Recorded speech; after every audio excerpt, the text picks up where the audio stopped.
say that from that 50 years, 45 years is my personal history of Art Nouveau research. It's very, very long time. And therefore, I thought that it's worth to look back when we started and where we are now, what we have achieved during this period. In this context, I would like to point out especially that it was in 1973 when Jānis Krastīņš wrote his PhD thesis, 1973. As you know, in Europe, the rehabilitation of previous decadent Art Nouveau, which was not very much appreciated, the rehabilitation started in late 60s or somewhere. But Jānis Krastīņš, 73 work, I think it was the first one in Soviet Union. So he was a really pioneer. And what was interesting also, he gathered together not just separately Art Nouveau, but historicism and Art Nouveau. This is the architecture of late 19th century and the beginning of 20th century as the big whole process. And one could argue, when you see the classifications of Jānis Krastīņš, one could argue that perhaps some of them would call, some of the buildings represent not just yet Art Nouveau, but historicism. So the borders are very flexible when we are looking to the end of 19th century and beginning of 20th century. Lovely memories with Jānis Krastīņš, which I have a lot of personal contacts, and he came to Estonia. In 1996, you see the image when the panel, behind the panelist, there are exhibition panels. Exhibition was compiled by Jānis Krastīņš. And then in 1999 in Estonia, and in 2000 in Pärnu, in front of Amende Villa, which I'm going to show you further. And at that time, we even didn't have possibility to enter the Amende Villa. But yes, there were a lot of conferences and Art Nouveau projects. Among those projects, I would like to notice the UNESCO project of Art Nouveau research, which started in 1986. And it gathered together a lot of people all over the world, including Argentina and Japan and also very exotic countries. And there were many conferences. I will not list them because it would have been taken too much time.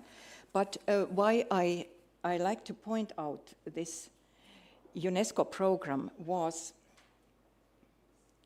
that in that program, many, it was aimed to make some kind of methodological clarity, and a lot of research have been done. And for young researchers, I suggest to go into this time conference proceedings. They are not in the internet, you have to look for them. There were conferences in Heiligenkreuztal in Germany, in Kecskemét in Hungary, in Helsinki. And the conference proceedings were aiming to make very clear classifications, and I think I think they are still relevant today to look at them before going further. In 1983, when the conference was organized in Tallinn, in Estonia. It's also quite early. And it was international conference, but that time international meant that people from previous Soviet Republic were invited, and therefore Pekka Korvenmaa was not there yet, but later the circle of Art Nouveau people was gathering. And at that Tallinn conference, I think that was the conference when I first met Jānis Krastinš. From Lithuania, Niola Lukšanītė came. From Russian researchers, Yelena Kirichenko, Yelena Borisova, Vladimir Lisovsky, all those people who published a lot. And within the borders of Soviet Union, I think those people are worth to mention. At least they influenced my research greatly. Yelena Borisova's books and Kirichenko's huge monography about Russian historicists and Art Nouveau architecture. It was the beginning of research, and they influenced my personal research a lot. Then other conferences followed, and here you see the excellent book, Jugendstil, Likes und Telpa, Time and Space, edited by Silvia Grosa in Latvia. And I'm happy to say that Silvia Grosa has launched a next monography recently, which is dedicated to constant inspections. But there are also architects of different subjects, not just inspections. Monography, but the materials of the conference, which was organized here in Latvia.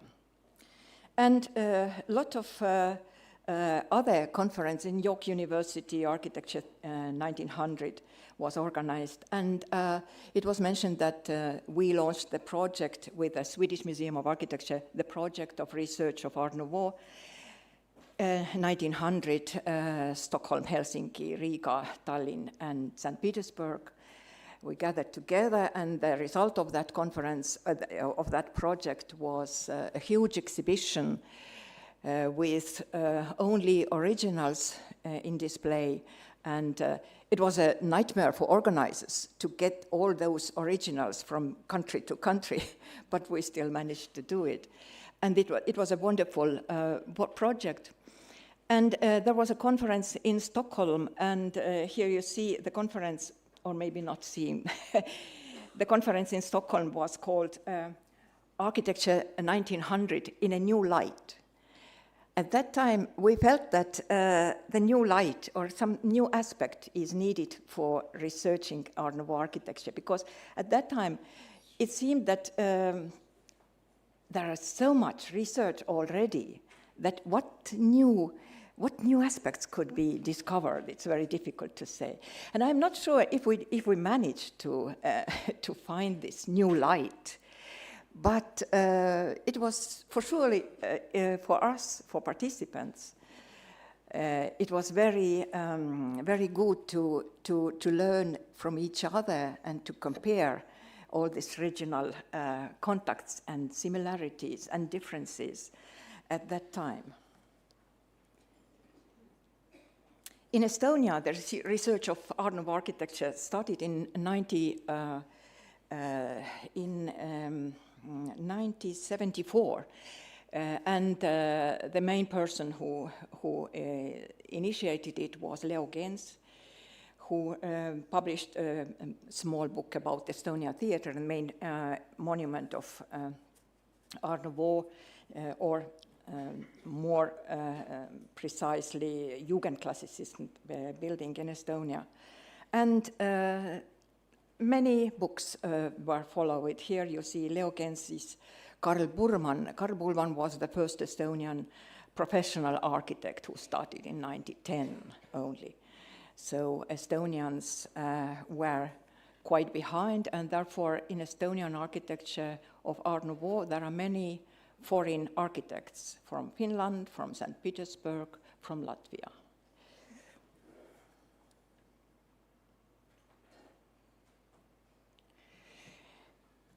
Now, to conclude with the researchers, which was really very shortly, To conclude, one could say that it has been a gradual movement away from the influence of Russian researchers towards international contexts and to cooperation with international Art Nouveau researchers. Now I'm going to the renovation in Estonia, again looking back for 50 years. The first building, Art Nouveau building, which was renovated was in the beginning of 1980s. It was Luther's villa, built by St. Petersburg architects Vassiliev and Bubur. Vassiliev and Bubur were representatives of so-called Nordic modern architecture, or Nordic national romanticism, perhaps. From St. Petersburg, they were greatly influenced by Finnish architecture. So when this villa was renovated, it started in early 80s, as I told, and there was quite a vague image how it should look like. And therefore, by renovating it, it was completely done by interior designers, and they researched themselves, and they decided that a lot of new artworks have to be done, because during the Soviet time this building was used as a children's hospital and or polyclinic, and not much of original interiors was preserved. So in that, by renovating that building, the interior designers followed kind of imagined Art Nouveau, and the artists who were invited designed this contemporary Art Nouveau-ish artworks, chandeliers, furniture, ornaments were taken to the pattern albums, stained glass, everything was new, but made by artists as if we imagine the Art Nouveau. You see the frescoes by Eva Janes, the frescoes which was kind of contemporary Art Nouveau. You see the tall images and so on. And also furniture, there was a little knowledge about furniture, so they started with this imaginary Art Nouveau when they started these renovations. The next object, the same interior architects, was German theatre or drama theatre in our time, again by Vassiliev and Bubur. And I don't know why, but they thought that Art Nouveau should be connected with this lilac reddish purple color, but it was very much dominated while they finished this renovation. But the good thing was that they opened up again the ceiling ornament, national romantic ornament in the ceiling. They brought back the original original chair forms, and so on. And when the theatre was renovated again in 2004, the new interior designer made a next step based on more basic research in this time. And she brought, Marie Kurisma was her name, she brought back this very light, golden, very elegant interior color scheme. When the building was turned 100 years, the Estonian playwright Andrus Kivirähk wrote a play, built by Vassiliev and Bubur. There was the strophe, and as far as I know, it was, you see Vassiliev and Bubur here, and as far as I know, it is the only time, at least in Estonia, it's the only time when architects were put on the theatrical stage into the playwright. But I know that in Finland there was a TV series when Keselius, Lindgren and Saarinen was displayed. Long time ago I saw this on Finnish TV. So yes, that's... Amende Villa in Pärnu. During the Soviet time, it again was used as a polyclinic. And it was quite a decayed building, built by Fritjof Mieritz, a Swedish origin, with his partner Ivan Gerasimov from St. Petersburg. So a black and white images, you see the Soviet slogan on the, which are carried by original Jugendstil figures. The renovation of Art Nouveau Amende Villa was a big problem because at that time heritage people wanted to include it. Well, actually, the building was included into the National Heritage List, and but the owners, the new developers, they were aimed to make a very elegant and fancy hotel there, hotel and restaurant and so on. So there was a big fight between how to use originals, because now they were researching the originals in that building, and of course heritage people wanted to expose everything. It was not much, but it was something. But the developers didn't want to use this to show this kind of small pieces of the originals, and because they were really aimed to make it a very elegant hotel, and they were really fans of Art Nouveau. They were, because nothing was there from the previous interior. They went to antiquariats in St. Petersburg and everywhere, and they gathered together original Art Nouveau, which was never there, but still it was original Art Nouveau pieces. For them it was important. And when it was finished, it was really Art Nouveau milieu there. You see, well, Latvians perhaps recognize the Zelms und Böhm stove here. It was there, and it is still there. It was renovated, restored. And when they finished this building, they really achieved their aims without being original. And one could say that if you see the pieces of Art Nouveau furniture or whatever in the museums, you are seeing them from the distance.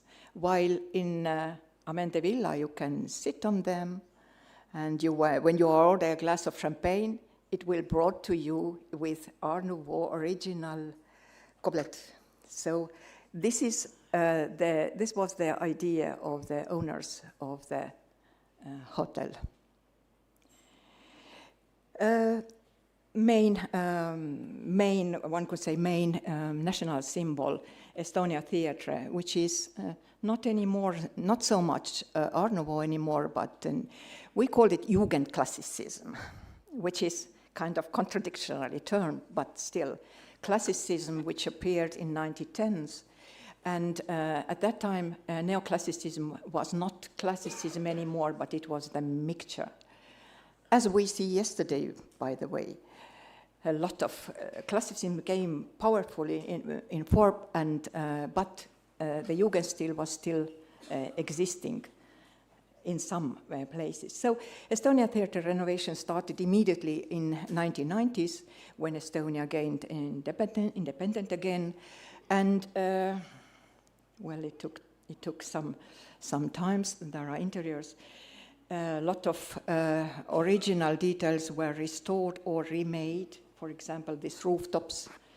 But the most important was that the color scheme was changed from the red and golden, it was changed towards blue, black and white, which are the colors of Estonian flag. Sorry, 2 minutes, please. Okay, and here I will quickly show the images without much comments, but I want to notice that you see these colored pictures, which are not so good. They are my own Orvo slides from the Soviet time, so they are reused now in this presentation again. And here you could compare with the objects before and now.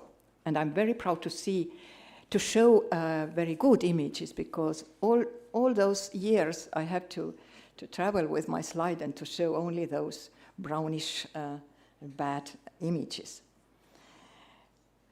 In Credit Bank, building by Eliel Saarinen, all these ornaments were brought again out.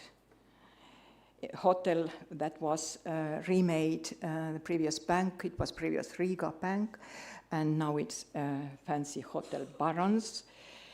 Luther Quarter, again by Vasiljev and Buber, it was turned into the residence area with dwellings over 5 meters high, because it was the factory premises.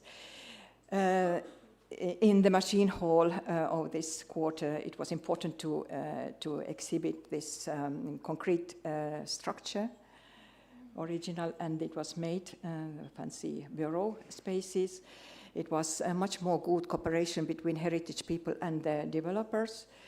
In Luther Machine Hall, compared to Fale factory reconstruction, when the huge and very ambitious glass tower was put on this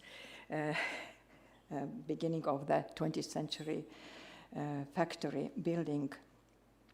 Some images then and now by Karl Burman. Some more images, the yellow and Jugendklassicism is by Armas Lindgren from Finland. Or Jacques Rosenbaum, Baltic German, our most arrogant, most elaborated Jugendstil architecture in Tallinn. Or some other examples of Art Nouveau buildings then and now. But of course, everything is not so good. There are also problems. For example, in this, recently, just in September this year, the Spurman's Villa in Kadaka Boulevard was aimed at demolishing, and there will be a big fight with this building now further, and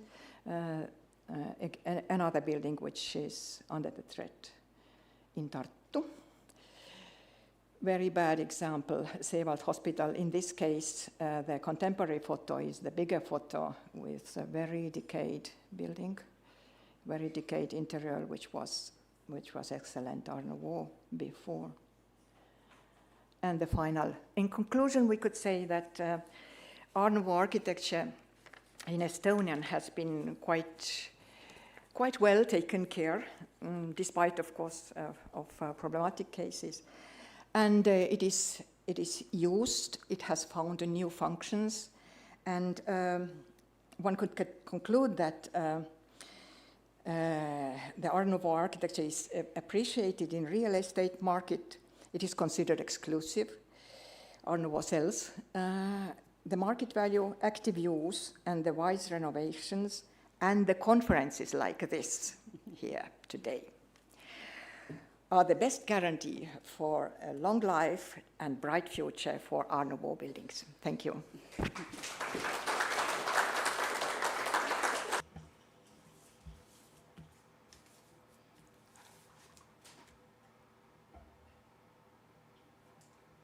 you very much, Karin, from Insights from Estonia and sweet memories regarding our professor, Krastinch.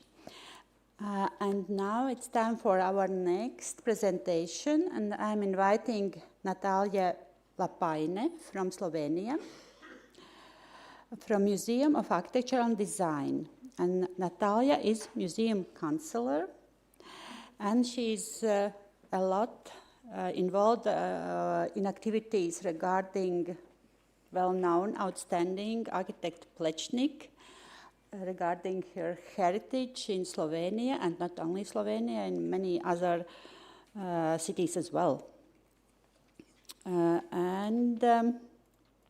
Natalia works in a working group for the inclusion of Jose Plečnik works in the UNESCO list, and she develops many programs for a diverse public in the museum, and she is involved in many international projects as well. Thank you. Floor is yours, Natalia. Thank you very much. Good morning, everyone. It's a great honor to be here. But from the academic world, we will move into more playful sphere, into education and popularization among youngsters, since they will shape the future relationships in the environment and with architecture, including Art Nouveau heritage. I will share with you our work on the architecture of Ivan Burnik and how we sought to make his legacy accessible to wider public, from scholars and architecture students to families and children. Ivan Burnik, born in 1884, was one of the great pioneers of Slovenian architecture alongside Jože Plečnik and Max Fabiani. He was not only an architect, but also a designer, urban planner, educator, and a researcher, a truly versatile figure whose work evolved with the times from Art Nouveau to Expressionism and later towards functionalism. This presentation will trace Burnik's architectural path in his search of national style and conclude with our museum's innovative educational programs, particularly how we have interpreted his work through creative participatory projects such as Lego-based architecture workshops. Ljubljana at the turn of the 20th century, then the capital of Carniola within the Austro-Hungarian Empire, was a city in transformation. The devastating earthquake of 1895 became a turning point, catalyzing a wave of modern urban renewal. Under mayors Peter Graseli and Ivan Hribar, Ljubljana began to take on the image of a modern European city. Architects educated in Vienna and Graz brought with them new stylistic languages, particularly the Vienna Secession, and adapted them to local context. This was also a period of cultural awakening for Slovenians. Artists, writers, and architects returning from Vienna retained a strong national consciousness, seeking ways to express Slovenian identity through modern artistic forms. Within this context, Burnik belonged to the first generation of university-trained Slovenian architects. Alongside Max Fabiani, Jože Plečnik, and Janez John Jager, he helped to shape a new architectural identity for the emerging Slovenian nation. Ivan Burnik's formative years were shaped by the family's craftsmanship in stone masonry and wood carving, specifically in liturgical art. Exposure to both technical practice and theoretical literature from their library from an early age created a foundation for his academic path. In 1907, he enrolled at the Technical University in Vienna. After hard neoclassic training with König in 1911, upon Fabiani's recommendation, Ivan Burnik continued his studies in Wagner's school, which marked his entry into a different, new intellectual circle. Afterwards, Burnik received a scholarship that enabled him to spend 2 months in Rome. His Roman sketches opened the doors to the studio of Ludwig Baumann, a kind of counterbalance to Wagner. Burnik drew knowledge from various sources, but he never clearly defined his allegiance to any particular professor, although he made this remark much later in life that Max Fabiani frequently provided him with valuable guidance and played a significant role in helping him attain a clearer understanding of architectural practice. Let's now look at some key works from his early period. During the period when Burnik was at the core of architectural developments in Vienna, he received numerous ecclesiastical commissions from his native region. Among these was the renovation of Archiepiscopal Chapel in Trieste, Bishop Dr. Andrei Karlin.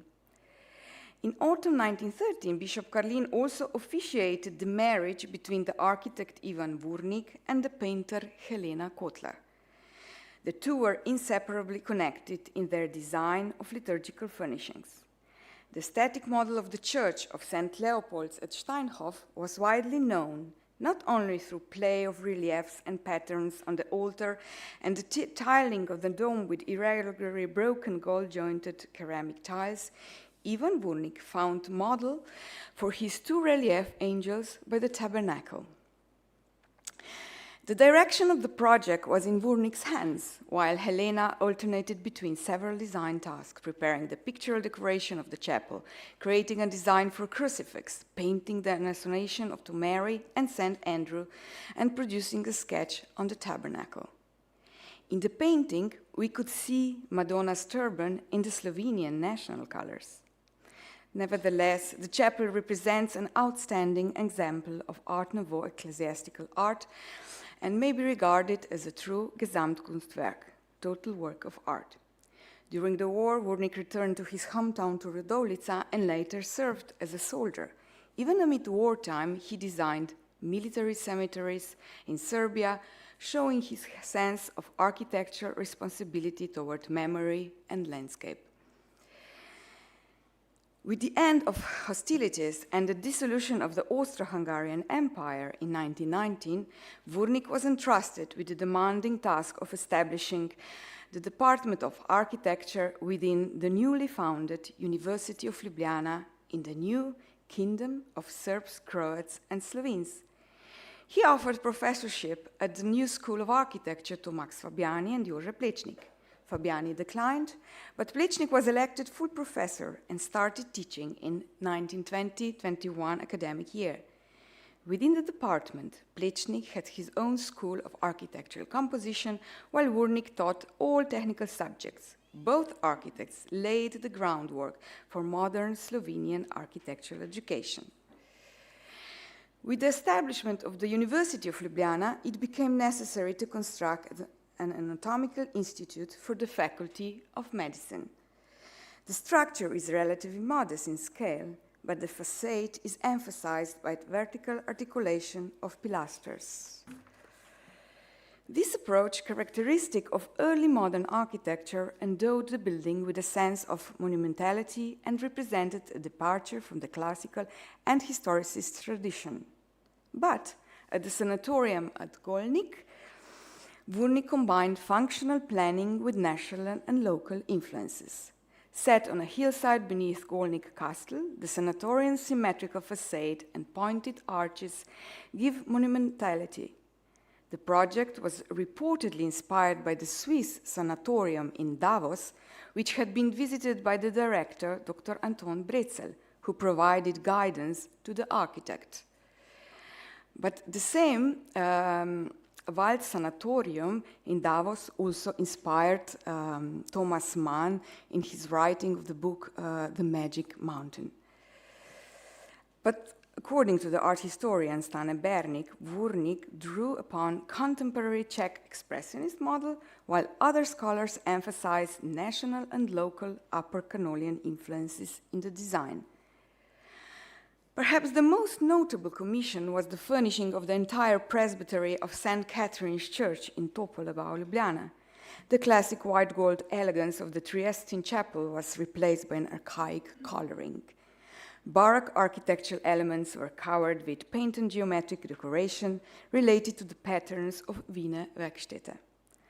Art historian Isidor Cankar wrote enthusiastically about it, seeing in Vurnik's solution a confirmation of his thesis on cyclical stylistic renewal in the spirit of the new idealism analogous to early Christian art, planar treatment, atectonic composition, subordination to decorative solutions. Between 1918 and 1919, Ivan Vurnik also produced a series of designs for liturgical vestments. While Fabiani remodeled the traditional character of Ljubljana, helping shape its modern character while honoring its historical essence, a perfect manifestation of the genius loci, we heard Maria about that yesterday. Ivan and Helena Vurnik sought inspiration in folk art. In Cooperative Bank, we are dealing with an orientation which is seeking its national expression primarily in decoration. Within this, the orientation identifies itself as post-Art Nouveau. The facade features ornamental forms drawn from Helena's workshop repertoire, which combined influences from the Wiener Werkstätte with motifs rooted in vernacular folk tradition, red, blue, and white, mirroring the color scheme of the Slovenian flag. She added a golden color to them. Some decorative motifs are also taken from Slovenian embroidery, while others seek the models elsewhere, including Slovak folk ornaments. Its interior features motifs drawn from the wealth of Slovenian iconography, a stylized Slovenian landscape featuring pine forests, wheat fields, and vineyards, amidst which are figures of women dressed in the national costume in Slovenia. But numerous studies Helena's decorative composition for large wall surfaces are preserved in the National Gallery, as well as photographs documenting the now lost wallpaper that once decorated the sitting room of the bank director's apartment. Sokol Gymnastics Society Hall is judged to be one of the Vurnik's most important works. Art historian Stele characterized the Sokol Hall as a synthesis of a Vurnik's research in the direction of national art, in which the architect attempts to unite the plastic aspect of the building with decorative means. The central projection articulated with pointed arches and supplemented with a monumental staircase. Its skeletal structural system allowed for a flexible floor plan, enabling the various spaces to be interconnected into a cohesive whole. The facade is treated in a unitary color tone and designed exclusively with architectural elements and stucco work. He had begun to seek examples in the wider Slavic and even Oriental context. Now, let us move forward to the present and consider how we at the Museum of Architecture and Design engage with architecture legacy today. As Slovenia's national institution dedicated to architectural design heritage, MAO has progressively embraced a hybrid institutional role, combining preservation with education, research, and public engagement. Central to this expand mission is a wide array of pedagogical and andragogical programs that popularize cultural heritage while fostering critical and creative engagement across generations. We incorporate diverse learning approaches in its pedagogical programs, such as the use of all senses, hands-on activities, and movements. These programs are designed to engage a broad audience, from children in educational institutions, youth to families, by highlighting key themes that architectural and design exhibitions communicate to visitors. Through creative workshops, the youngest participants explore the richness of architecture using their own creativity. For over a decade, the Summer School of Architecture for Children has offered children the opportunity to experience architecture through materials, shapes, scenes, lights, and colors, while also learning about architectural heritage and its relationship with nature. These hands-on activities foster imagination, creativity, and independence. Several programs have also been developed around the theme of Art Nouveau in Ljubljana, using museum objects such as sketches, plans, and photographs, along with in situ architectural heritage as a starting point. During architecture walks, tools developed within the International Art Nouveau Réseau network. We are used, including all the new space, educational booklets, and tools such as mirrors, clay, colors, cards, and cameras, all together to connect cognitive, sensory, and emotional learning, allowing children to experience cultural heritage as a living, participatory process rather than a static subject. A particularly innovative pedagogical initiative centers on the reinterpretation of Ivan Vurnik's Art Nouveau architecture through Lego constructions. Developed in 2024 to mark the 140th anniversary of Vurnik's birth, the project was implemented through interinstitutional collaboration with the Urban Planning Institute of Republic of Slovenia and the Faculty of Architecture. Lego was employed not simply as a playful material, but as a pedagogical and analytical tool capable of translating complex architecture language into accessible, modular forms. The workshops under mentorship invited university-level participants to explore Vurnik's richly decorative architectural language by working within the formal constraints of the Lego basic system. Rather than aiming for literal replication, the goal was to produce abstraction of Vurnik's design principles, reinterpreting ornament, rhythm, and proportion through forms and limited color palettes. Due to limitation of basic Lego, sparked critical reflection on geometry, structure, and materiality, requiring participants to engage in scale translation, pattern recognition, and modular composition. Original scanned architectural drawings and photographs from archive provided the base references guiding decisions about proportion, orientation, and detail, while adapting them to the dimension of available Lego elements. The Lego-based approach also stimulated discourse on broader spatial themes, the relationship between urban morphology and individual buildings, the role of light, greenery, and accessibility in architectural design, and the concept of human scale as a critical measure in both historic and contemporary urbanism. So the pedagogical outcome of the project culminated in a public exhibition, while the workshop served as a platform for intergenerational learning, design, education, and heritage interpretation. The model previously piloted during the Plichnik's year was recognized at the national level, with the museum team being nominated as finalists for the Prometheus of Science Award for Excellence in Science Communication. Alongside youth programs, MAU's andragogical programs have targeted adult learners throughout experimental research-based learning conducted in situ, directly within the spatial context of Vurnik's built works. These programs emphasize interdisciplinary analysis combining architecture, conservation, art history, and urban studies. Participants explore themes such as heritage preservation, adaptive reuse, and sustainable renovation, while reflecting on the role of historical architecture in contemporary life. To conclude, Ivan Vurnik's life and work embody the evolution of Slovenian architecture, from the search for national identity to the embrace of modernity. He and Helena together created an artistic language that was both deeply rooted in local tradition and open to European innovations. Today, through project at MAU and other Slovenian institutions, we continue this dialogue, translating Vurnik's vision into forms that resonate with contemporary audiences. By combining scholarship, creativity, and participation, we ensure that architectural heritage remains not only preserved but also alive, a shared cultural resource and a source of imagination for new generations. Let me finish the theme on Lego and cultural heritage with a sentence. Play accompanies us throughout our lives. Or, as Friedrich Schiller wrote, man is only wholly human when he plays. Thank you.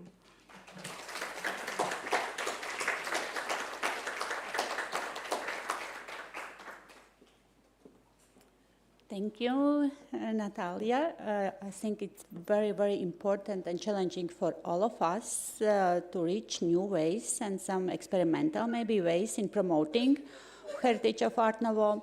Thank you very much. As next speaker, I'm inviting Ernest Sviklis from Latvia. Ernest is director of Jūrmala Museum. He's historian by education and initiator of multiple activities on heritage education. And his presentation will be devoted to one of excellent heritage objects in Jūrmala, the Bultu Church. Please. Mm-hmm.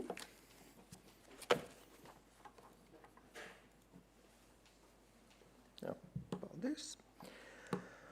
Labdien, klātesošie! Prieks visus redzēt šajā brīnišķīgajā pasākumā. Hello, dear. Dubultu Church is one of the most notable examples of Art Nouveau in Jūrmala. And the question about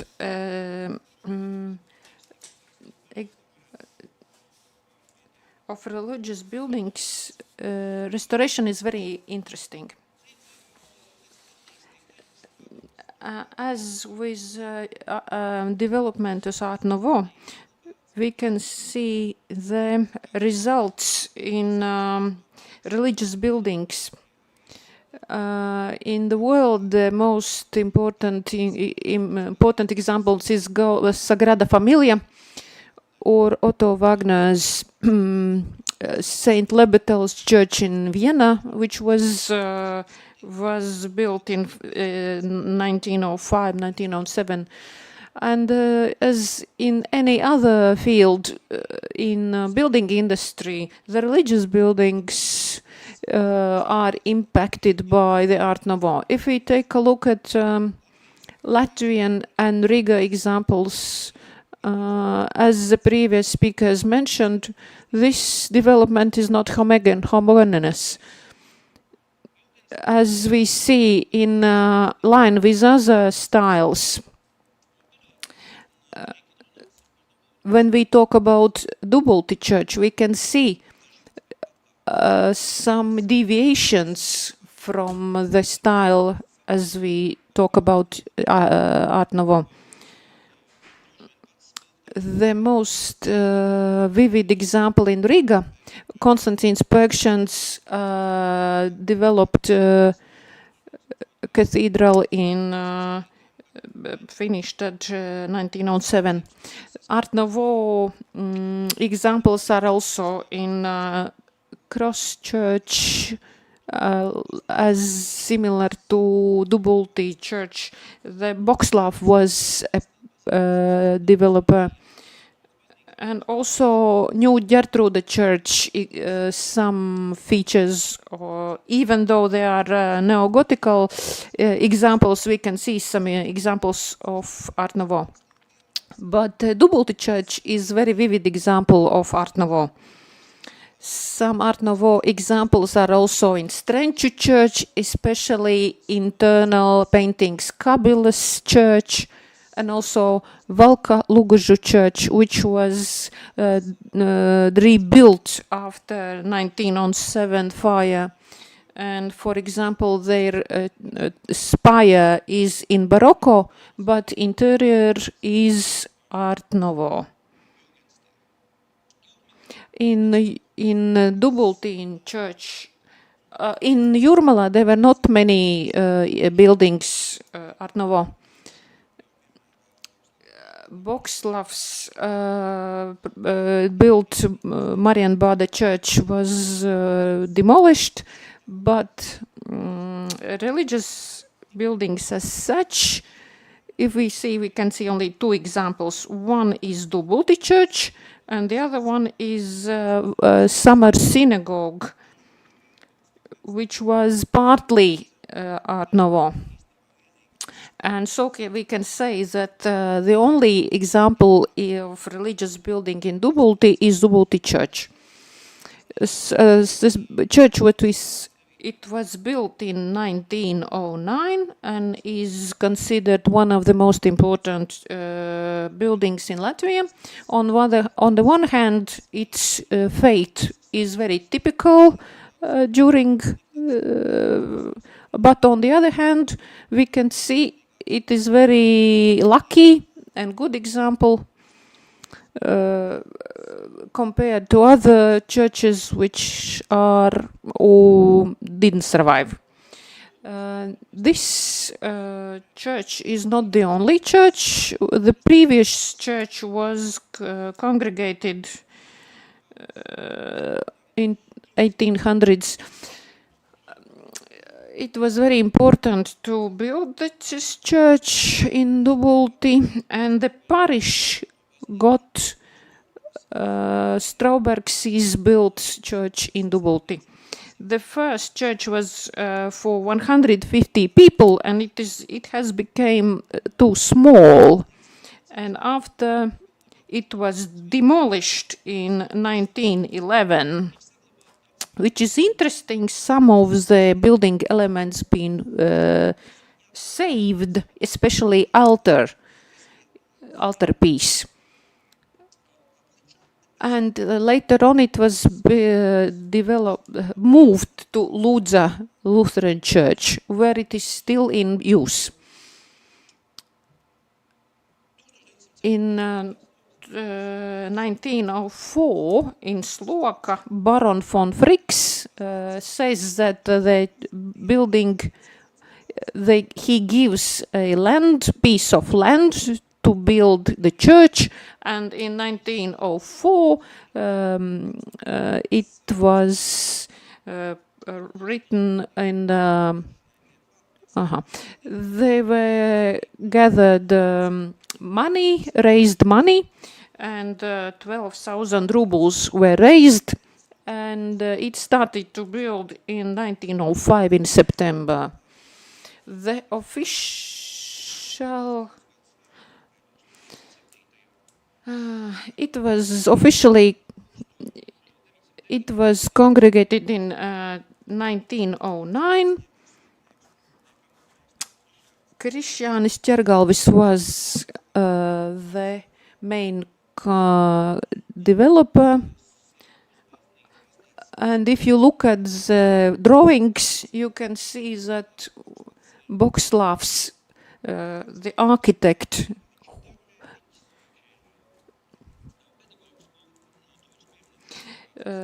he is not only architect but also heritage protector.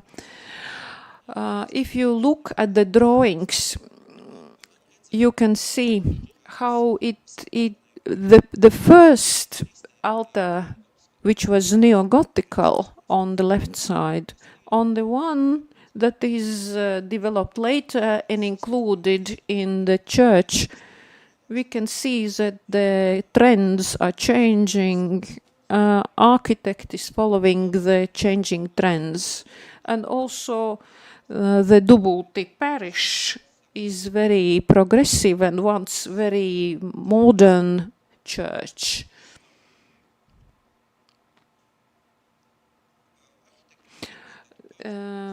There are different eclectic features. If we look at this church, we can see not only Art Nouveau but National Romanticism. And in this church tower, we can see also medieval. We can see the very asymmetrical composition. We can see rectangular floor plan and then additions. In both types, on both sides, we can see different rhythm, also plaster, because the plaster, different kinds of 3 plasters are used. After the eaves of the south, we can see a frieze with vineyard symbols. It's maybe connected with ritual, sacramental references to Last Supper. We can see the mascarons here. The most important feature is belfry, which we can see.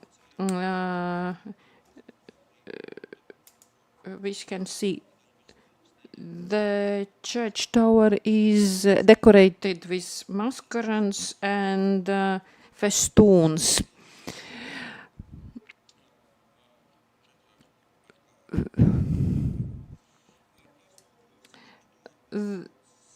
In the corners we can see rusticus. The church belfry is the most massive part. Until the nowadays, it has been preserved the original roof covering from tiles.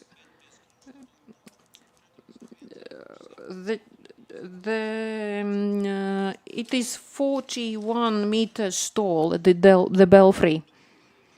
Double church interior shows different stylical blending.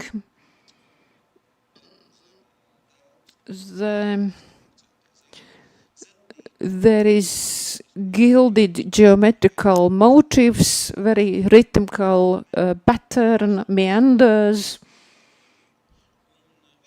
We can see that this ornament was interrupted by blue squares to accentuate asymmetrical style. Interior dominated wooden constructions. The organ balcony and Art Nouveau style is obeyed. The windows are without frames. They are connected with metal fixtures. In 1904, there was idea to make them open. The altarpiece is central, which is created from sandstone. We can see the cross. During Soviet times, church was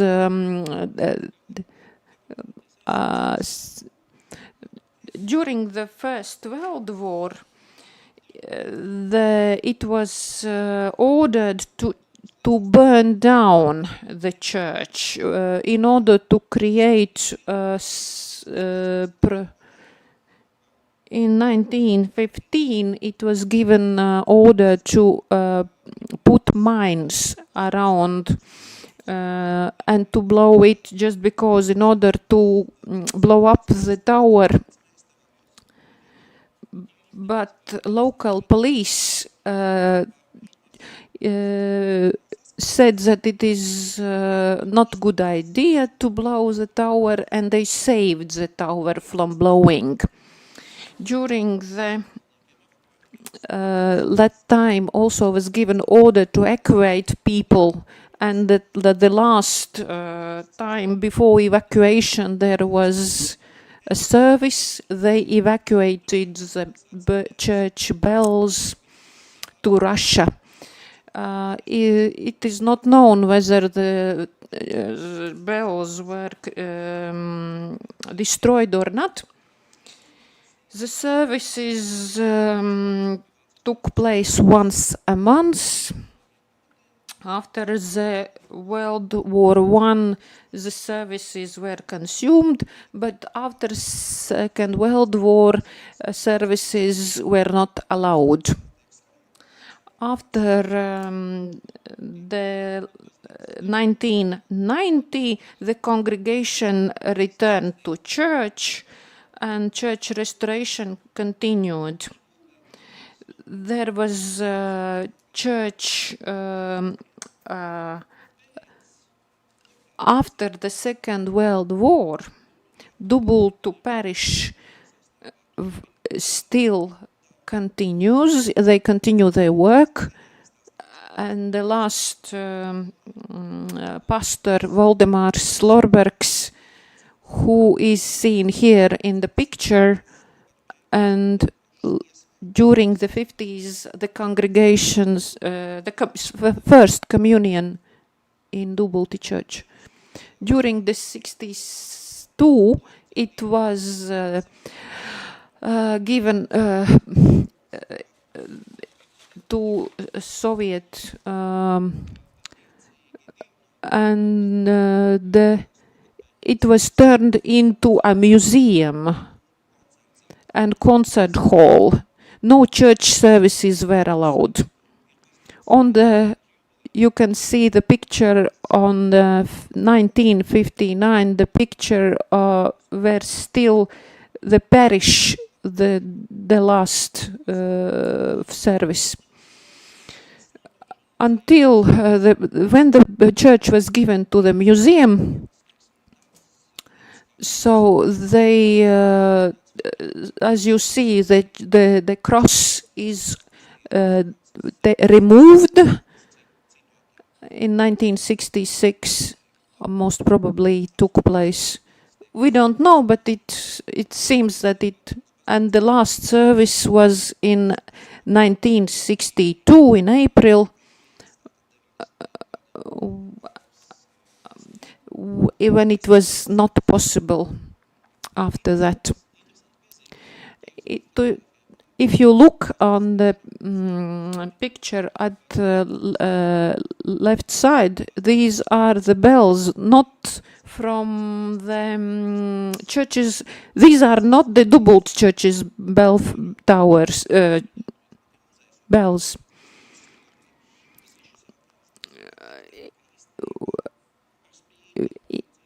Even though there were a lot of damages and the church was given to the museum, basically it was good luck and it was preserved. In 1965, there was the first exposition opened.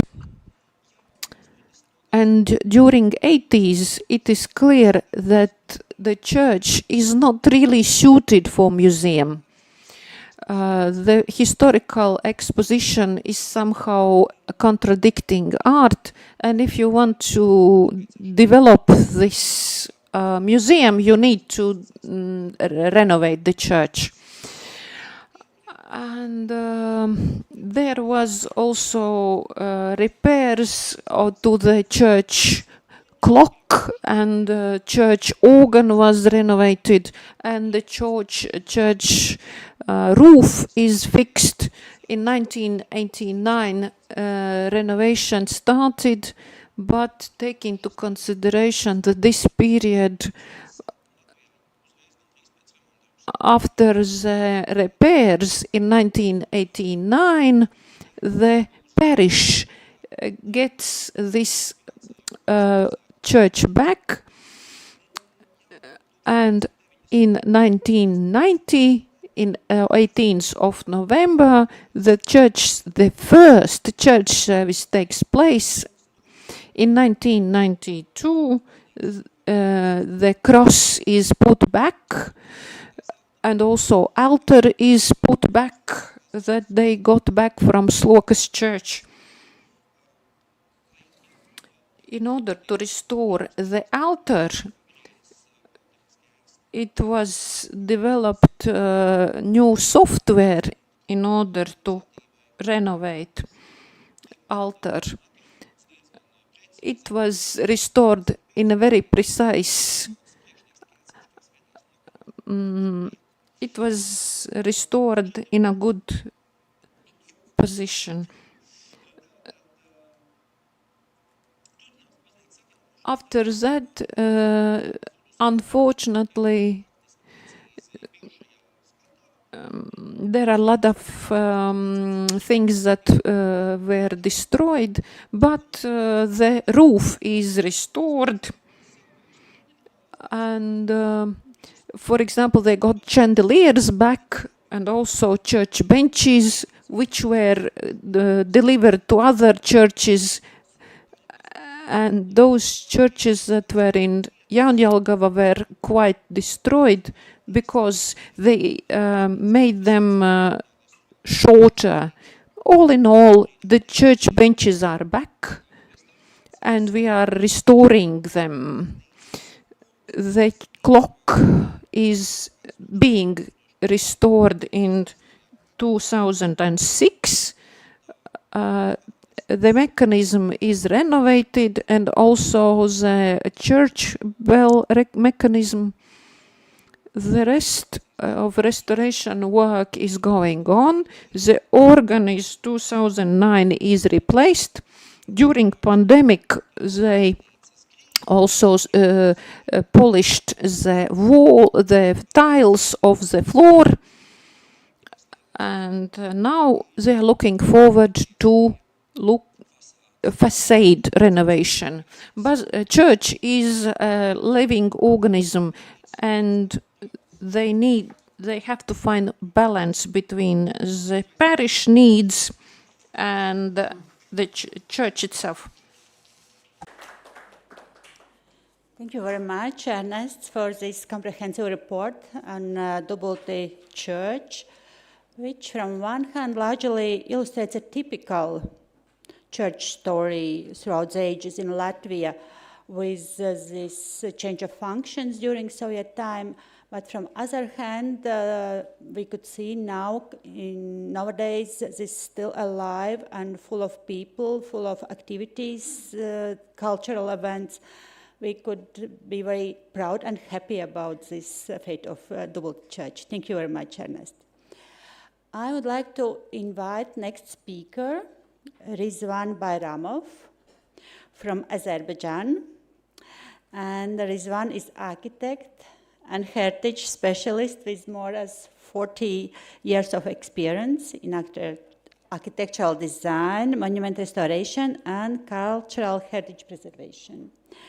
And he has leadership roles in international heritage committees and academic institutions such as ICOMOS, UNESCO branches, and many, many others. Please. Thank you.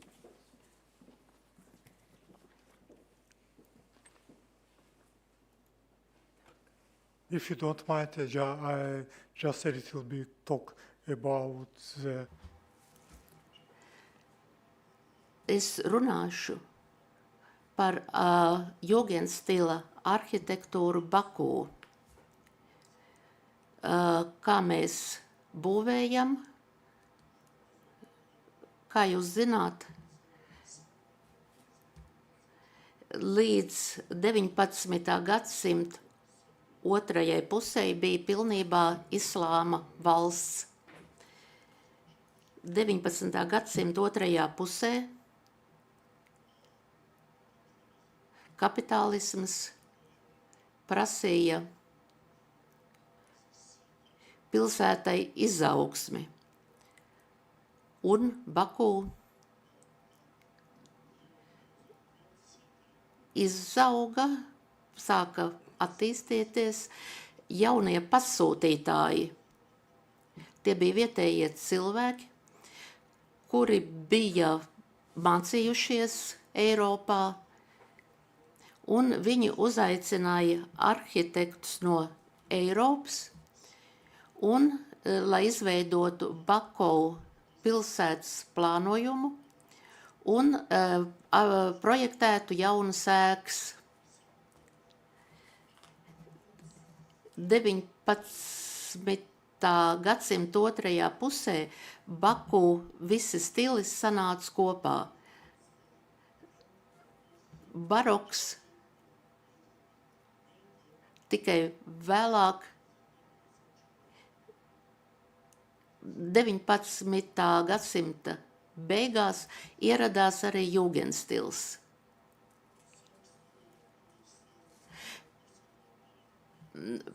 Pateicoties Jugendstilam manā paša izpratnē, Jugendstils deva iespēju pasūtītājiem izteikt savu mīlestību pret dzīvi, jo ar klasicismu, piemēram, to nevar izteikt. Kas ir Jugendstils? Tas ir mūsdienīgs, moderns stils, ekspresīvs.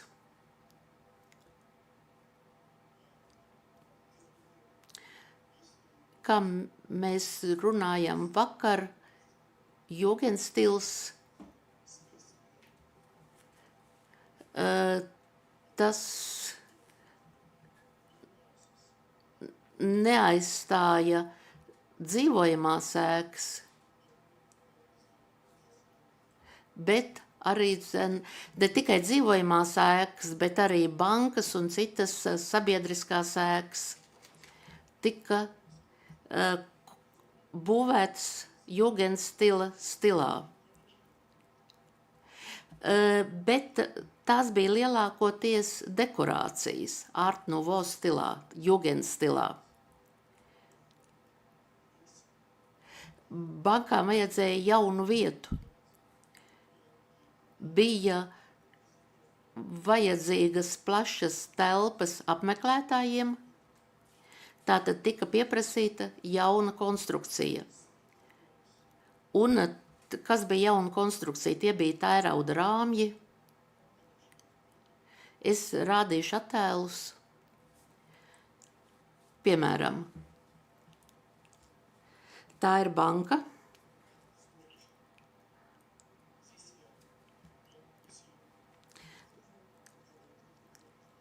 Kā jūs redzat, šī banka ir pilnībā jugendstilā dekorēta.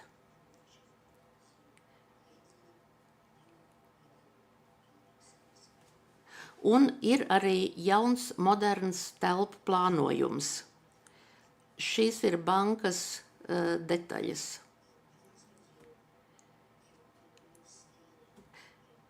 Baku jugendstila atšķirības ir tāda, ka dekorācijas ir veidotas no akmens.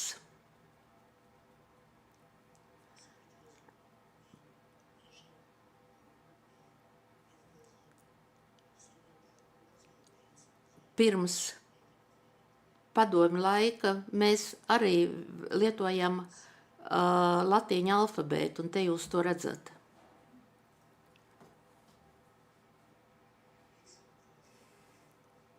Tā ir vēl cita bankas ēka.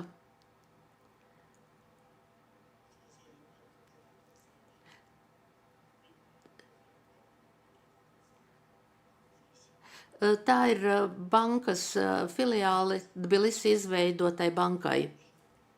Un šī ir dzīvojamā ēka. Varbūt tiek atkārtots kaut kas no Barcelonas, no Gaudī projektētām ēkām. Padomju laikā tā bija sabiedriska ēka. Un arhitekts bija Ploška.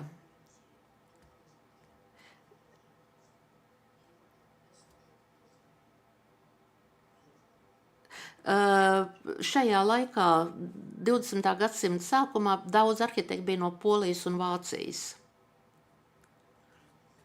Atkal dzīvojamā ēka, skaista ēka, kā redzat. Lielākajā daļā gadījumu tomēr dekorēta ir tikai fasāde jugendstilā. Piemēram, šī ēka ir klasicisma stilā, un tikai durvju detaļās redzam mazliet jugendstilu. Trepes, kāpņu telpa, tās gan ir pilnībā jugendstilā veidotas.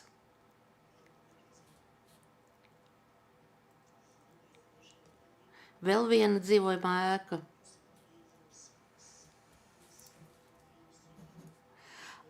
Apmēram pirms 70 gadiem, kad tika rekonstruēta iela, tika izlemts, ka ēka jāizsargā. Un tika uzaicināta kompānija no Holandes. Un ēka tika pārveidot par apmēram 30 metriem, un ticat vai ne, nekas ēkai nenotika. Un ticat vai ne, es ēkā dzēru tēju pārvietošanas laikā, un nekas nenotika. Šajā gadījumā interjerā iekšpusē ir daudz jugendstila elementu. tā pati ēka, redzami griesti ar jūgenstila rotājumiem. Atkal dzīvojamās ēkas jūgenstila.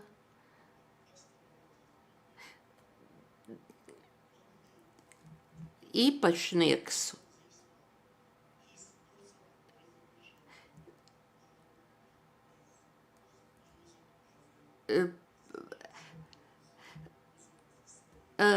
agrāk dzīvojamā ēka tiek izlietota kā klasicisks jūgenstila muzejs.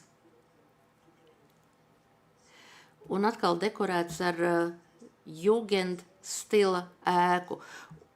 Un iespējams, ka tā bija pirmā jūgendstila ēka, bet pēc rekonstrukcijas vairāk elementu jūgendstilā, un šeit ir jūgendstila elementi ēkā. Kāpņu telpas.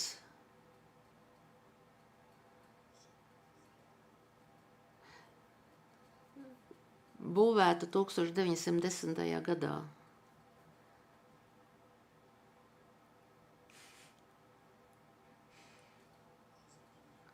Vēl viena ēka.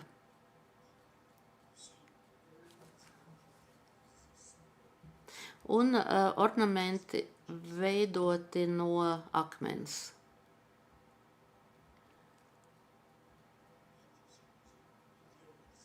Interjeri.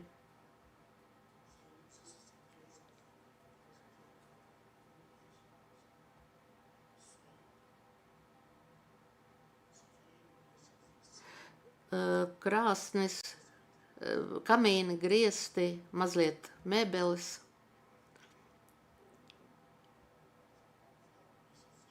Atkal kamīns,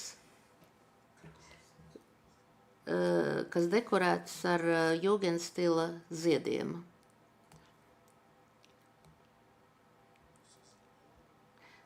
Guļamistaba.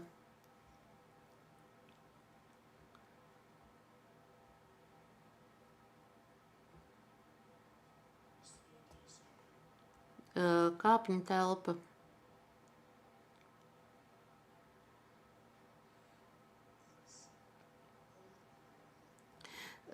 Visa jūgendstila apbūve ir valsts aizsardzībā un tiek aizsargāta saskaņā ar UNESCO deklarāciju, kas pieņemta 94. gadā. Un es gribu izmantot iespēju un uzaicināt some Azerbaijani sweets. And fortunately, it's not in form Art Nouveau style. I say why, because it seems me maybe our cookers afraid, because it will be impossible to touch, to cut, and to eat swimming form of the sweets. Thanks for your attention.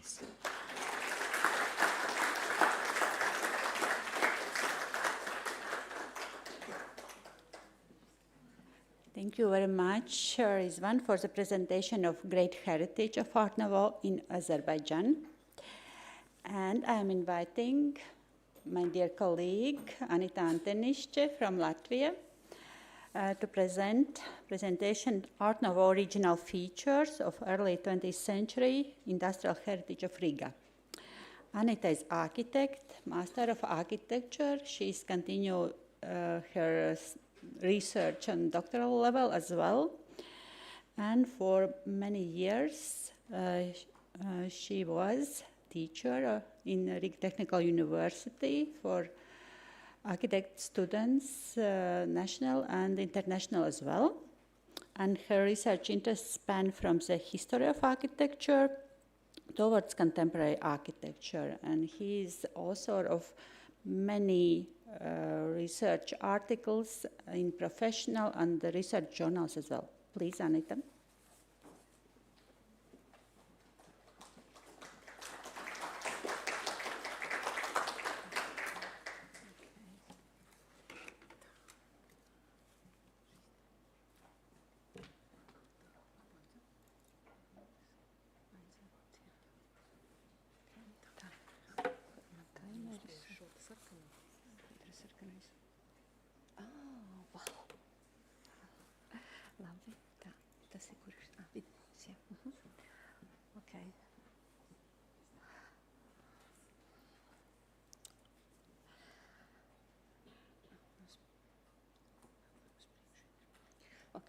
Okay. Hello to everyone. Nice to see you here, and thank you for giving me this opportunity to speak and present the subject, which is very important for Riga, and I would like to say also for the rest of Europe and maybe for the world. If we look at the period of the turn of the 19th and 20th century, it is a relationship between industrial development and architectural and art development at that particular time. And in my article, in my presentation, I want to talk about industrial heritage of Riga from that period, early 20th century, and what are Art Nouveau features and regional features for that industrial heritage, and how does it interrelate with subject of Art Nouveau heritage of Riga. What we have to understand that Riga was an industrial town for a long time before that and also afterwards. Therefore, we can't escape contemporary architecture and various strands of contemporary architecture if we talk about industrial heritage. But here, of course, in this article, in this presentation, I would like to start with Art Nouveau of Riga, to remind you that what we expect first, what we think first when talking about Art Nouveau of Riga, it is artistic and philosophical expression in various forms, be it very natural and expressive, or be it folk-based, art-based approaches. And as we can see in the school on the right-hand side of the slide, or this decorative Art Nouveau in the middle of the slide. But we are talking also about looks and new approaches towards architecture, more simple design, a more elegant design, and contemporary 20th century design, like expressed in another Art Nouveau period church, this one from Riga. We saw already another one in Dubulti in Jūrmala. And those buildings are the ones that come to our mind first when thinking about Art Nouveau of the city. However, in that period, we can look at that period also in the context of industrial development in the world and in Europe. If we look at the roots of industrialization, we have to look back to the 18th century, while the 19th century was the period when mass production and electrification and real industrial organization was beginning and spreading all over Europe, as we can see in the map, gradually reaching all the regions we have been touching upon during last 2 days. And at the same time, we have to consider particular development in each place. In Latvia, again, we can talk about the beginnings of industrialization from the turn of the 17th and 18th century with first manufacturers, but the most active period of industrialization was from the mid-19th century till the First World War. We can't skip the development, continuous development of industrial activities also in the interwar period and in the second part of the 20th century. And parallel to that, with the shift of industrial approaches, we can talk also about history of appreciation of industrial heritage. Around the Europe, already at the beginning of the 20th century, people started to look back at the early periods of industrialization, to collect the old machinery or to reflect upon first manufacturers. And interwar period was the one when protection of industrial heritage began. Despite the neglect of Art Nouveau, industrial heritage was kind of gaining already appreciation among art historians and enthusiasts of heritage protection.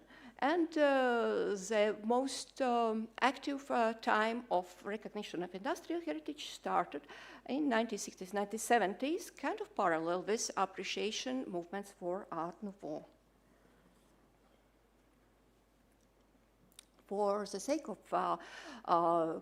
subject of our conference, regional aspects of industrial heritage can be traced well around all the Europe with buildings made in characteristic formal language of Art Nouveau.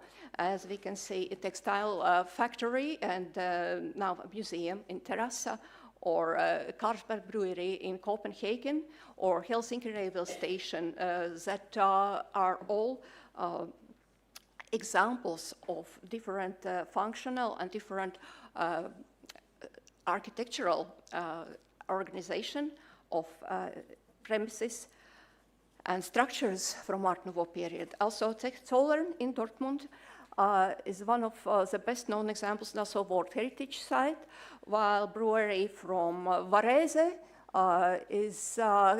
which is in Italy, but constructed by German architects, characterize internationalization, not only in Art Nouveau, but also in development of industrial activities that were often interborder and very international, both in the sense how the production was distributed or how it was organized, or how the architects get involved in between various places.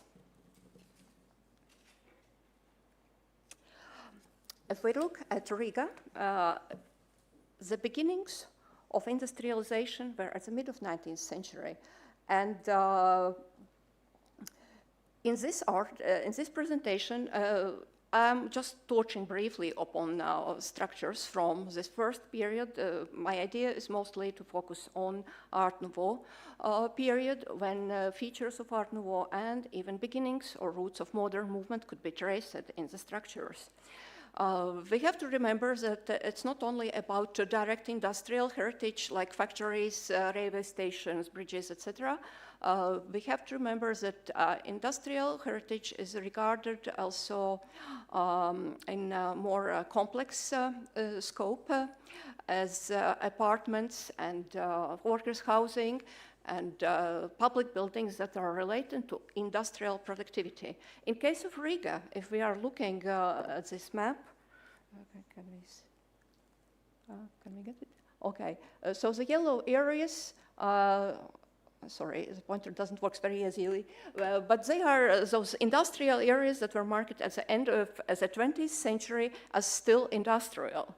And those small dots are showing buildings that were recognized as very important for industrial history of Latvia at the same period while the factories were still operating.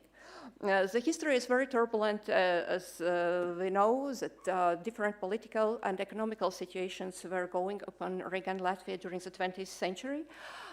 Therefore, not always is a direct relationship between ownership of a factory, its historical ownership, and its place in social and public understanding of importance of a particular structure. As workers' housing here on the picture is from outskirts of the city, and that one of the Art Nouveau cases of timber architecture as well. Mostly the workers' housing was quite modest, but I would like to emphasize that Art Nouveau features were finding their way into all the social aspects of apartment building construction. The industrial image of the city that was producing almost everything from needle to railway carriage and airplane at the turn of the 19th and 20th century. You can see it both in the period pictures of advertising materials, where the huge scale of factories is emphasized with fine detailization, and also in the pictures of buildings still present in urban space. where polychromy of brick style was very widely used, especially on street-facing buildings, and various elements of eclecticism, architecture or historical elements in combination of plaster and brick on finishing of the buildings.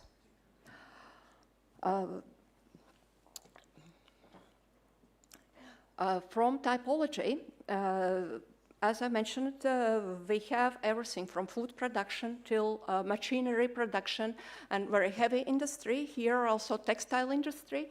But here I would like to emphasize the fate of industrial heritage, like buildings on the left-hand side. It's a brewery which is under process of destruction because it was in very poor shape, and it's a constant battle how to save or how to protect somehow buildings, especially if they are not operating anymore or more on the outskirts.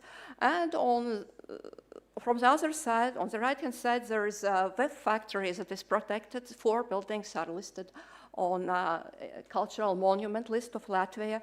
Also, Leitner factory on the bottom corner, right corner, also a listed building in very expressive brickwork. And at the same time, the water tower in the middle of the picture is lost.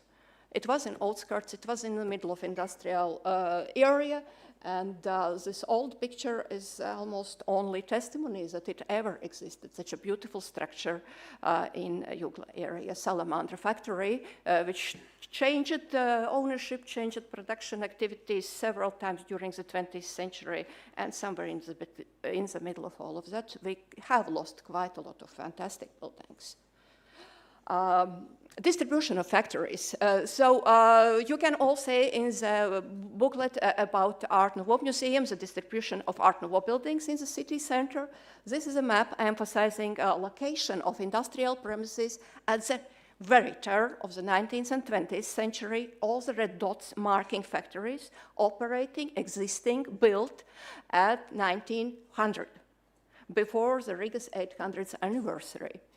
And that map is just to show why and where does the city comes from. And I mean it in a very, very serious and artistically important sense, because with the construction of all of those factories and with operation of all of those factories, there was the possibility to accumulate huge resources necessary for the construction span, construction activities that were carried out since 1880s up till the First World War. That was a very, very important stimulus. Of course, there was others, the social stimulus, because people who had to work in all those hundreds of factories, they had to live somewhere, and those 2-story workers' housing were not enough to accommodate all of them. City had to grow up, city had to expand, and it had the means. That's the point. It was not happening somewhere just by one single rich person or several people, like in case of small factories constructed, or singular factories, let's say, expressive singular Art Nouveau factories constructed in some other smaller towns, or like it happened with those rich people villas constructed in Belgium or some other places, when there are those fantastic, splendid examples of Art Nouveau, but they were used by 1 or 2 families, or several families. Here we are talking about hundreds of thousands of families that needed new flats. And the yellow dots on the small map are showing the cases where factory expansion was most noticeable in the period of early 20th century. To outline them more detailed way, this expansion was happening mostly on the right bank of the river. So those were the factories expanding quicker. There was the best connections with railway lines, with raw materials, with distribution of production later on. And then on the left bank the expansion was planned for the future. To outline out the buildings, it was mostly the reinforced concrete frame, 1913, that was used for new structures before the First World War. Renovated, some of them are recently, like this building on the south side of the center, coming up with a different color scheme. WEF factory was expanded in 1914 as part of AEG company, German company. Therefore, Peter Behrens' involvement was very crucial for the development of those structures. And for the development of Provodnik factory, it was engineering company of Maillard from Switzerland that was invited, and he himself spent a lot of time in Riga during 1912, 1914. He was working also in several towns in Russia, but here's the testimony of his work in Riga, and in his archives could be found pictures of construction process of the remaining corpus, remaining building from Provodnik factory. There was another one, twin building here, but it was lost during 1920s as a fire took place, and Maillard explained, no, it was not built under my supervision, it was a different company who was working on the one that was lost. Another factory, Buffalo Footwear Factory nearby. Again, here we don't have much of documentation of project development, but we can see reinforced framework, we can see huge glazings and very elegant and strict rhythmization of facades with skyline and details, just very simple details on the top. If we look back at the city center, expansion of Leitner's factory, already mentioned, was made in similar formal language of elongated proportions, geometrical features of Art Nouveau, and looking back compared to this factory premises, in both cases we can see that those late Art Nouveau structures, they are coming either next to historical expressive structures from 19th century, or they are later expanded as production changes to different typology with structures from the late 20th century, thus placing those structures in very various contextual situations. One of very special cases is Zeiss factory, branch of Zeiss factory, which used the project, the same project as used in expansion of Jena factory, which was originally built in 19th century in eclecticism, formal language in Jena, but expansion at the beginning of 20th century was in this very strict and elegant late Art Nouveau formal language, but the building was in very, very poor conditions. Therefore, there was made a difficult decision to destroy it and made a first ever replica of industrial heritage building, and that being Art Nouveau industrial heritage building, where both reinforced concrete was used for outside these architectural features, and also internal construction was made in new and reliable reinforced concrete. Going back to the city center, one of the hidden gems, Brieger soap factory, now turned into music school, is in very center of Riga. It's very impressive case, and it's very suitable for a school of education of arts, as its formal language kind of relates and interior structures to the ideas expressed both by Charles Rennie Mackintosh and other architects working in very geometrical Art Nouveau formal language. To touch upon transport heritage, here is a railway station that was built on the left bank of Daugava River in order to enhance industrial development on this area. It was made huge to accommodate all the needs of future factories to be built around here. And two bridges on the left-hand side at the same Art Nouveau period, constructed by German or local engineering companies. One of them at the top of the picture is in very poor technical conditions, and it's decided to dismantle the bridge itself, but there's a promise that the support elements at the end of the bridge will remain as monuments.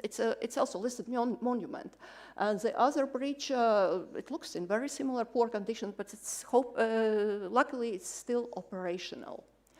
On water supply system, we already mentioned on the right-hand side, it's Alice Water Tower, which was originally much shorter, but it was expanded in 1930s to upwards to provide water for bigger houses.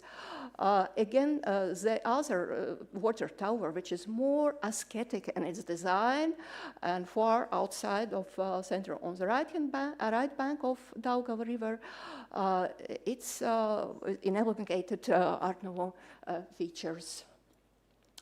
And back to city center and back to other typology. What was happening at the same time with office buildings? Again, reinforced concrete, huge spaces, huge glazing. If we look at public buildings, the one we visited yesterday, the Ziemeļblāzma Palace, which was also industrial heritage in a sense that it was built for the workers.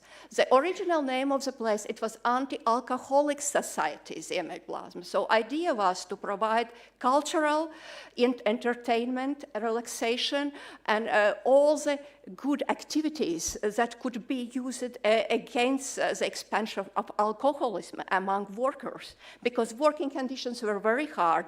And August Dombrovskis, as a visionary and very philosophical thinker of the time, he wanted to give something back to the society. He wanted to give them culture. He wanted to give them space to expand their emotional development while the city is growing economically and physically. But in his ambition, he was kind of himself a designer of the building. And again, we can't speak about big architects' names if talking to this structure. If we look back at apartment buildings from the period, of course, we know the architects. And there was quite a huge number of architects, graduates from Riga Polytechnic Institute, the beginnings, the roots of our current Riga Technical University, who were entering artistic scene at the time. And on your left-hand side, you see buildings from the city center. Very simple, very hard to place from a first glance. Are they from the 1940s, 1910, or are they from 1920? So it's again this in between. Where does actually Art Deco start? Where does actually Art Nouveau expand further? And on the right-hand side, a building from outskirts. Very simple, very laconic, and I want to thank Karin for the terminology. So it's Jugendklassizism. I would like to adapt and start to think about, especially after reading Peter Greenhalgh's fantastic essay on the beginnings and roots of Art Nouveau and on the actual periodization of 19th century. Where do exactly it starts, where do exactly it ends? And should we not start to talk about the beginning of the 20th century, somewhere far back in the previous decades? So, contemporary use of industrial heritage. Yes, quite a lot of buildings are still empty. It's not easy to adapt them for those two-story lot-type apartment blocks, but people are trying. And at the same time, we can point out those very characteristic features that bridges 2 decades, two centuries actually, between 19th century and 20th century, with large glazing, rational geometric formal language that starts to enter Art Nouveau period. And if we look at those fantastic examples of Europe, this, again, my thanks to Peter on mentioning Pallas Toclet as the first one that looks for this new classicism for the 20th century. I would like to say that industrial heritage, both of Europe in general and in Riga in particular, it is one of those architectural elements, branches that might help to bridge the gap and to rethink how do we look at contemporary architectural styles and how do we place this tricky architectural heritage in the general scope of art and architectural heritage of Europe. So going back to big structures still awaiting renovation, and going back to social issues related with those, we have to consider how to make this heritage, Art Nouveau heritage and industrial heritage, interrelated both artistically and functionally and economically with contemporary society. Who are the new workers living in historical and current workers' housing, who are the potential users for huge industrial complexes that ceased to operate long ago, and how actually can we rise the level of protection for this heritage that is still difficult and still tricky, as we have heard. Thank you for your attention, and here once more, the only monument to Art Nouveau in Riga. It's a monument to citizens of Riga, described in August Daglav's book Riga, written at the period, and it's placed on the outskirts of city center, depicting people with real prototypes, like architects, engineers, and cultural workers of the period, and looking towards the future, towards a new developing city. Thank you very much.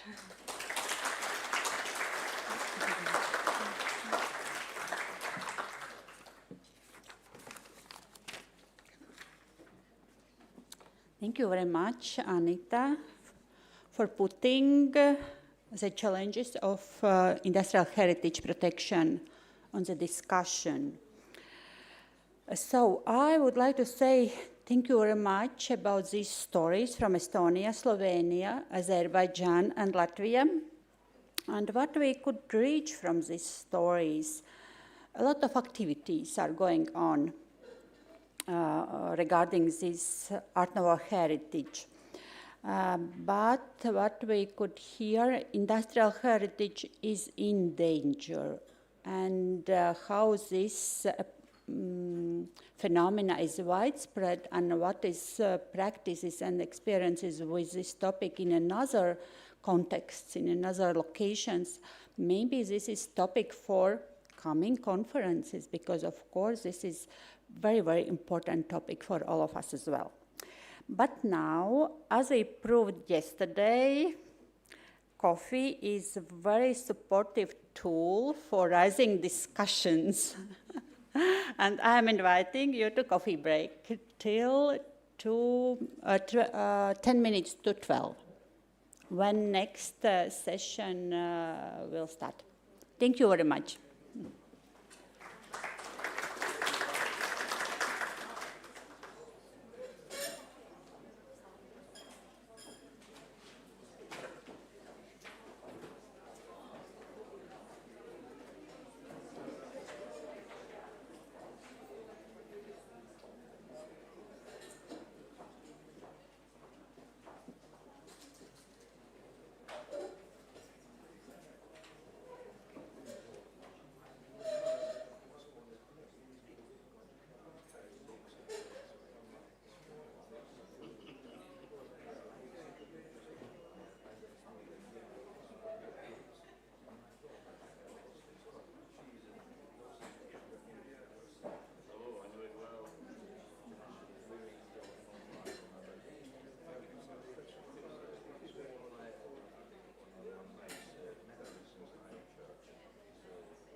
Tā, turpinām darbu, un sākas mūsu 5. sesija. Un šajā sesijā So, continuing the 5th session, we are talking to applied arts, and the moderator is going to be Ojars Pārītis. He is studied philology in Latvian University.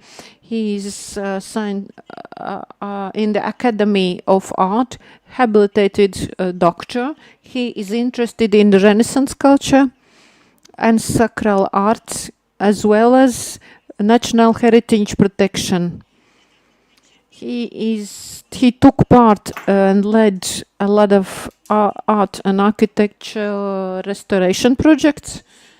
He has published 20 monographs and 300 articles in Latvia and European publishing.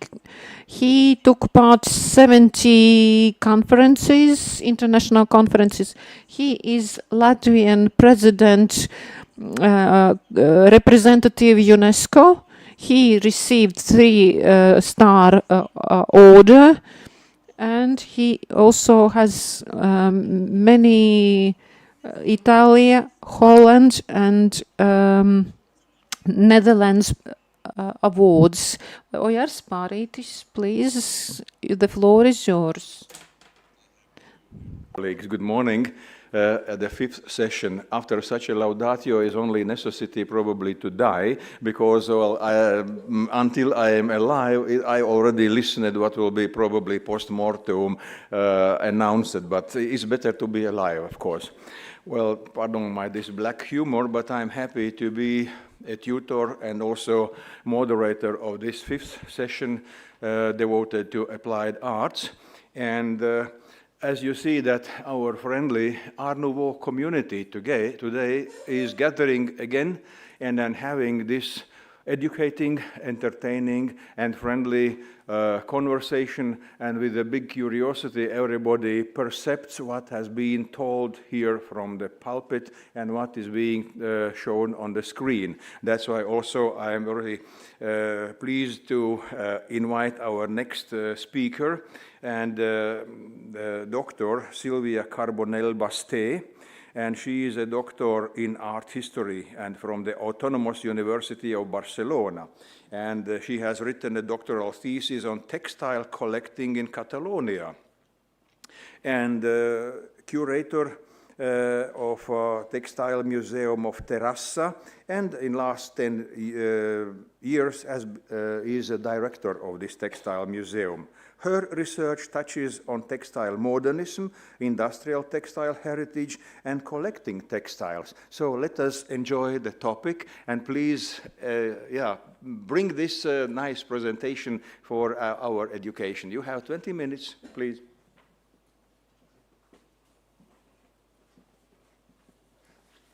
Thank you very much for all the organization. It's a pleasure to be here.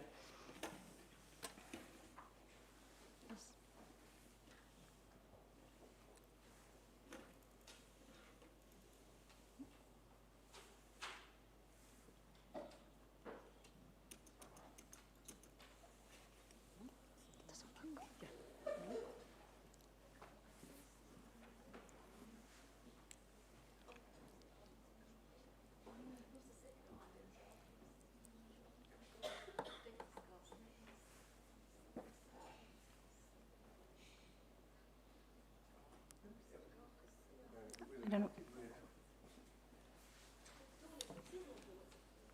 No, it doesn't work. We have to put But yeah, probably may I try to use arrows? Also not. Well, just my presentation is not. Yeah?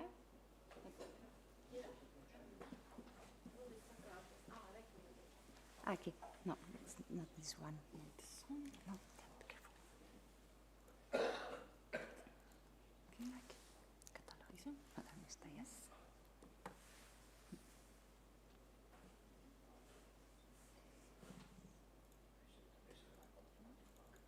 Yeah, right.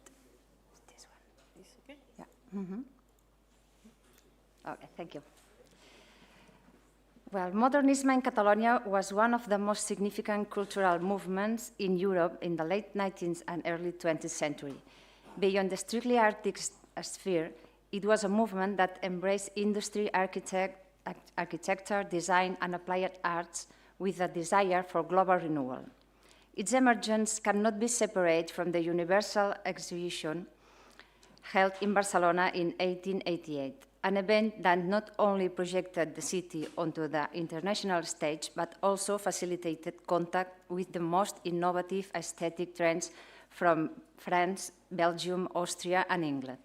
Situated at the cross of European and modernist Mediterranean influences, Catalonia knew how to assimilate the essence of European modernist trends and adapting them with its own distinctive flair.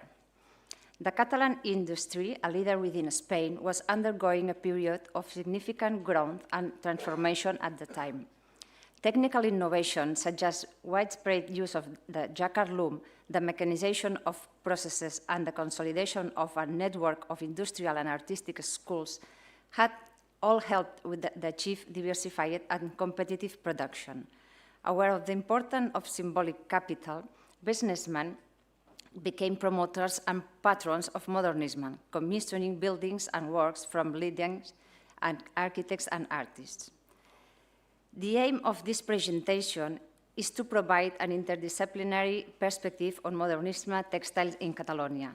It will discuss the industry and its characteristics at the turn of the century, the role of businessmen, the establishment of textile schools, the dominant styles and influences, and finally, the type of social uses of modernista fabrics.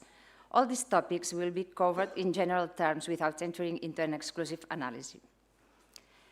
By the end of the 19th century, Catalonia concentrated nearly all the textile production in Spain, including the fields of cotton, wool, silk, linen, and blends. The entire production process, from spinning and weaving to dyeing and finishing, was carried out there using a variety of techniques and materials in order to produce a wide range of items for clothing, the home, decoration, liturgical, etc.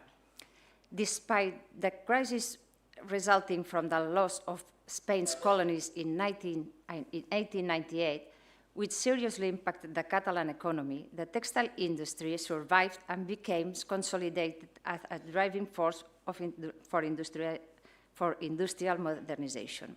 The jacquard system, introduced to Catalonia in the mid-19th century, underwent definitive expansion during this period, becoming an essential tool for producing highly complex decorative fabrics. Silk companies, in particular, managed to achieve special prominence. Firms such as Malbé, Barnadas, Rafar, Jorba, Vilomara, among others, were noted for the quality of their products, while many European fabrics were imported and sold in specialized stores. The preserved samples of these companies reveal an extraordinary stylistic diversity, floral motifs inspired by Art Nouveau, Viennese geometrics, Arabesque designs, and reinterpretations of Catalan Gothic were among the most popular. The major textiles and other industrial sector businessmen also became promoters and protectors of modernista art. Short names are Güell, Batlló, Calvet, Milà, Muntadas, etc., were truly emblematic for the Catalan bourgeoisie at the time. Commissioned architects such as Antoni Gaudí, Lluís Domènech i Muntaner, Josep Puig i Cadafalch went beyond that of merely building private homes, for it was a way of displaying economic power and cultural ambition. Fabrics played a prominent role in these spaces, whether in the form curtains, tapestry, rugs, folding screens, tablecloth. Gaudí's Casa Batlló and Calvet, Domènech Casa Lleó Morera and Casa Navàs, and Puig i Cadafalch, Casa Ametller, are all paradigmatic examples of textile design becoming an integral part of architecture. Modernista factories similarly participate in the desire for representation. Buildings such as Casa Ramona Cotton Textile Factory in Barcelona, designed by Puig i Cadafalch, and the Aymeric Amati Jouvet Wool Factory in Terrassa, designed by Moncunill, combined industrial functionality with modernista language, putting Catalonia at the forefront of Europe for factory architecture. In the 18th century, the Barcelona School of Design, known as La Llotja, played a fundamental role in training draftsmen for the thriving printed calico industry, which was all the rage at the time. Between mid-19th and early 20th century, most Catalan textile schools were established and consolidated, putting the country in a unique position in this field. Three types of school coexisted at the height of the modernista era: industrial in Barcelona, Sabadell and Manresa, textile engineering in Terrassa and Barcelona, and arts and crafts, Barcelona, Vilanova i la Geltrú, Terrassa, and others. All these schools included drawing classes for industrial use, while the School of Fine Arts offered more strictly artistic trainings. The former emphasized technical and regulated aspects with subjects such as drawing applied to textiles, which combined theory and practice in order to address the needs of factories. Teachers like Pau Rodon, Treball, and Ferrater were notably key figures in establishing a generation of fully modernista designers. Rodon, in particular, had a significant impact, as well as directing the Badalona Textile School. He launched the magazine Catalunya Textil, which disseminated technical and artistic knowledge, thereby contributing to the development of a modern textile culture. This gave rise to a brilliant generation of designers: Antoni Font, Vilalta, Vilella, Carratalà, Antoni Saló, Tomàs Aloy, Llavaria, many of whom went on to establish their own practices, and several of them set up new schools. Catalan modernista make up a true stylistic mosaic in which tradition and innovation converge. In creators were inspired by European trends, such as the work of French architect Viollet Leduc and the English designer William Morris, disseminated, for example, through preserved pieces from Silver Studio and Liberty and Comper & Co. At the Terrassa Textile Museum. This combination of influences resulted in a style that could alternate between medievalism with Gothic overtones, Arabism derivations, such as Palau Güell, or expressions of nationalist desire, such as Palau de la Música. Also, Japanese and Renaissance motifs were also present in many designs. The symbolic and decorative potential of fabrics was immediately recognized by architects, artists, decorators, and textile industrialists. The most celebrated motifs included pomegranates transformed into thistles, artichokes, or pineapples, roses, and carnations.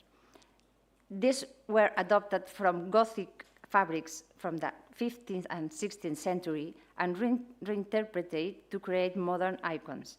Textile collecting, which began in Catalonia in late 19th century, played a key role. Historical pieces such as pomegranate velvets were used as models to be reproduced and reinterpreted. A paradigmatic example is the Gothic velvet with its characteristic pomegranate design preserved in Barcelona's cathedral. The entrepreneur Benet Malbé recovered and popularized this design from 1884, turning into a recurring pattern not only in fabrics, but also in modernism. Alexandre de Riquer was a key figure at the time. A painter, engraver, poster artist, graphic artist, furniture designer, and decorator, he also designed jewelry and fabrics. Adhering to the ideals of William Morris, he introduced the global concept of applied art to Catalonia, where fabric occupied a privileged place. He worked for several companies, such as the Ponsa Print Company, and designed the mural fabric for the Cercle del Liceu, for example. Some of his drawings and fabrics well survived, as well as posters and many other works. Alongside the characteristic coupe de fouet style, with its stylized plant motifs, undulating lines, and asymmetrical shapes, the Vienna Secession introduced a more geometric and refined language in 1900. This coincided with the international expansion of the work of Joseph Hoffmann, Coleman Moser, and Wiener Beckstatter, which was quickly adopted by Catalan designers in fabric designs with geometric repetition and more austere compositions.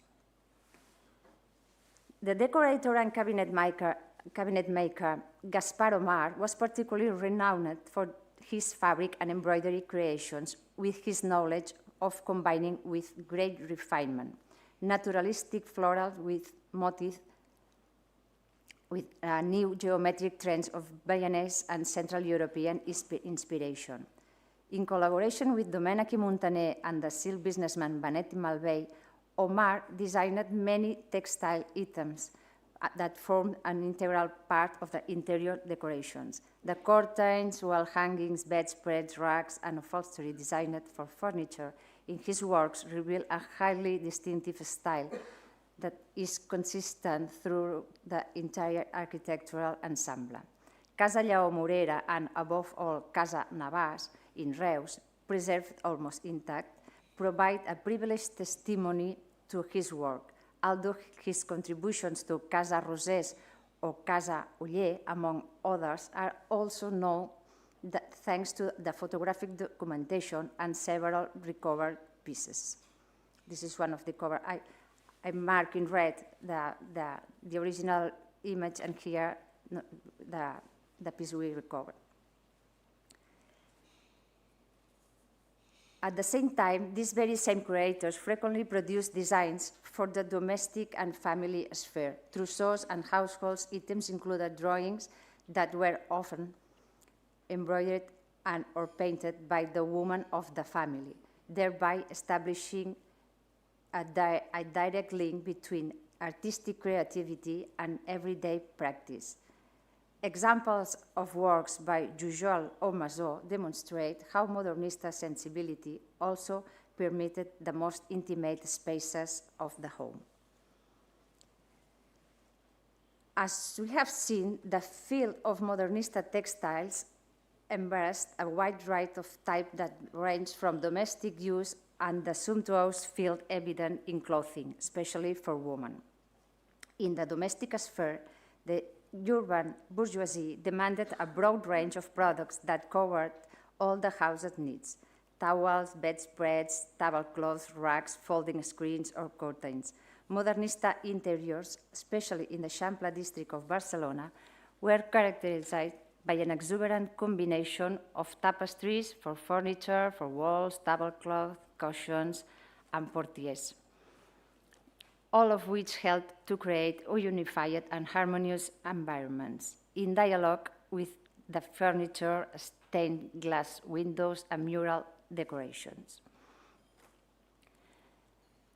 The most common materials were silk, wool, cotton, and linen, transformed into a wide range of fabrics: velvets, corduroys, and brocades for upholstery, satins and moires for bedspreads, damask, and curtains, and even an industrial material such as pegamoid, which imitate leather and provide luxurious look at more affordable prices.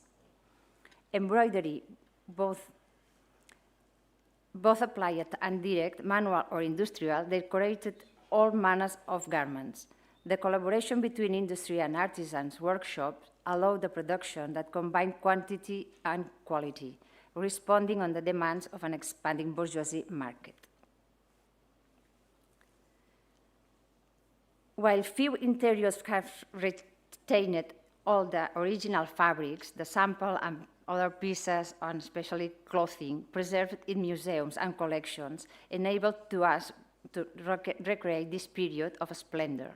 Preserving, studying, and reclaiming modernista textiles is not only about recovering an artistic heritage, but also recognizing the importance of an industry that played a key role in shaping Catalan cultural and economic identity, which is vital for recognizing the transmitting of our collective identity to new generations. Museums play a key role in its task because they preserve and study collections that help us to understand and appreciate the past, The Terrassa Textile Museum is a leading institution in the research, conservation, and dissemination of textile heritage. Through exhibition, publication, and activities, it makes specialized knowledge accessible to the public and helps to strengthen social awareness and the importance of his legacy. Marked by its industrial tradition, the city of Terrassa also flies the flag with the staging of Modernista Fair. Its textile museum collaborated with the fair for 23 years, providing historical rigor and encouraging citizens' participation through the courses, talks, and exhibitions it organizes, thereby turning heritage into a living, shared experience. Thank you very much.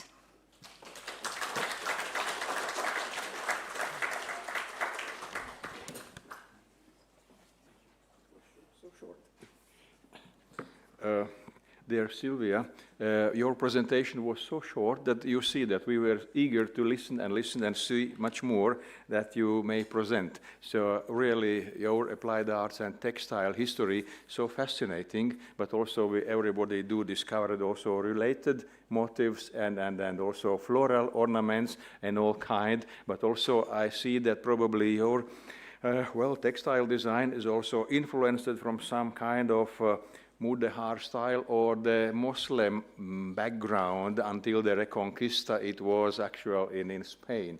But well, this is also a topic that should be discussed. But thank you for this beautiful presentation.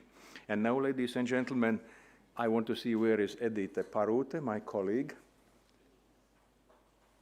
Is there. Thank you so much. My colleague from Academy of Arts of Latvia, Doctor of Arts, and historian of arts, and also has this degree in music, visual arts, and architecture. But she specializes in fashion history research and of course, more than 20 years of activity. And in her activities, of course, is establishing a professional fashion science activities in Latvia. Since 2000, she has been a lecturer at the Department of Fashion Design at the Art Academy of Latvia. And Edita Parute interpreted the evolution of fashion conceptually and involved it in this interdisciplinary research, publishing articles in academic and popular science publications. So we have really an experienced expert in Latvian textile, in Latvian fashion design, and as much I do remember her PhD thesis, so it was a big wingspan of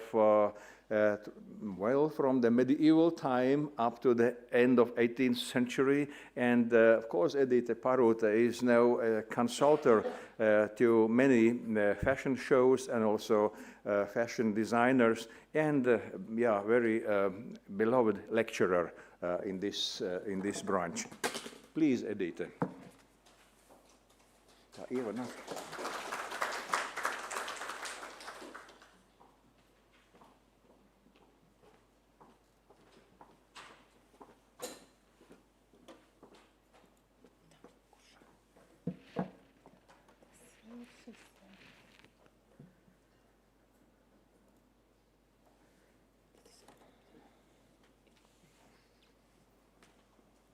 Thank you for this wonderful introduction. Tālāk referāts izskanēs latviešu valodā.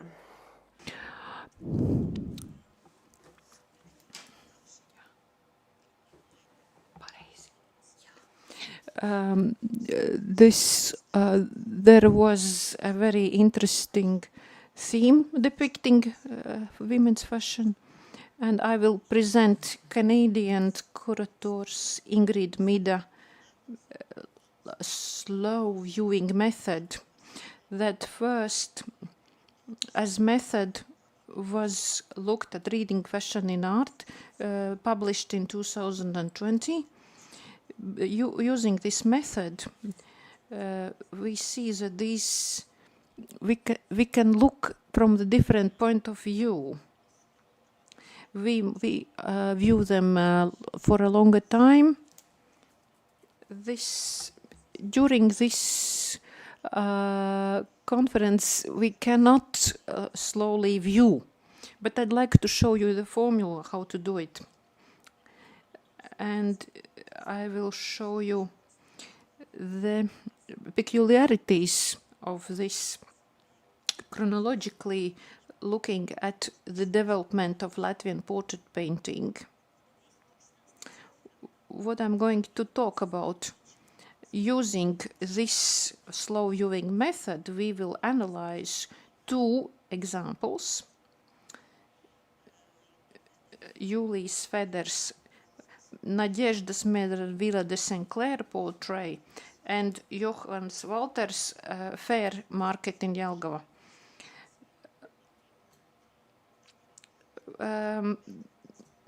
But Art Nouveau fashion tends reflect more detailed interpretation in the future. Most of the works mentioned here are kept in the collection of Latvian National Museum of Art, but two others have collections at Riga Art Nouveau Museum.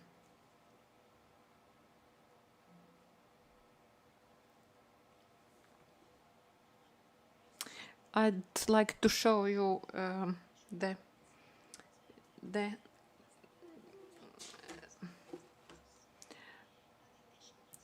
why painting is very special to analyze, because in the painting we see the color, the special view, and the painter depicts human body and also perceive ideal. The clothing becomes external visual project of authentic principles that were significant during particular period. And it is also interesting to see the process, because in the painting you can see the intent of the artist.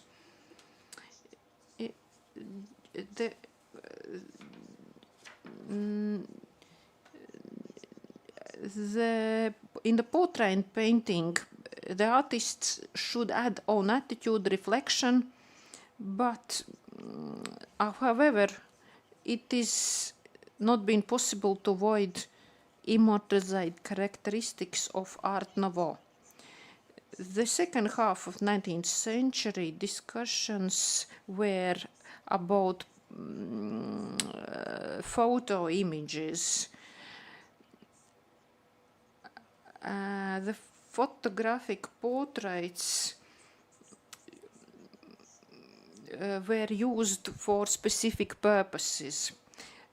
Photographs offered costumes, accessories. They showed very unified picture, which was criticized by Mida.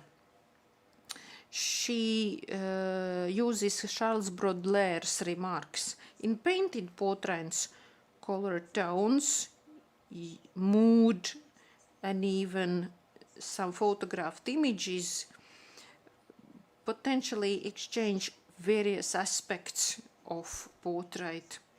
And now we are looking at Jannis Rosenthal's on the picture. We can see the photo and picture, and Pujate mentions Rosenthal's painted portrait. Charlotte von Lieven portrait in 1898, which confirms the artist's mastery and confirms the portrait's accuracy. Unfortunately, we cannot see the photo, but from photographed image, the detail is very close, and it provides almost all the necessary information about the nature of costume of this period. And also it is worth mentioning that is very much accepted commonplace portrait from photographic images. And academic trained artists did it, including Jānis Rozentāls. At the same time, many painters turned to photography as medium, and Jurijs Feders was among them. I will analyze him later.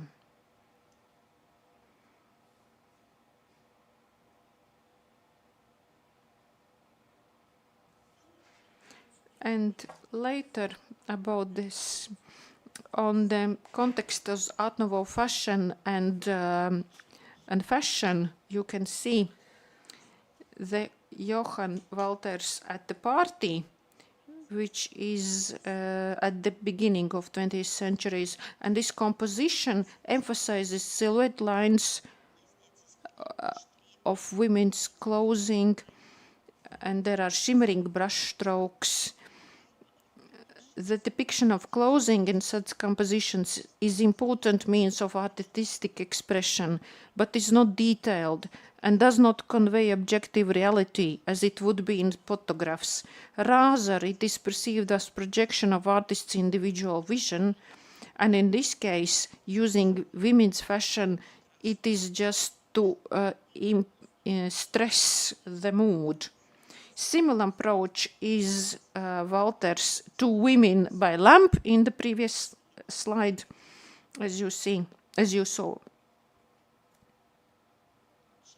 And here you see all the work mentioned. I have to show some of the peculiarities of Western fashion. There were two periods expressive in silhouette. I will highlight these. The first phase began around 1890, and it showed our glass shape. It was cult of it shows that women's clothing is very much likened to curves of nature. There are Johann Walters' work, Two Women by the Lamp. There are ribbons and laces. The second period of evolution of women's clothing was at this peak in 1905 and indicates the dominant influence of flowing and curving lines. And here you see Jānis Rozentāls Kerija Grotuse, where are a lot of lace and curved silhouettes.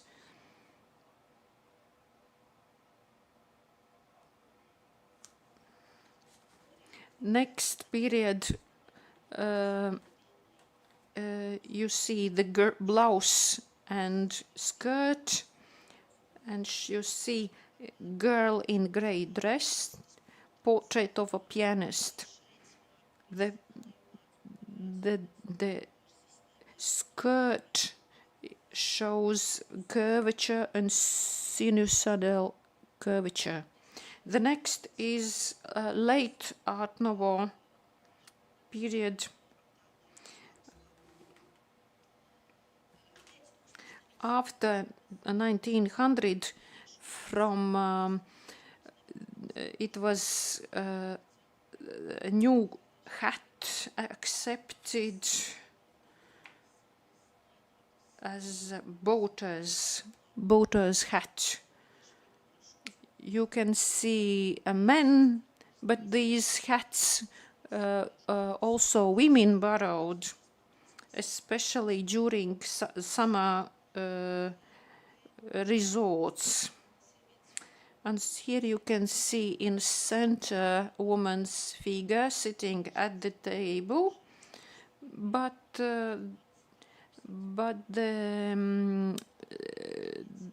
it was naval accents, as you see, blue stripes on the puff sleeves. It is Janis's Veranda Capri, Janis Rosenthal's. I have to show also very important tea afternoon dress, which was very, as you see, Janis Rosenthal's Elias portrait. About the media method, it shows you visualizations from slow viewing. It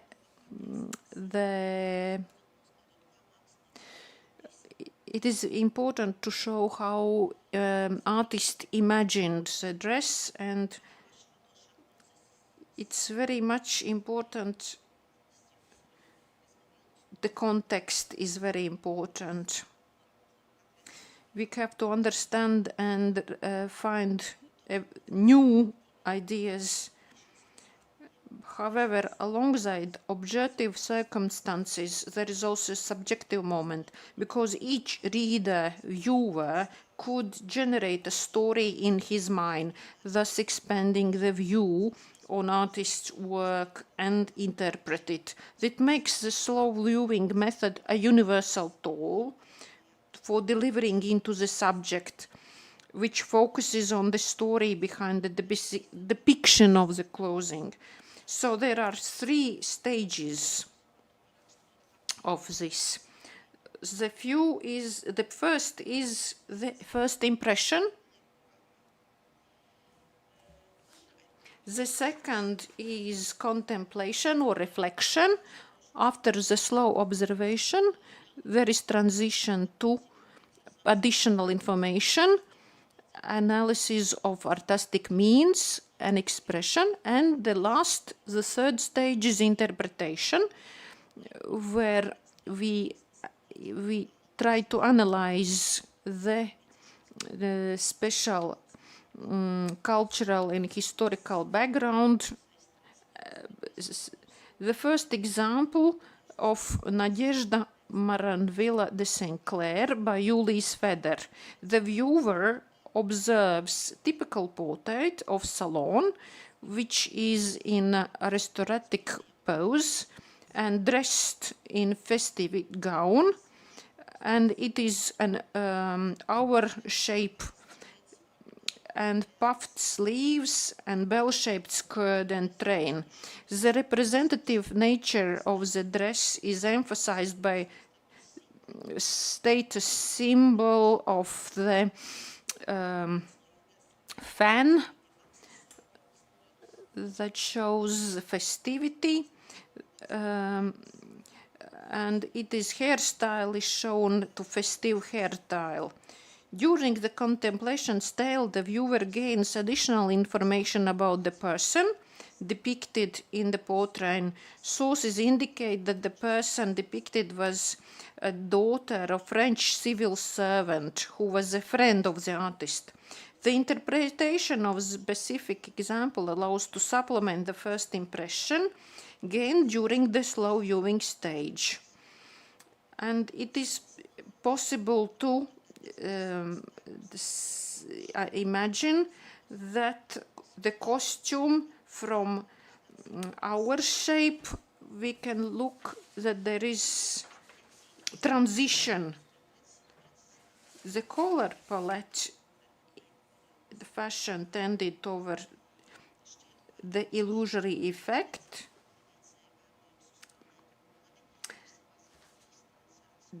The artist view is very objective of the time.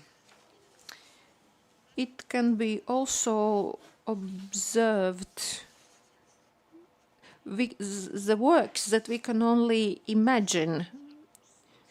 We have to take a look at the artistic elements as clothing, nuances, The example here, Carlis Brensen's watercolor woman, at the beginning of 20th, it represents the woman sitting at the table, seen only behind, but it's a very significant characteristic of the period. The pink dress reflects the characteristic curved silhouette of the 20th century fashion, which almost shows objective view of the fashion, and it gives perception of the work.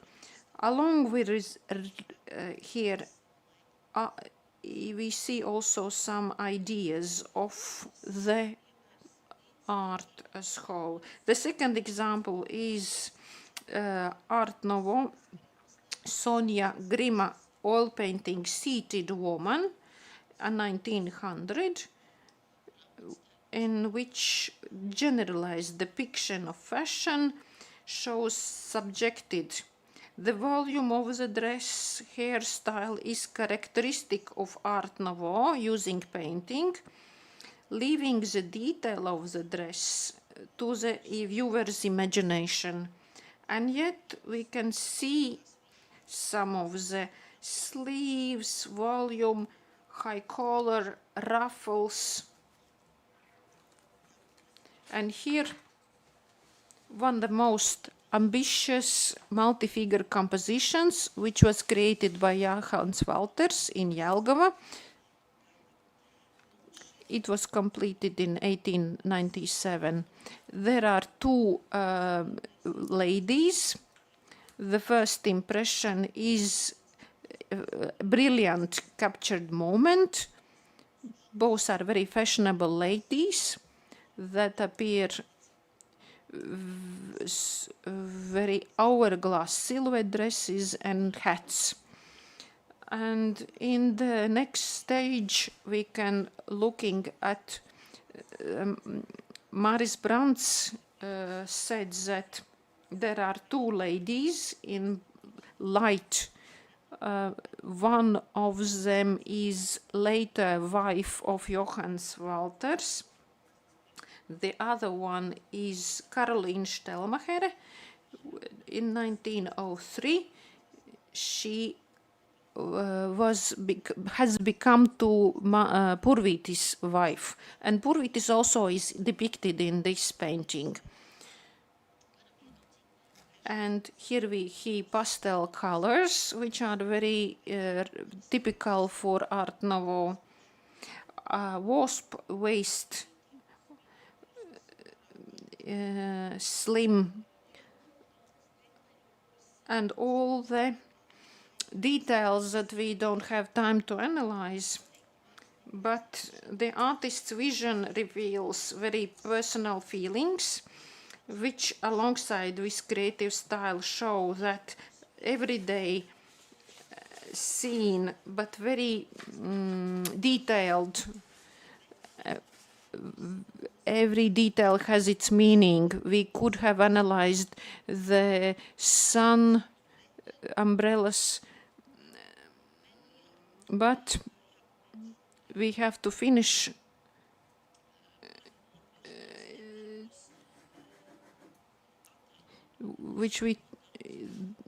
there are many international Mary Groswald's portrait with puff sleeves, also pastel colors, English influenced. However, fashion,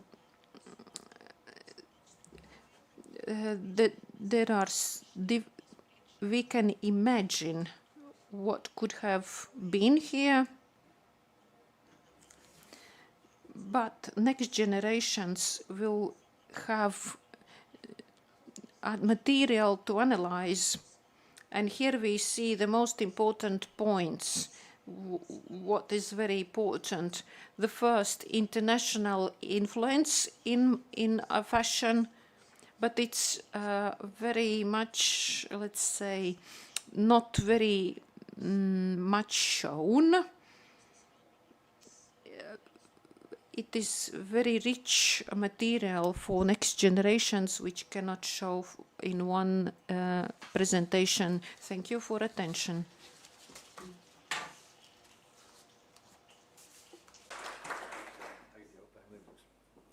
Thank you, Edith, for this beautiful insight.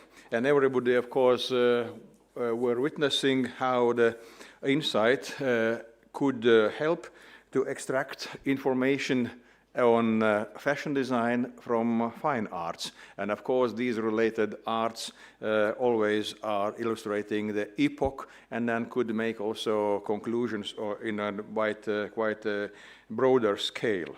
And Edith, thank you to your mentioned local and international topic, which also makes a bridge to the next speaker, to Master of Arts Ines Baranovska, whom you yesterday also acquainted during the excursion in the Museum of Applied Arts and Design, a beautiful specialist, head of Decorative Arts and Design Department at Latvian National Museum of Art, and also lecturer at the Art Academy of Latvia, and her research interests are focused on history of art and design of 20th and 21st centuries and problem of art in public space.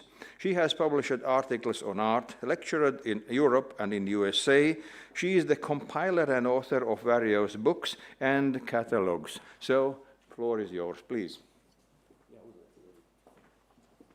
Thank you.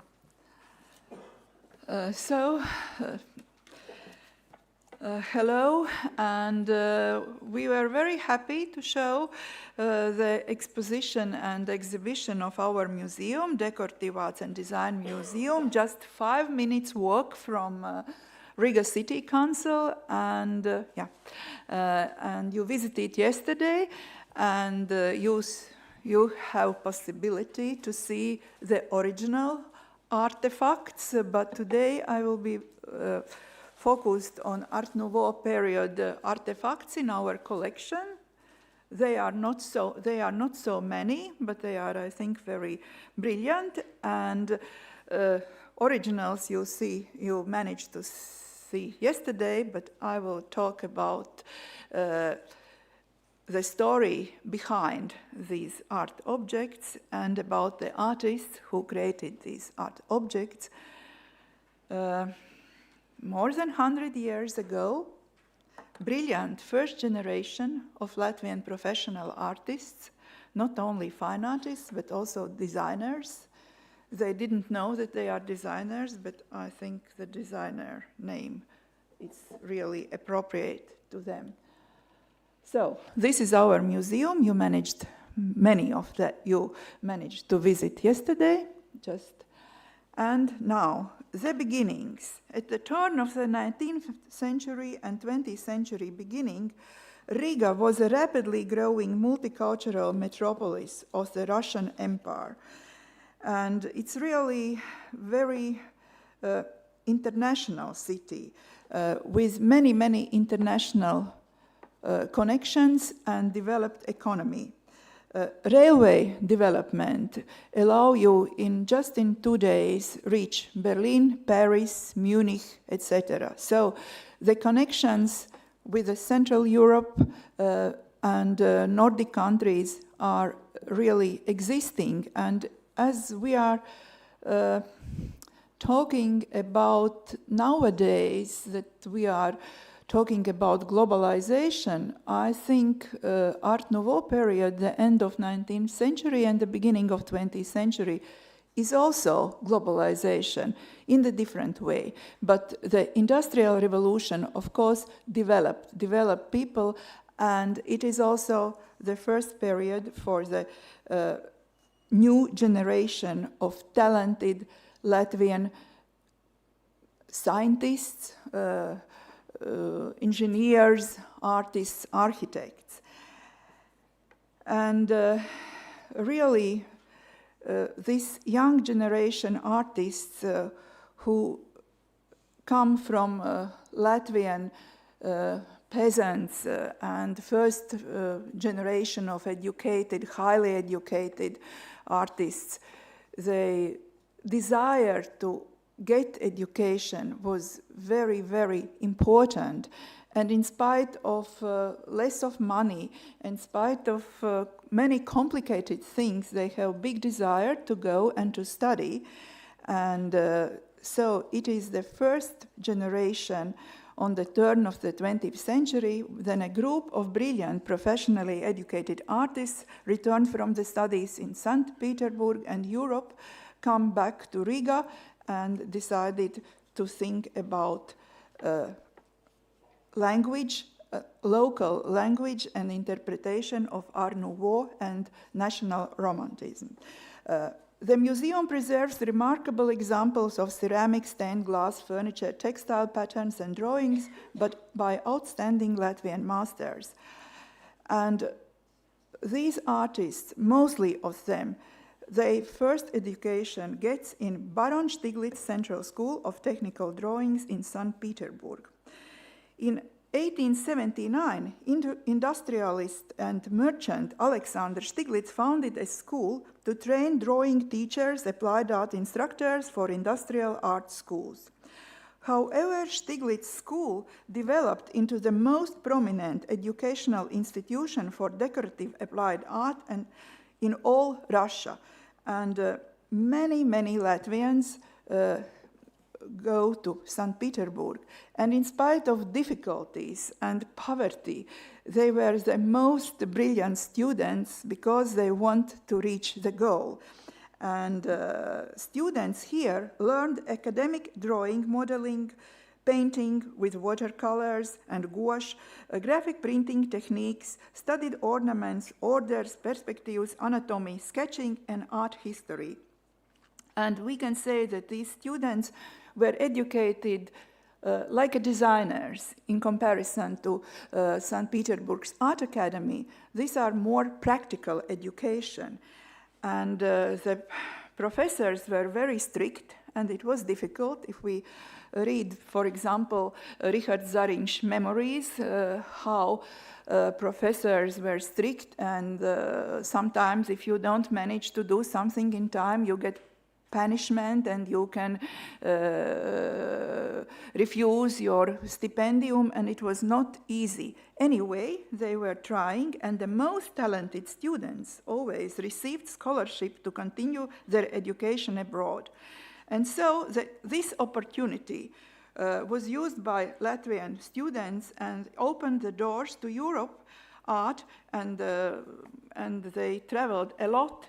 And so we can say that, oh yes, it's more than 100 years ago, it's much more complicated, no airplanes, but anyway, if you have a wish to go and know what is new, what is important, that you just must have a wish and you can fulfill it.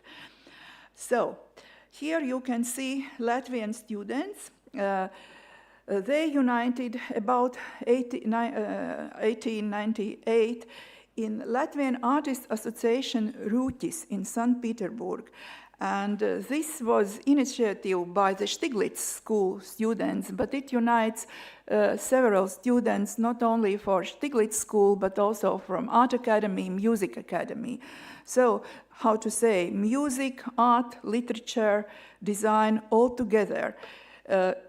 This association, Rūķis, can't get legacy in St. Petersburg because of they are not representing one higher education, but different schools, and it was not the right legacy. But anyway, they unite together, and they are this national self-awareness awakens idea is very important. They are talking about what to bring, what ideas, what to use from international experience to Latvia, thinking about Latvia like a nation. And here you can see just not all, but mostly students, Latvians, who have graduated Stiglitz or have studied had studied in Stiglitz Center School of Technical Drawings. And as you see of their ages, and then they are studying at Stiglitz School, they all are about 25, 30 years old. And of course, some of them have a very short life.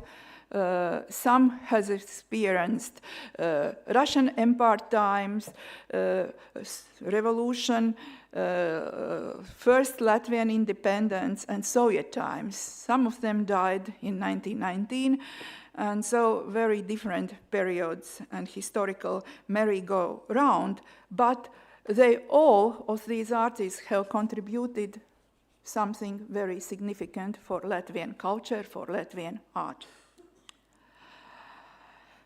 Of course, Stiglitz School was very important, very strict, and it is the basis of knowledge. But then, of course, they travel to Europe, and their destinations were Berlin, Munich, Vienna, and Paris. Paris, the center of culture, the center of Art Nouveau in the beginning of the 20th century. You see these photos.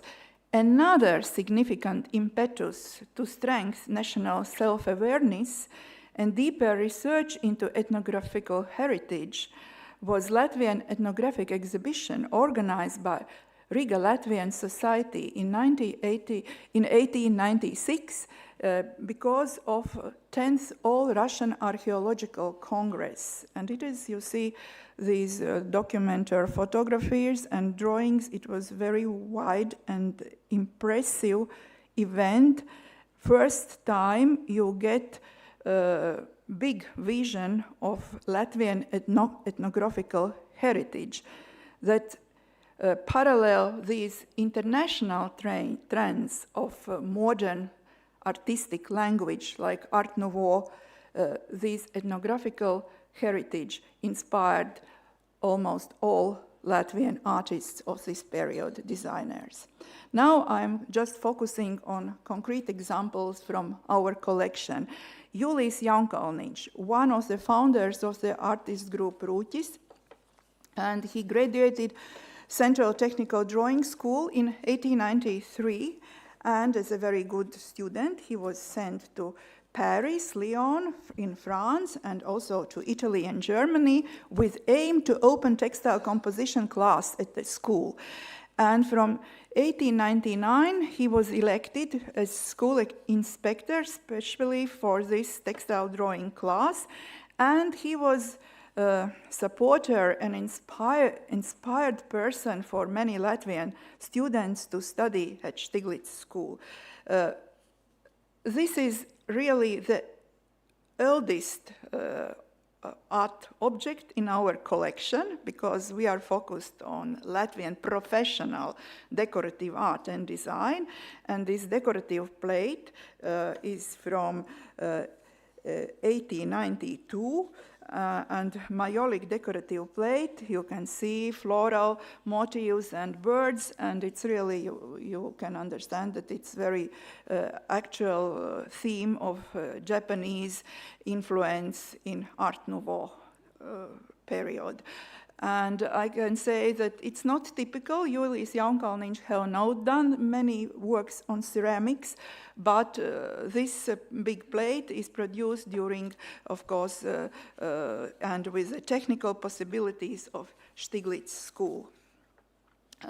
I have selected photos from archives of all my mentioned and future mentioned artists, especially selected the photos of them when they were young, than in these very beginning, and you see that, now we look at them as national heritage, but you must always remember then they have created these art objects, they were very young, approximately 25, 30 years old. Kārlis Brensens. Again, he studied flower painting and textile ornamentation by Julijs Jaunkalniņš, but later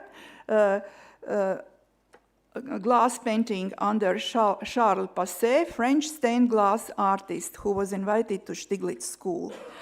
After graduating from school, he was sent to Paris, where he remained until 1907, and studied Felix Godin glass painting workshop, working under guidance of the renowned Swiss-born French stained glass artist Eugène Grasset.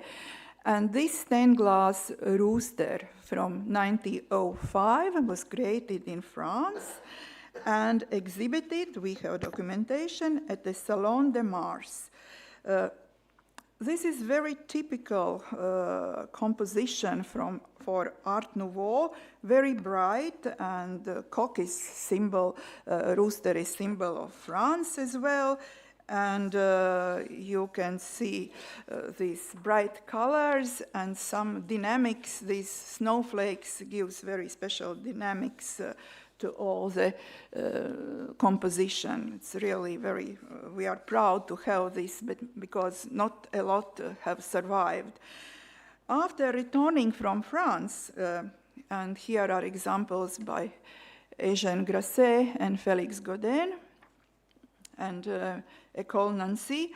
After returning from France, Bransens taught glass painting in Stiglitz School till 1920. Then he returned back to Latvia and continued his artistic creativity in Latvia and worked, but it is already not Art Nouveau, the next period. Here you can see from Latvian National Museum of Arts some examples of his sketches for stained glass window design. Julius Straume. Again, Stiglitz Art School, finished in 1905, and in fabric decoration department by Julis Jaunkalniņš, and later he supplemented his knowledge in Paris from 1905 till 1907, but after he ended, he gets a job from Russian Empire to go to Caucasus, Georgia, and to make ethnographical research on, and to organize carpet weaving, to develop carpet weaving traditions in 20th century in Georgia and Caucasus. And it is not our subject, but he is the founder of Caucasus House of Art and Museum, and he is highly appreciated in Georgia. In 1923, he came back to Latvia and invented this carpet weaving tradition also in Latvia. But here in our museum collection and in the collection of Latvian National Museum of Arts, you can find beautiful cartoons for textile design created by Julius Straume in Paris in 1905 and 1906. And of course you can feel these dynamic rhythms using these oriental motifs and everything from the birds, flowers, it's some Japanese influence or peacock, and everything what is very typical for textile design during Art Nouveau epoch in Paris. Today we see also Barcelona and Catalonia experience. So we are now talking about big international network, but the same was 100 years ago. Here are examples from V&A Museum, the same dynamic rhythms and decoration. Jānis Rozentāls. Jānis Rozentāls is a very, very important person for Latvia. We can say that he, painter, graphic artist, art critic, is regarded as one of the central figures in Latvian art history at the turn of the centuries, innovator in the Latvian culture and in the context of this time. He introduced modern forms and expresses universal human values, everyday scenes, and as well he was interested in Christianity, ancient mythology, and Latvian mythology. But in applied art, Jānis Rozentāls was the advocate of the principles of Art Nouveau. And this is embroidered this altar frontal from St. John Church, which is just near our museum, this embroidered by members of the Lady Committee of St. John's Church, was made by the drawings by Jānis Rozentals. It's a unique example because it's the only one survived real example of altar frontal embroidered from Art Nouveau period in our museum. Very typical composition, and in comparison to show what was done by Jānis Rozentals else. He was a painter, and he's one of the designers for the Riga Latvian Society building, and this huge fresco. You see such a, how to say, hybridization of already this national traditions, national romanticism traditions, and Art Nouveau traditions together. Ines, 3 more minutes. Yes. Then ceramics, vase by August Julla. Unfortunately, then he came back from Stiglitz school.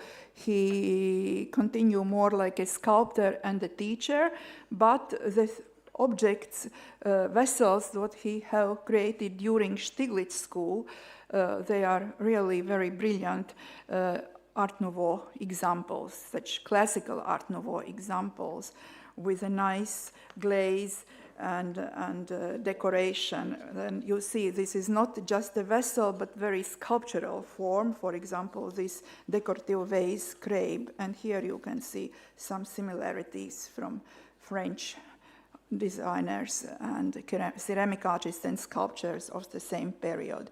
Julijs Madernieks. We can say that he is an artist of ornament and ornamental transformation. Here are his graphic designs.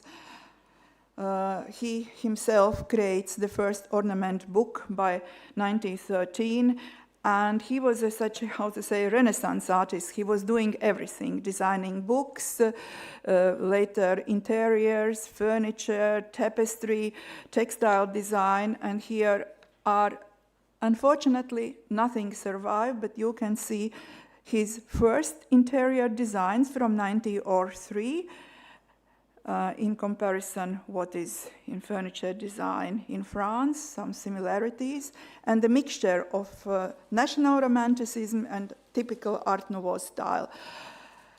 And his later ideas were more devoted, inspired by art and craft movement, Macintosh, and it's his own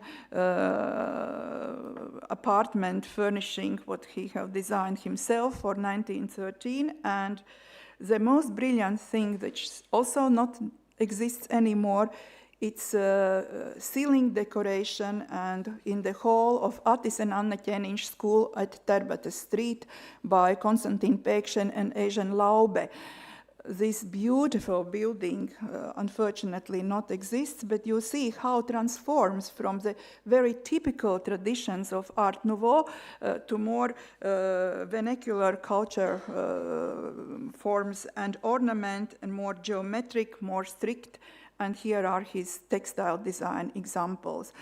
Richard Zariņš, graphic artist, and there were always some conflict between Richard Zariņš and Julijs Madernieks. Julijs Madernieks always say that you can research on national heritage, but you have to go forward to find, to transform these traditions and styles. But Richard Zariņš was very strict, and he made a big research on ethnography. We have a fantastic original example by Richard Zariņš, more known by graphic artist, but this is buffet created by his design and drawing originals, and here again a mixture.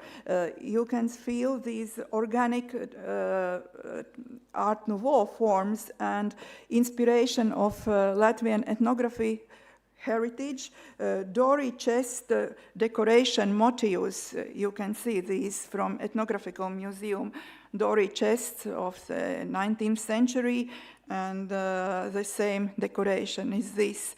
Richard Zariņš made big research on ethnography and developed, also supported artisans, and ceramic was very strong example. Not only porcelain, but these unique handmade ceramic pieces became very popular in between end of 19th, beginning of the 20th century, and we have several brilliant artists in ceramics like Peter Steinbergs. He created his own workshop. And of course, Ansis Sirulis, who continued his development as an artist already during the independent Latvia, and always he started as ceramic artist, but he continued as a designer of furniture, textile in Israeli, always wanted more and more of something else. And he remained faithful to ideas of national romanticism and continued it already in another epoch. I want to finish with a quote by Julis Madernieks. Every era has had its own art, and we can no longer be satisfied with the achievement of others, merely replicating them without contributing anything new. Every artist has to create and to think himself and create something new. Thank you.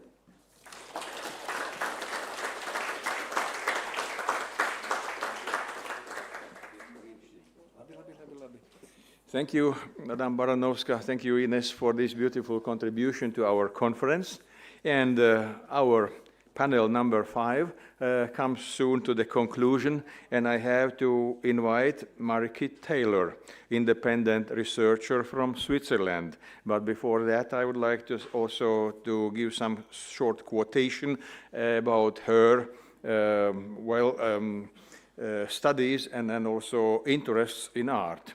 I'm a historian who loves storytelling, anecdotes, traveling, and always learning something new. I specialize in the conservation and promotion of architectural heritage, but this is but one aspect of my interests. I also have extensive experience in marketing, writing, tourism, public speaking, translating, working for the luxury industry, and even running a nightclub. As a researcher, I have published books and articles on various topics, from academic monographs to pamphlets and guidebooks. You see what a unique personality we do have today, and her topic is TikTok, from industrial challenges to artistic renewal. And this lady today even devotes her birthday party to Riga, because she has a birthday what could be celebrated at home among of friends, but you see she is celebrating among us in this Art Nouveau family. Please welcome.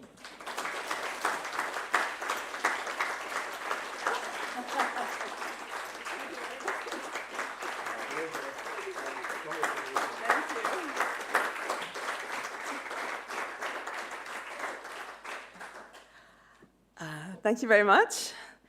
I was also surprised to hear that introduction about myself. So today I am presenting watchmaking. I have spent 10 years living in La Chaux-de-Fonds, and now I live in Finland and in Switzerland. And this is a beautiful topic that I chose. So the title is not quite the same as the one in the program, but this is the one I submitted, because I really would like to focus today on watchmaking. Watchmaking, which is a topic that I think has not been actually so much studied in the context of Art Nouveau, especially not in the context of mass production. And so today I'd like to present La Chaux-de-Fonds, which is a watchmaking town, and which is something that I've been doing quite a lot of research on, and I'm quite happy to share something that I hope you will discover also maybe something new, and that, of course, will need a lot more research to get to the bottom of a huge topic, which is actually, like the watchmaking industry is very complex and it's very fascinating. And though I'm specialized in architecture, I did also work as a historian for a luxury watch brand. So I also managed to see from inside what it is to make watches and also decorate them. So here goes. So first of all, I know some of you have been to La Chaux-de-Fonds, but when I used to live in Geneva, I didn't know where it was. So La Chaux-de-Fonds is up in the Jura Mountains in Switzerland. It's very high up in that 1,000 meters, one of the highest towns in Europe. And it's a very unusual town for Switzerland because it doesn't have an old town. It's a 19th century town solely devoted to watchmaking. It's major industry, and without watchmaking, it doesn't exist. So here you see pictures of the town, and this is what it might look like by the end of this week, because they were announcing snow for this weekend. So as you see, all the buildings are oriented towards the sun so that the workshops can get a maximum light to be able to work on these tiny pieces that go in the watches. In 1900, just to give you an idea of this small town in the middle of the mountains, in 1900, 76% of all gold watch cases stamped in Switzerland were stamped in La Chaux-de-Fonds. This means that La Chaux-de-Fonds was exporting thousands of watches, hundreds of thousands of watches every year to the four corners of the world. And that does not include metal, silver, and other steel watches, which were not as important as gold production. At the end of the century, you go from a production that was split into tiny workshops, and you suddenly become a worker in a large factory. This is a major transition. It changes completely the way pocket watches are made. And just remember, today, if we have a watch at all, we probably have a pocket watch, a wristwatch. But back in the day, those didn't exist, so everything would have been a pocket watch. And here you have a gold pocket watch factory, which would have been a typical site in La Chaux-de-Fonds. One of the major things about watchmaking was you always had to find new markets. Remember, this was an age when life was changing, trains, everything, working in a factory. Basically, nowadays, you had to be on time. So watchmaking became accessible to all. It was no longer a luxury product.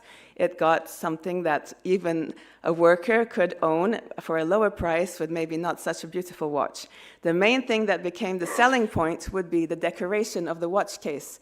Remember, a pocket watch has many faces, which you could decorate with all types of decorations. And this led to never-ending opportunities, not only for decoration, but also for selling. New markets and always finding the same consumer who would buy multiple watches. So nothing has changed. And La Chaux-de-Fonds became very well known for affordable watches, mass production. So we're not talking about luxury industry that you would have had, for example, in Geneva. So affordable watches, which were robust, precise, could be produced in very large quantities and delivered on time. This is especially important when you start thinking of military commands, because of course, towards the beginning of the 20th century, it became a huge issue that soldiers should have watches.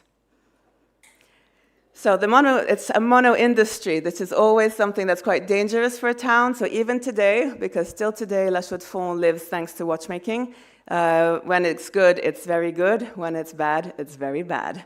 So of course, it's an obsession in La Chaux-de-Fonds to always know how to stay ahead of the times, keep the markets flowing. What do you do if it goes wrong?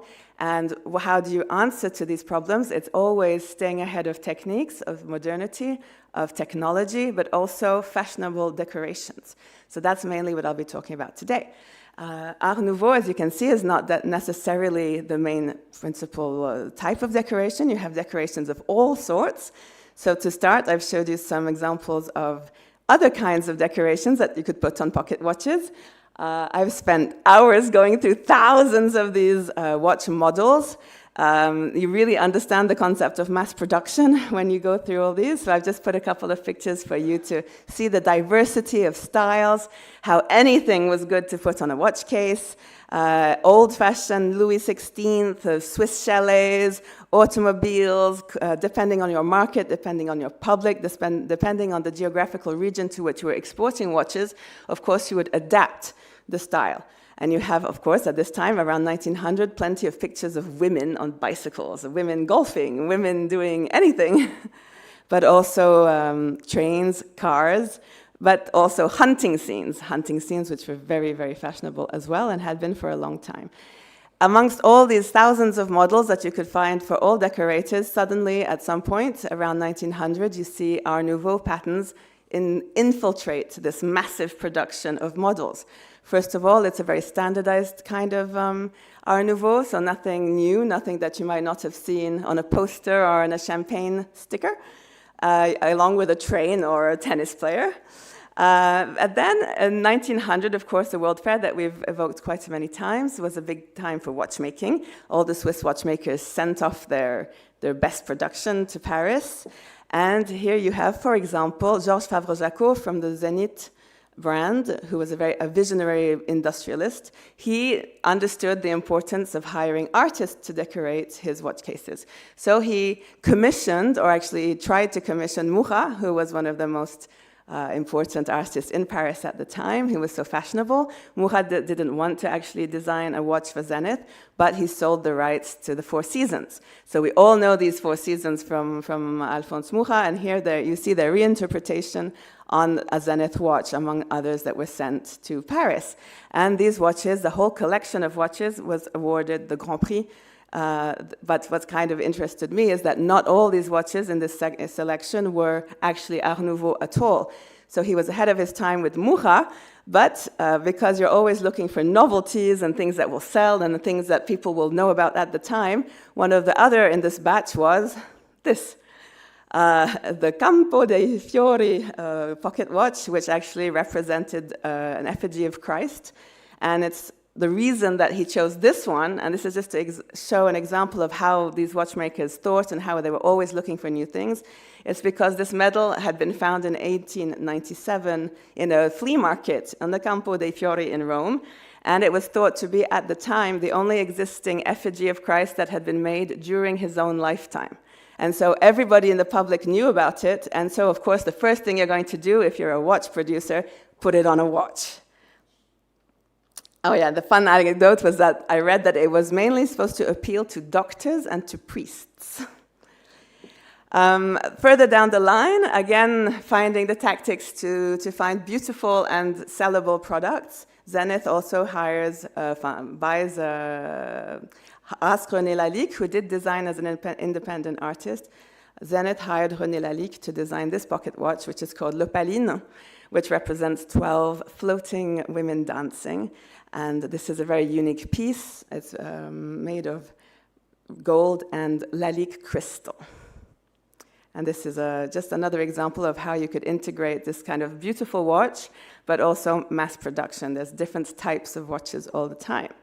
So coming to Art Nouveau, the standardized version, the more you advance as of 1900, the more you find these massive amounts of patterns of Art Nouveau. But as on the left, you never forget that there are all kinds of other styles that are happening at the same time. So I really say in mass production, in watchmaking, you're never talking about Art Nouveau specifically for aesthetic reasons. We're talking about commercial reasons. So here, I'm not a slow viewer, so I'm going to go through these quite quickly, I think. I love these, so I've been through many. I was looking specifically for Art Nouveau patterns and all these tiny, tiny models that are conserved in the archives. And here you have, for example, some of them are in catalogs, some of them are just scribbled on tiny pieces of paper, some of them are glued together in old books. They're all tiny pieces of paper floating around. And you just imagine that these were the engravers, enamelers, watch sellers, owners, they kind of had these with them to show their clients. And for example, here you have examples where you have little bits of Art Nouveau mixed with other styles. You could put jewels on them, of course, a lot of enamel. Enamel was very important for decorating watch cases. So for example, fleur ramollier is an indication that you would actually engrave these, carve out the metal, fill it with enamel, and this would be quite an easy way to sell a watch. This is today something that's considered luxury. At the time, this was just standard. So here, for example, catalogs from the Aurea factory. You could see how they photographed watch cases. So all these cases were empty. You would choose your case and then fit in the movement. So that means each watch could be adapted, and the varieties are endless. So I chose this one on the left because it actually mentions the brand Vulcain, which indicates that probably this brand chose this pattern amongst thousands, and then a couple of other variations, and still to remind us that it's never just Art Nouveau. Why not float off in a balloon in some sort of oriental setting?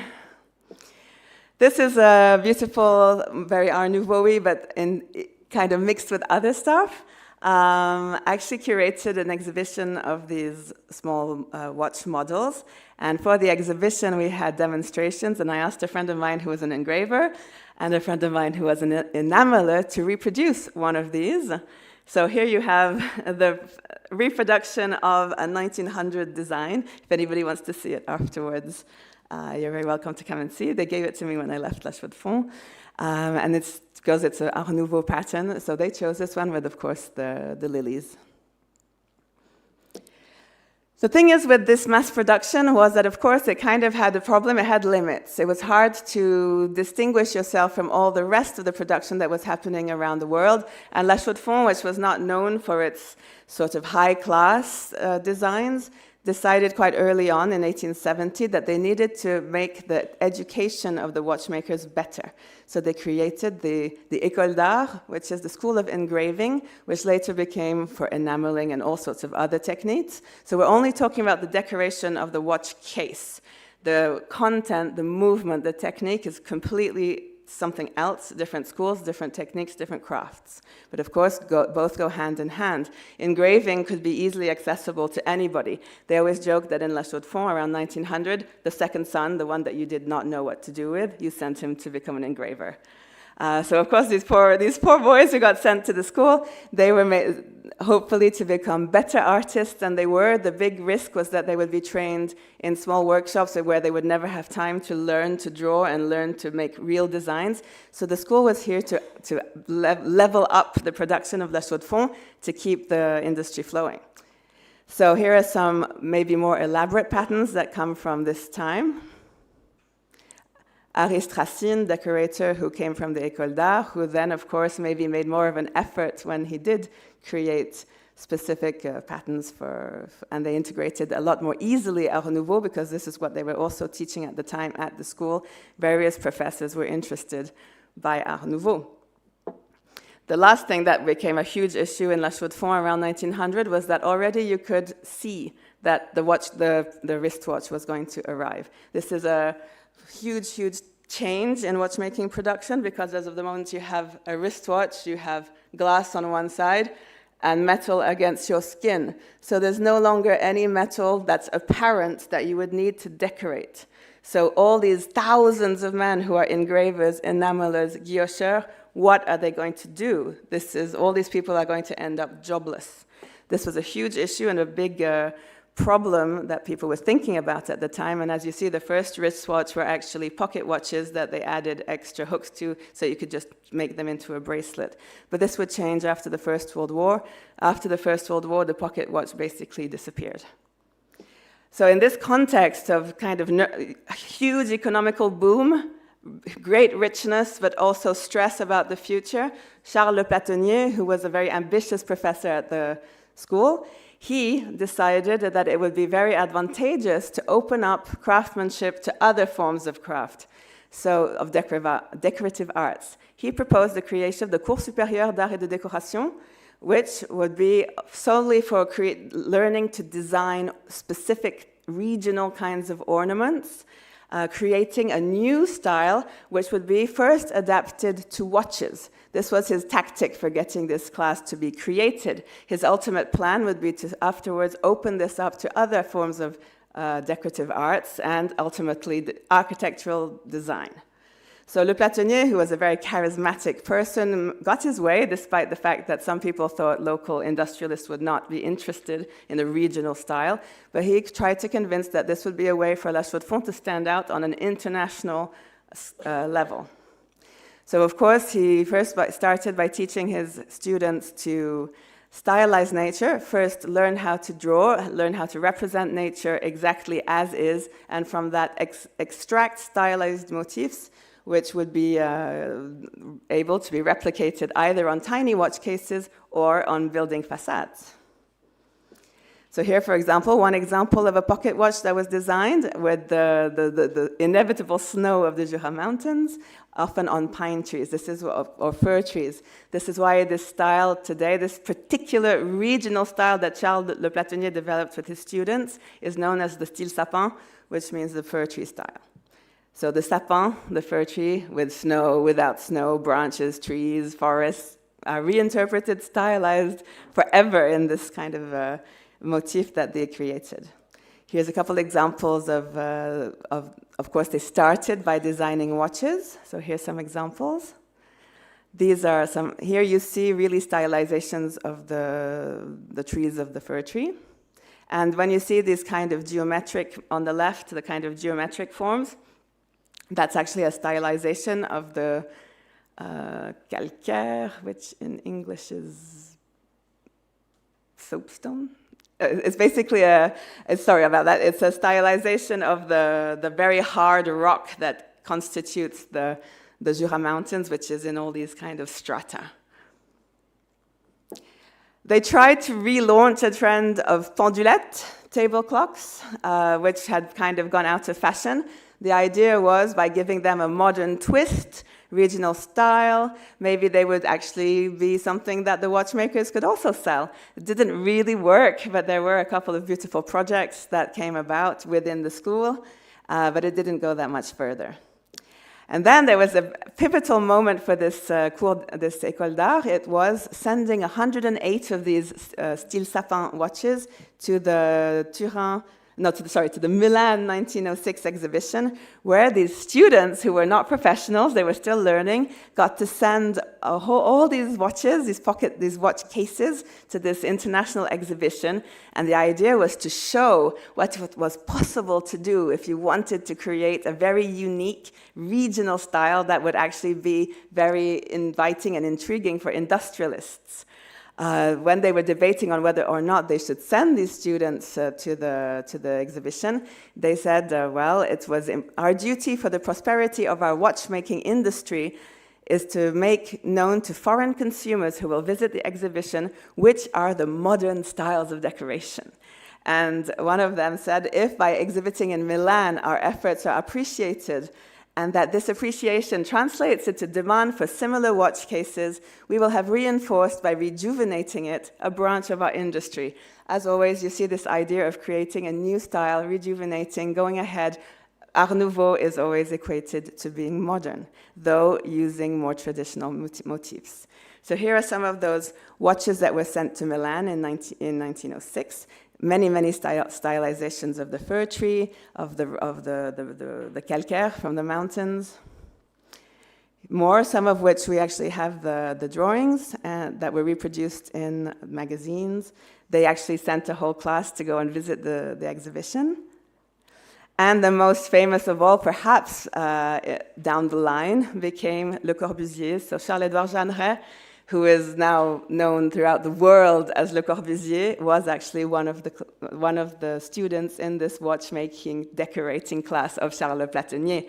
If Le Corbusier hadn't started as a second son, he would not have been sent to engraving school and would not have become an architect thanks to Le Platonnier. So of course, this is a very important work, but of course at the time it was just one more pocket watch designed by a student. It represents, again, the stylized rock of the mountains, and though the emblem of La Chaux-de-Fonds is a bee, this actually represents a fly, so there is a lot of literature written about why on earth did he represent a fly. Anyway.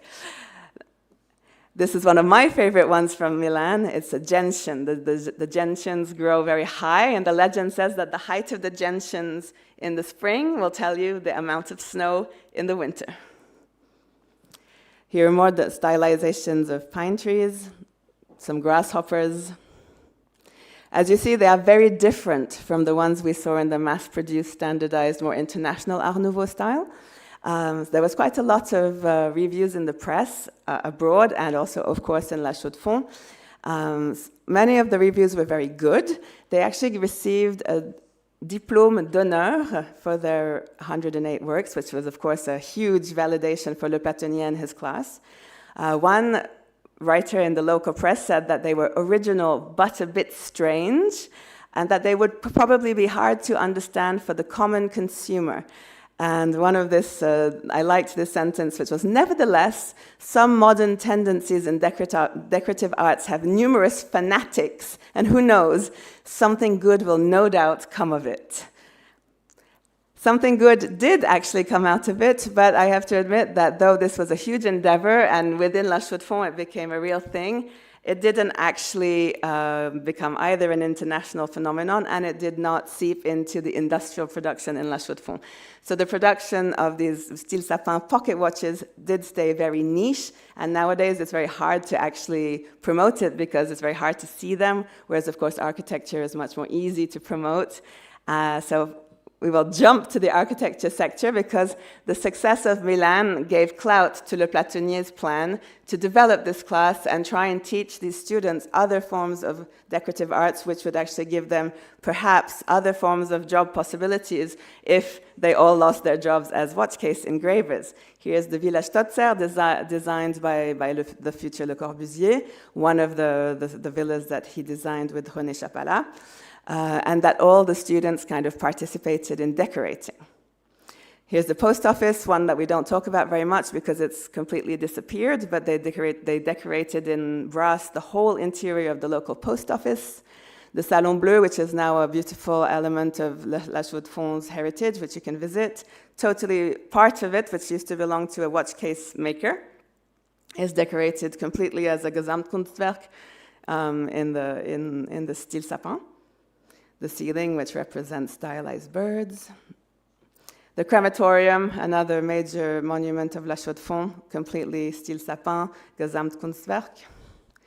So these students went from designing pocket watches to creating these. And again, the hope was that not only would pocket watches change, the production of pocket watches would change in the industry, but also local architects would also latch on to this regional trend.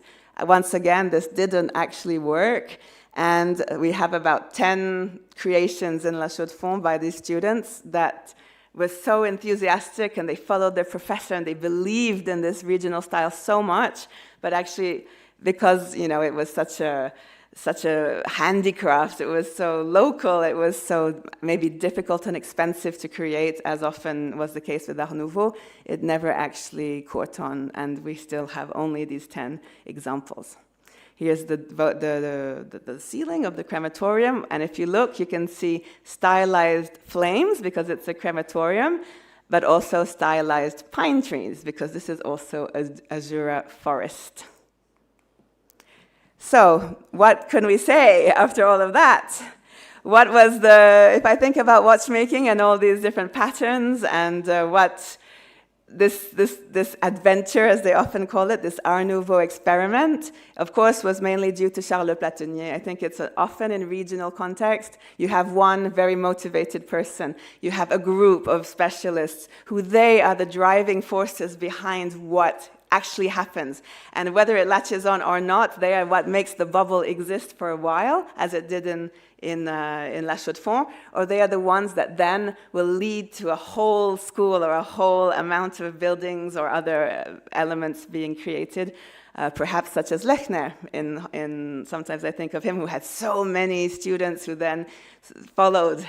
So Le Platonnier, he actually did have a big following, maybe not so much in Art Nouveau, but all his students that he inspired so much went on to create other things. They kind of left Art Nouveau behind, also perhaps because he was such a strong character, they felt they had to break free, but they all definitely changed their lives, and none more so than Le Corbusier, as we know.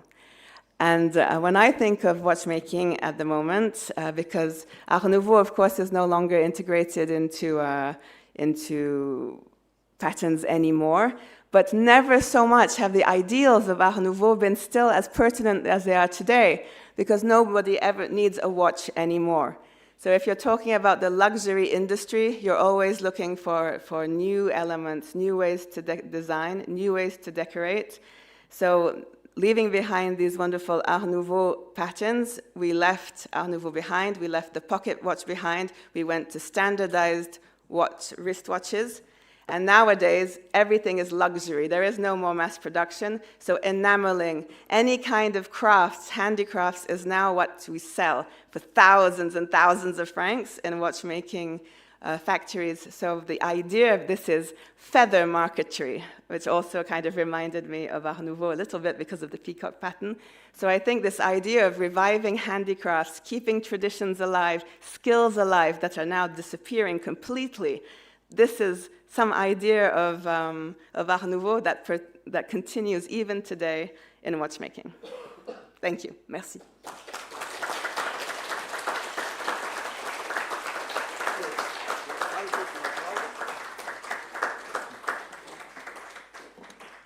Thank you, Marikit, for such an explosive presentation, because everybody understood how you may work also in the branch of marketing. I already start in my mind, to save money, because if you market 4 watches for 4 seasons, it means that every 3 months I have to change my watch and then have another picture on that. So thank you so much. You inspired us, everybody. And I want to say also that, in a rich conferences like ours, so there is no time for discussion because the program is so rich. When the conference is poor with probably 5, 6, 7 reports, then I have experienced it in my life. Then the discussion lasts for 3, 4 hours, more than the presentations. But our case is a different one. That's why we are really happy for such enriching conference. And I have to announce 1 hour long time for line break for lunch. Please follow our yesterday's experience in some cafes, restaurants, or dining room in the municipal building. Thank you so much, and let's meet again 2:30.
Tā, esam tikuši līdz 6. sesijai un runāsim par jugendstila arhitektūras dekoratīvo valodu. Un šo sesiju vadīs Pekka Korvenmā, kas ir mākslas vēstures doktors, emirētais profesors Aalto Universitātē Helsinkos, Raksta publikācijas par Somijas arhitektūras un dizaina vēsturi, gan Somijā, gan arī publicē tā starptautiski. Un viena no galvenajām izpētes tēmām ir tieši Jugendstila periods, 20. gadsimta sākums. Un viena no pēdējām viņa grāmatām ir par Larsu Sonku, kas vakar tika uzdāvināta arī Jugendstila muzejām. Lūdzu. Lūdzu. Jā. Moderators Pekka Korvenmā.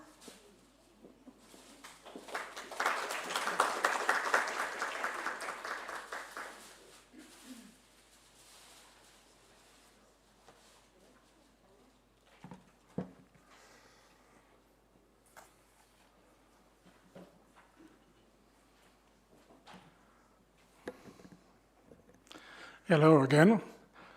It's nice to change the role from a speaker to a chairman. Now, it's been a thoroughly interesting meeting and conference or symposia, whatever you want to call it. And there's still more good stuff to come. So keep up your stamina and to the end. Now we have the session number 6. Decorative languages of Art Nouveau architecture, with 4 papers by Andrea Laurencio, Signe Svoin, Ilona Audere, and Agnese Tambaka. And the first one will be Andrea from the Art Nouveau Museum, Portugal in Aveiro, which I have visited several times. Great city. Now, what can we read here? Is it he or she? I don't even know. Sorry. Work in the beginning of the project and opening up the Art Nouveau Museum. I have developed the contents and program, the educational activities, and developing the temporary exhibitions. In the framework of the Research in Art Nouveau network, I collaborated in the Art Nouveau and Ecology project, and now in the Art Nouveau as a new EU-topia. Not utopia, but utopia. So not to waste more of your time, please take the podium. There you are.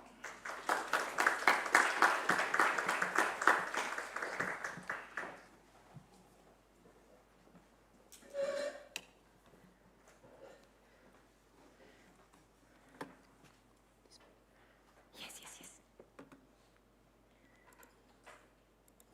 So where can I change? Hi. First, I would like to thank the organization for the opportunity to be here and present the Art Nouveau heritage of my city. Aveiro is a city in the north of Portugal by the ocean. It's quite close to Porto.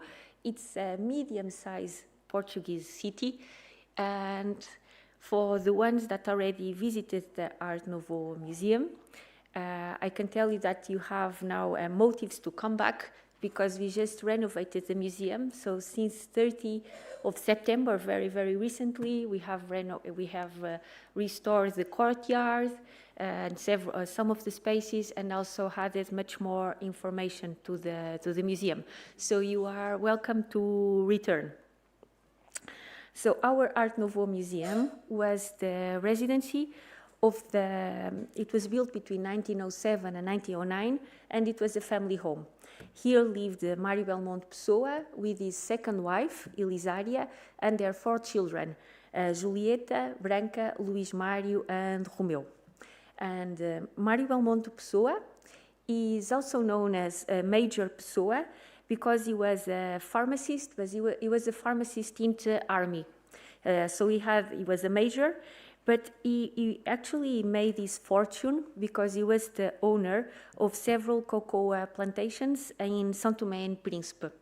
And it was that that gave him the title of like a capitalist, like he was called into local newspapers.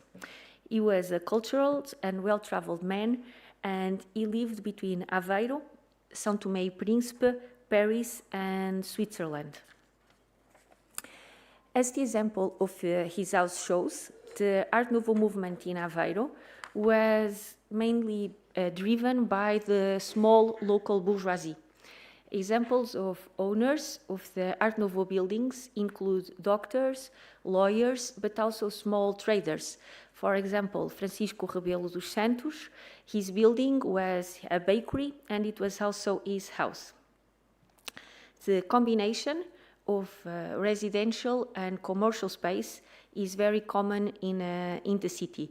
And this can be demonstrated by the Miguel's shoe shop, also the former agricultural cooperative building, and the Teste Amadores building that were tobacco traders, and also the Pensão Ferro building that was a workshop and that had decoration in the facade that alludes to the tasks done into workshop. They would work with iron.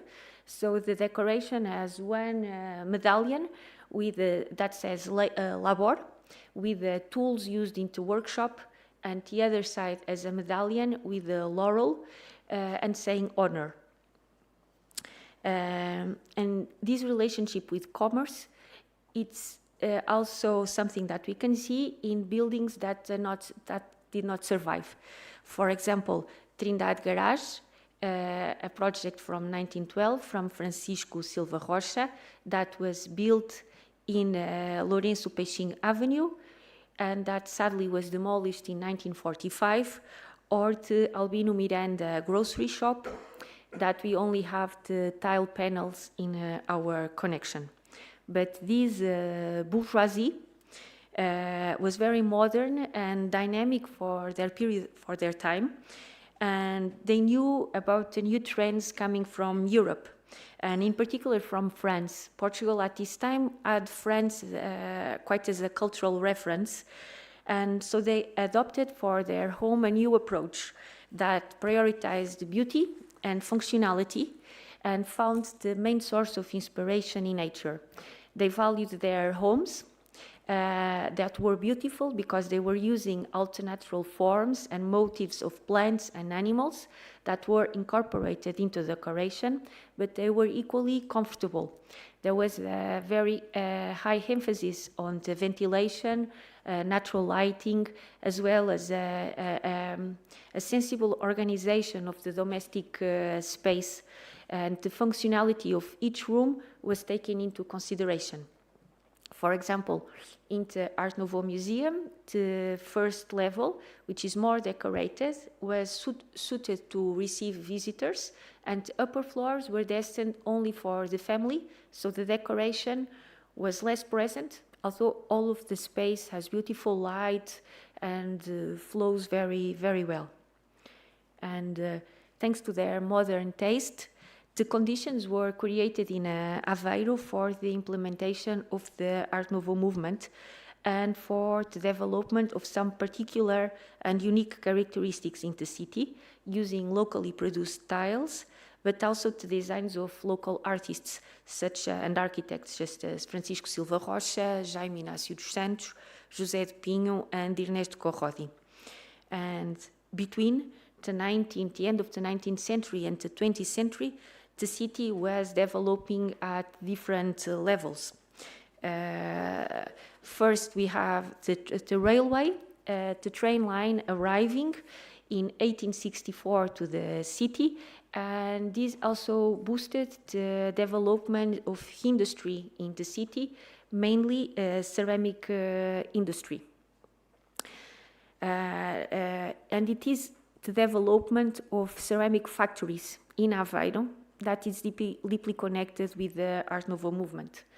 For example, in 1903, the local newspaper Campeão das Províncias wrote a news report that captured the spirit of what was happening in the city, saying that the construction fever throughout the municipality, and there is no city council meeting in which one or more dozen requests for permits and alignments for works, large and small, do not appear. And the manufacturers of adobe bricks in Jogueira and the tile factories in Fonte Nova and Agres have their hands full, working tirelessly and receiving important orders. At the city level, there was a period of renovation of urban structures.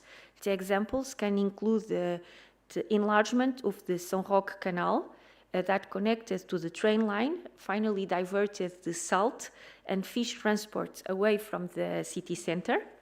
They built in 1904 the new fish market that we can see in the bottom of the image, a beautiful iron structure that sadly today still exists, but it's very altered.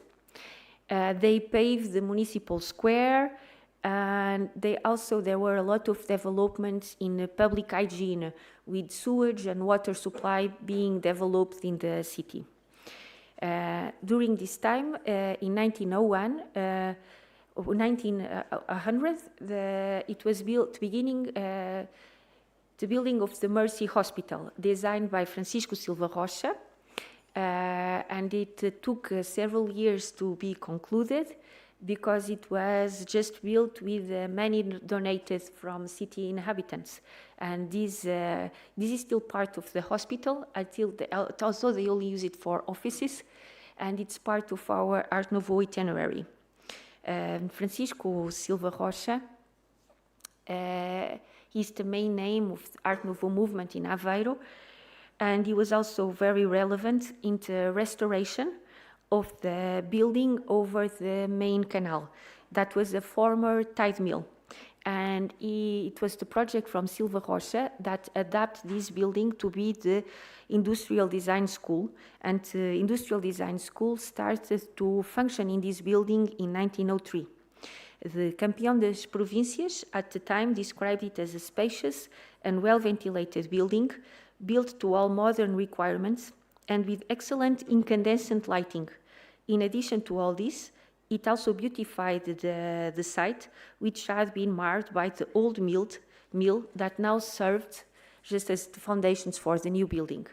And it is interesting to note that at this time, except for some few houses, the gas lighting still prevailed, and electric lighting only became widespread in the city in the beginning of the 1920s.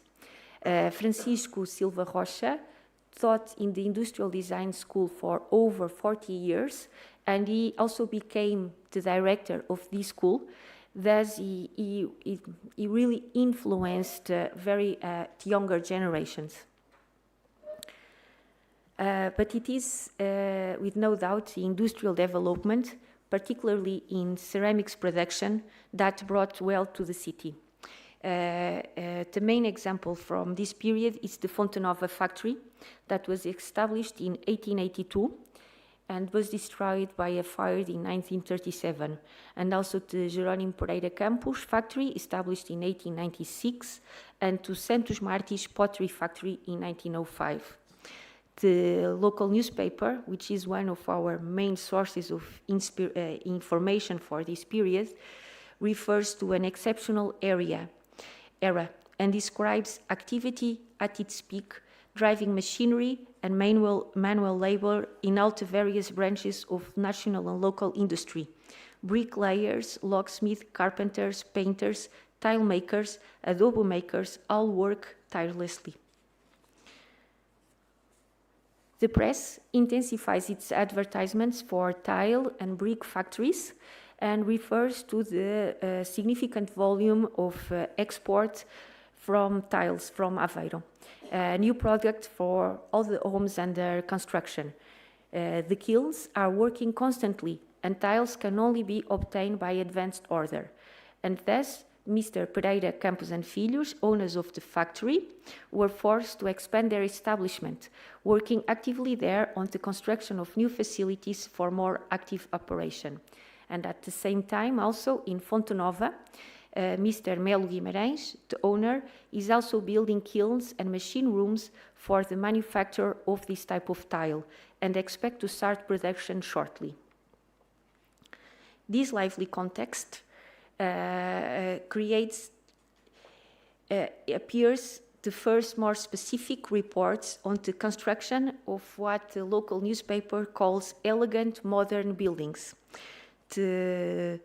One of the first ones, it dates from 1904, and it's the beautiful residence of the designer Francisco Silva Rocha that he designed for himself and his family, and that's located in Aveiro in Rua do Carmo. The details of the facade include very beautiful blue tiles with the floral motifs, and also the motif of the more small ones, the motif of the dragon. And it has a beautiful decoration with arches, decorated with palm leaves, and a female face with long hair on the ground floor, and also the monogram of the owner. And the use of monograms, it's quite, it repeats itself in several of the Art Nouveau buildings of Aveiro. Following the construction of Aveiro Art Nouveau buildings, it's not always easy, because it was only in 1907 that the new municipal code made compulsory the presentation of plans for the new buildings. So until 1907, you can just build. After 1907, you had to submit the plans and get a permit for the municipality. So the first buildings, it's really the Campeão das Províncias newspaper that gives us a lot of information. And it's true mostly some of the surviving designs, drawings, but also through Campeão das Províncias, that the names of Francisco Silva Rocha, Ernesto Corrodi, Jaime Inácio dos Santos, and José de Pinho are constantly showing up. Francisco Silva Rocha is the main name of the main designer of building of Art Nouveau in Aveiro, as the large part of the buildings are attributed to him. For example, the Art Nouveau Museum, the house of Dr. Lourenço Peixinho, and his own residence are examples of his work. And of course, his career also included many years as teacher and director in the Industrial Design School. And he was also in managing positions in the Vista Alegre porcelain factory and in the Jerónimo Pereira campus factory. So he was very, very well established and relevant in Aveiro society. And he was very, very influential at the time. Ernesto Corrodi is a Swiss. He's from Switzerland, from Zurich, and he came to Portugal in 1889 because he replied to a public competition that were attempting to fill vacancies in technical and artistic education. So he came to Portugal to be a teacher. He collaborated very regularly with Francisco Silva Rocha, and they became friends. So we have several of his works in Aveiro. For example, the tomb for Barbosa de Magalhães family and the monument to Liberty. He was not a qualified architect, but he signed many buildings throughout the country. He was actually had some national recognition. Jaime Inácio dos Santos was an architect, and he graduated from the Fine Arts School in Porto. He has buildings in other Portuguese locations, such as Coimbra, the Santa Cruz Café in Coimbra, if you know, it's by Jaime Inácio dos Santos, also in Lisbon, in Coria, and in Mielhada, but he worked very regularly in Aveiro, and he was also a worker in the city council. He was the chief architect for the city council at the time. And for example, examples of his works that I'm going to show are what is today the Juvenile Court building and the Testa and Amadores building. And José de Pinho, the last one, he joined the Fonte Nova tile factory at a very young age. So he started as a tile painter, and he was a very he became a very gifted watercolor painter. The Aveiro Museum has a very good collection of his watercolors. And also we have no training in architecture or civil engineering. He was very frequently contracted to design the decoration for the houses. So, for example, he designed the decoration for the window into Miguel's shoe shop, and he also designed in 1910 a beautiful house for his daughter. When taking the Art Nouveau route in Aveiro, and we have in our route around 28 buildings signaled, and these are the buildings that are within walking distance from the Art Nouveau Museum, that it's the starting point of the route. If we would spread more, we would have more. So these are all concentrated in the city center, and you can just walk. 3 minutes. In 2 hours, you can walk to all of them. So the buildings have a vertical volume because they are located in narrow plots in the city prime areas that are now the historic center. They often use, they are still built using adobe, as the region is very poor in stone. And it's curious that adobe prevails as the main construction material, even over the bricks that the city was producing so much. Large windows are cut into the buildings, and they are embellished with carved stone frames, and all the decorative elements are concentrated very much in these stone details. And soft limestone is used, brought from the Coimbra area, and in 2 cases always also granite.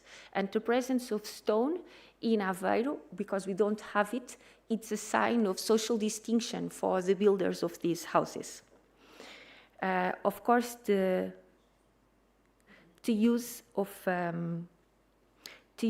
adobe in the construction of the buildings also it kind of incentivizes that facades are covered in tiles, because tiles will embellish the facade, but will also waterproof it. They have a practical reason. And tiles will become one of the main vehicles to introduce the Art Nouveau motifs in Aveiro. Ironwork is used very much in the balconies and in the staircases, with floral stylized motifs, also animal motifs, and always with the whiplash line. But it is the more ironwork details, but it's the production of tiles that's very particular to our city, especially the production of the Fontenova factory. The Fontenova factory was established in 1882, and it was destroyed by a fire in 1937. We have examples of the production of this factory all over the city. They use the technique like of stencil with hand-finished details or really hand painting. 2 very skilled painters worked in this factory, Licínio Pinto and Francisco Pereira. And they are also very famous for their blue. The Portuguese styles had already the tradition of the cobalt blue. The cobalt blue is going to be also adopted in the Art Nouveau movement, and this factory had a special formulation of cobalt blue that became known as the Fontenova blue. Also in Aveiro we can also find tiles from the Sacavém factory, which was the main tile producer in Portugal. And for example, the tiles in the Art Nouveau Museum actually come from the Sacavém factory. The Sacavém factory was established in 1861, but in 1863 it was bought by an Englishman, John Scott Howard, that introduced a lot of the techniques that were used in England. So these tiles are already pressed and printed, so they are much more. The Fontenova ones are more personal because they are hand painted. These were more serialized, and they were able to distribute to the whole country. And more exceptionally, we are also able to find some international tiles in Aveiro that need more research in small details, but we believe they are maybe from Belgium. Art Nouveau in Aveiro is very rich in plant and flower motifs. We had research with the biology department of the university, so we were able to identify 17 botanical species, local and exotic, and 20 animals. That's it.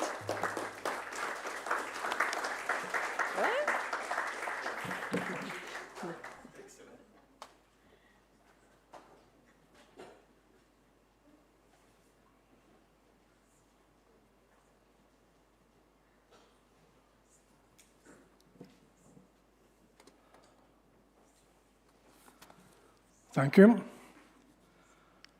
And the next one is Signe Svoren.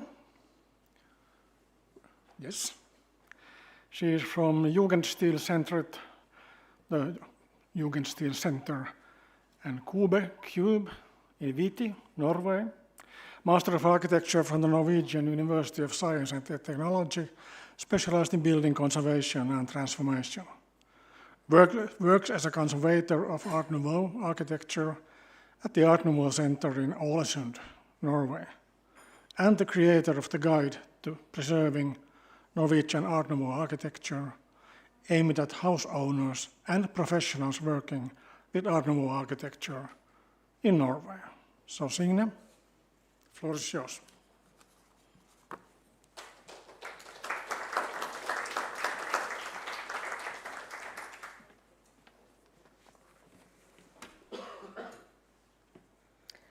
Thank you so much for having me.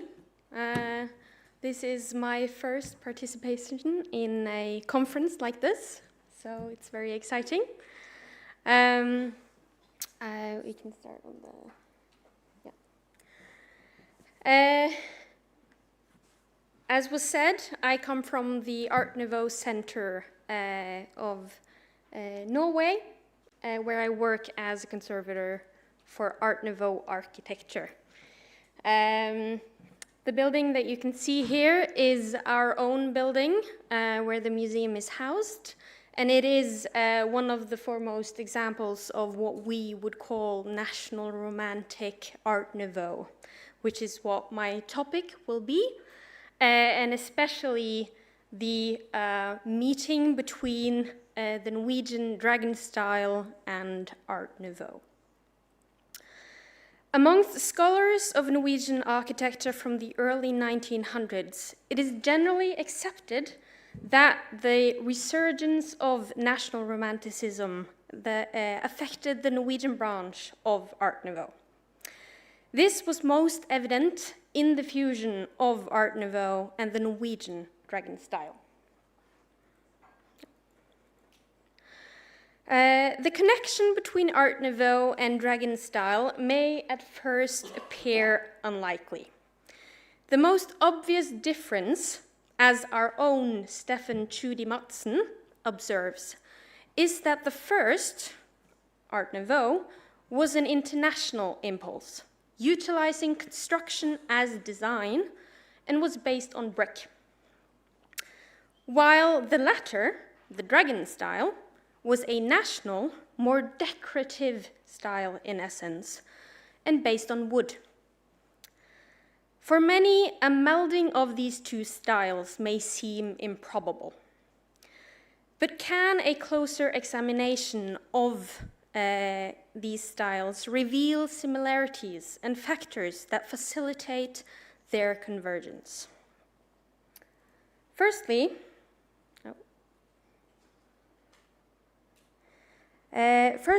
we will look at the development of the Dragon style. After 400 years of Danish rule, Norway's partial independence in 1814 through a union with Sweden fueled a national romantic movement focused on pre-Reformation and Viking Age culture. Norwegian architects spent time researching and documenting the old Norwegian architecture to rediscover the original Norwegian architecture, unpolluted by Danish influence. 3 buildings, the cottage, the storehouse, and the stave church, thus became the architectural foundation of the new dragon style. The cottage, or stue in Norwegian, was a simple farm dwelling of log construction. These buildings often featured galleries or sheltered areas that functioned as hallways and entrances, partly or completely clad. You can see a drawing of it to the far end. These galleries became an important feature of the dragon style. The storehouse, or stabbur in Norwegian, was also a log construction and a farm building, and was used for food storage. To protect against mice and other animals, it was lifted from the ground, often with a wider second floor. This was originally done to allow better airflow, but eventually the shape itself became a part of the building tradition, and this also became another important characteristic of the dragon style. Following the National Romanticism movement, the stave church have been firmly established as a Norwegian icon. The ornamentation of the stave churches was studied in detail by the Norwegian architects at the time and became an important basis for the dragon style. Although the new style was strongly inspired by the old ornamentation, they avoided outright copying. Much of the ornaments are therefore stylized and fanciful versions of the original ones, based on the idea and the impression of the stave church ornaments, but not meant to recreate specific ones. Furthermore, instrumental in both Art Nouveau and the dragon style was the technological developments of the time. For the dragon style, it was especially the introduction of the prefabricated building and the way it made architectural export possible that helped shape the style's development. The prefabricated wooden house originated in Great Britain, following a need for simple and relatively cheap buildings in the colonies. The concept soon spread to Norway, and the prefab industry became an important Norwegian export. The industry quickly adopted the dragon style as its architectural image, and the Norwegian contributions to the world's fairs was used several times to promote both the industry itself and the unique Norwegian dragon style.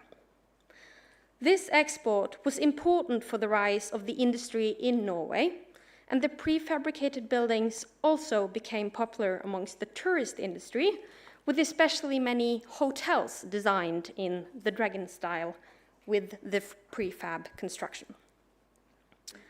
In this way, the prefab industry contributed to the spread of dragon style, both nationally and internationally. The development of the dragon style was thus contingent upon three factors. Firstly, the growing national romanticism caused a rediscovery of Norwegian medieval culture and a fascination with its imagery and ornamentation.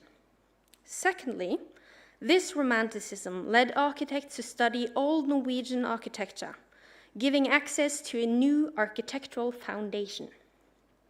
Thirdly, the establishment of a new prefabricated industry contributed to an international and national interest in the style, making it more visible and accessible to a larger audience. Now, we will look at the development of Norwegian Art Nouveau. Norwegian and Scandinavian Art Nouveau has long been considered marginal in both national and international context. Even our own Stephen Trudy Madsen, who was instrumental in the rediscovery of Norwegian Art Nouveau as a valuable heritage, writes, "Scandinavia has contributed little or nothing internationally to the origin and development of Art Nouveau. But this dragon-style Art Nouveau constitutes a special phenomenon which, artistically speaking, can be compared with the other European styles. In other words, the only aspect of Norwegian Art Nouveau that Trudy Madsen regarded as internationally important was its fusion with Norwegian dragon style. In later years, however, the importance of Art Nouveau in a national context has been reassessed, and the style is today a significant element in many cities' architectural identity. Trudy Madsen himself is known to have changed his stance somewhat, at least highlighting Ålesund as being of international importance. Norwegian architecture has long been dominated by wood, slowing the influence of Art Nouveau. Yet, cities gradually shifted towards a new tradition with brick constructions.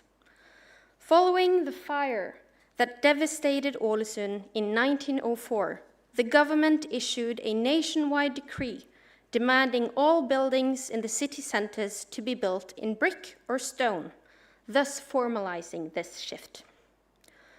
Although many larger cities had made this change decades earlier, the smaller cities were forced to embrace it rather quickly. This enabled builders and architects to experiment and explore new avenues of architecture and technology, inspired by the continent where the use of brick was more prevalent. The decree was issued just as Art Nouveau was reaching its most influential point, and it is not difficult to argue that the first played a part to make way for the second. It was a strong contributing factor to the Art Nouveau period of Norway, being dated from 1900 to 1914. Another decisive factor in the migration of Art Nouveau to Norway was the absence of a complete architectural education within the country. Most Norwegian architects had to do parts or all of their studies in Europe, and the majority traveled to Germany.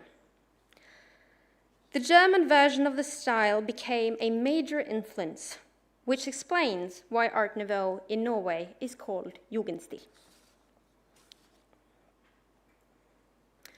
Although the cities shifted towards brick, many wooden buildings were still being constructed outside the city centers. In Trondheim, approximately 450 buildings are classified as Art Nouveau, of which around 180 are wooden villas. These generally fall into two categories. One was lavishly designed by the architect for a specific client, while the other was simpler, cheaper, and prefabricated for broader markets. The designs tend towards a simpler expression, combining the steep roofs, galleries, and general composition of the Swiss chalet style with the asymmetry, varied windows, and detailing of Art Nouveau. Art Nouveau architecture spans a wide spectrum, from richly ornamented, organically shaped constructions to more simplistic geometrical details on more classically shaped buildings. Most Norwegian Art Nouveau architecture belongs to the latter part of this spectrum.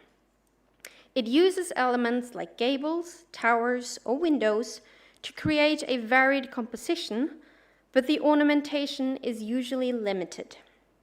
Some buildings hardly have any ornamentation at all.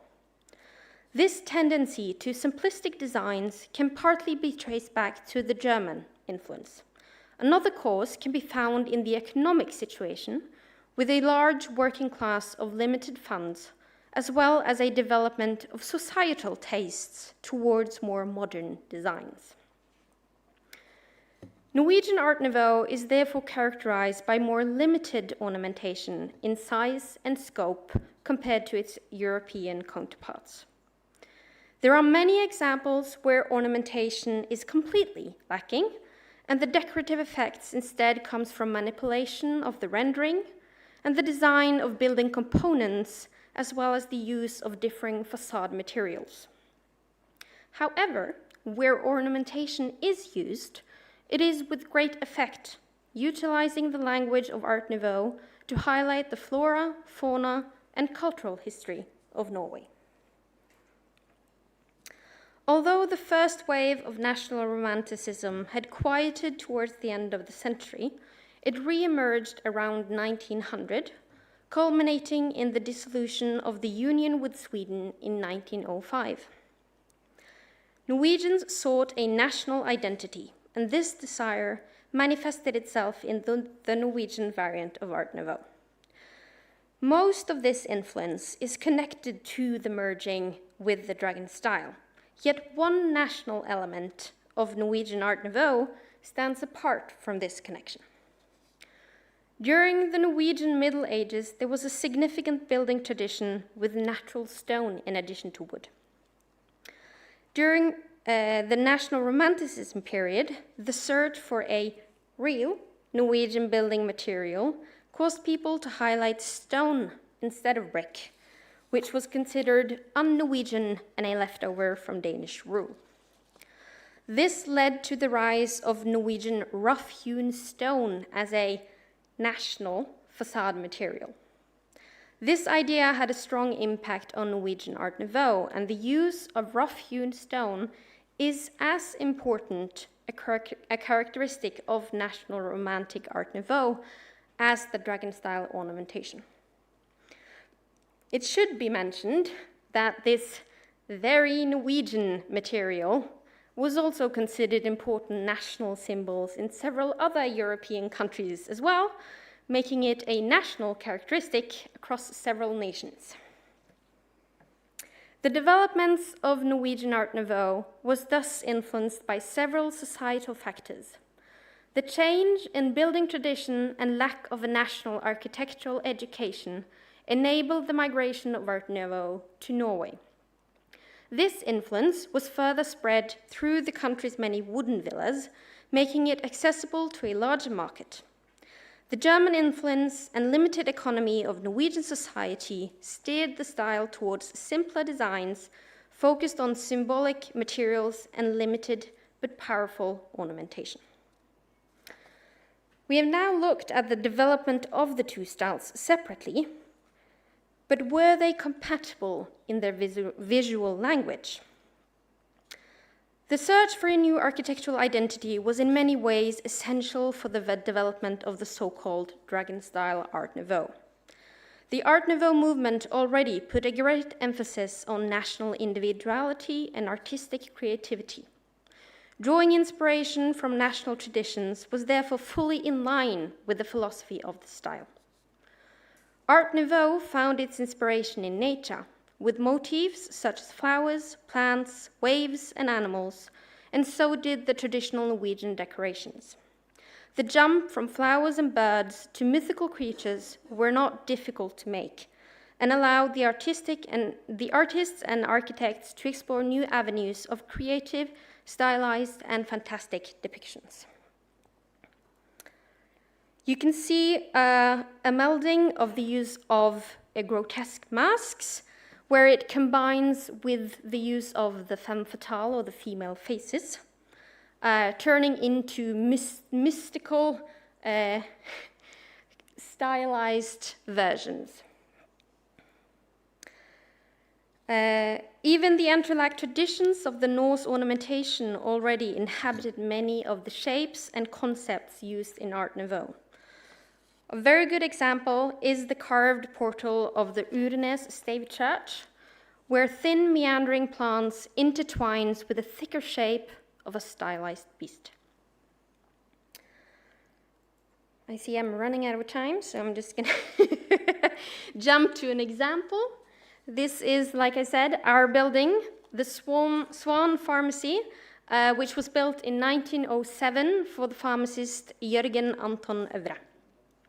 The architect, Hagbart Skytterberg, has been hailed as one of the leading Art Nouveau architects in Norway, and the Swan Pharmacy is regarded as one of his masterpieces.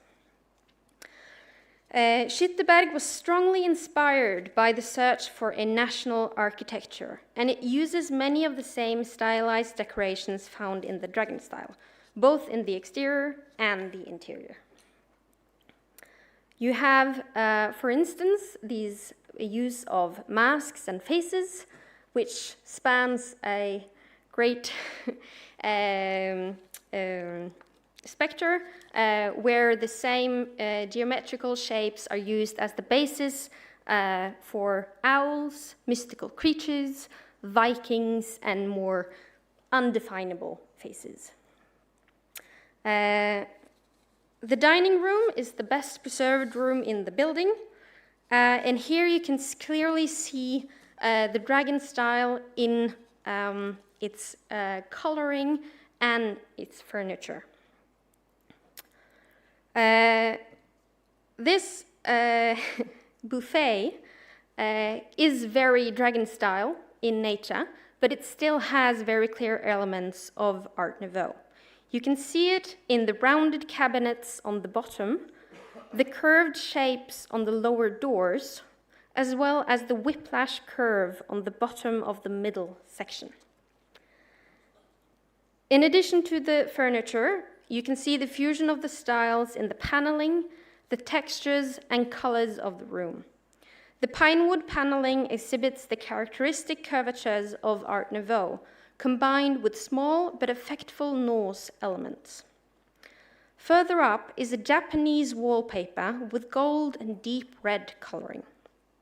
The roof features a decorative dark wood detailing, combined with light green and dark red colors.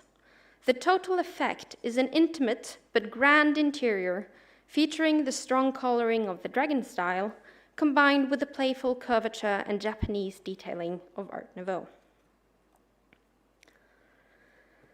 We have seen that the development of the so-called dragon-style Art Nouveau was facilitated by several societal factors. Firstly, the rediscovery of the Norwegian pre-Reformation era and medieval culture, the studies of its architecture, and the following development of dragon style created a catalogue of authentic national architectural inspiration. Furthermore, the establishment of the prefabrication industry in Norway contributed to the spread of the dragon style, both nationally and internationally. Later on, the same industry helped create a hybrid Art Nouveau in wooden villas, making the style more accessible and creating a bridge between the style and the old building traditions. Simultaneously, the shift in building tradition from wood to brick in the city centers made way for the migration of Art Nouveau, and at the same time opened new avenues of design and inspiration. This converged with the search for a new Norwegian identity, and thus a new national architectural style, causing architects to both look back in time and abroad for inspiration, free from the taint of Danish rule. The economic situation of the time drew architects away from the more expensive elements of the Art Nouveau style towards a simpler, cheaper, but effective use of ornamentation. This fused perfectly with the symbolically powerful ornamentation of the dragon style. Their ornamental language was not very different, with the mystical entrelac motifs of the dragon style easily merging with the organic, line-based imagery of Art Nouveau.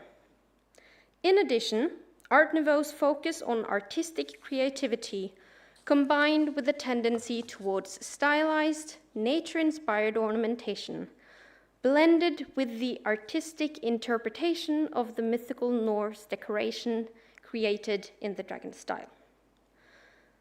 Thus, a closer examination has shown that the emergence of the dragon-style Art Nouveau was not so unlikely as at first glance, but rather a natural result of societal factors and underlying similarities.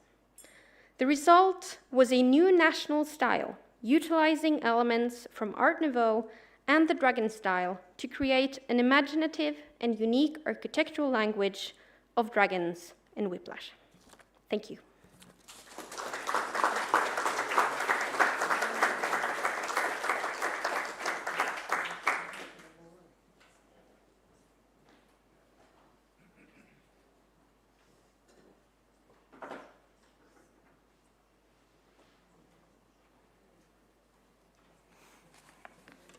Thank you, Signe. Highly interesting, especially for somebody coming from the cold north to compare the Norwegian condition.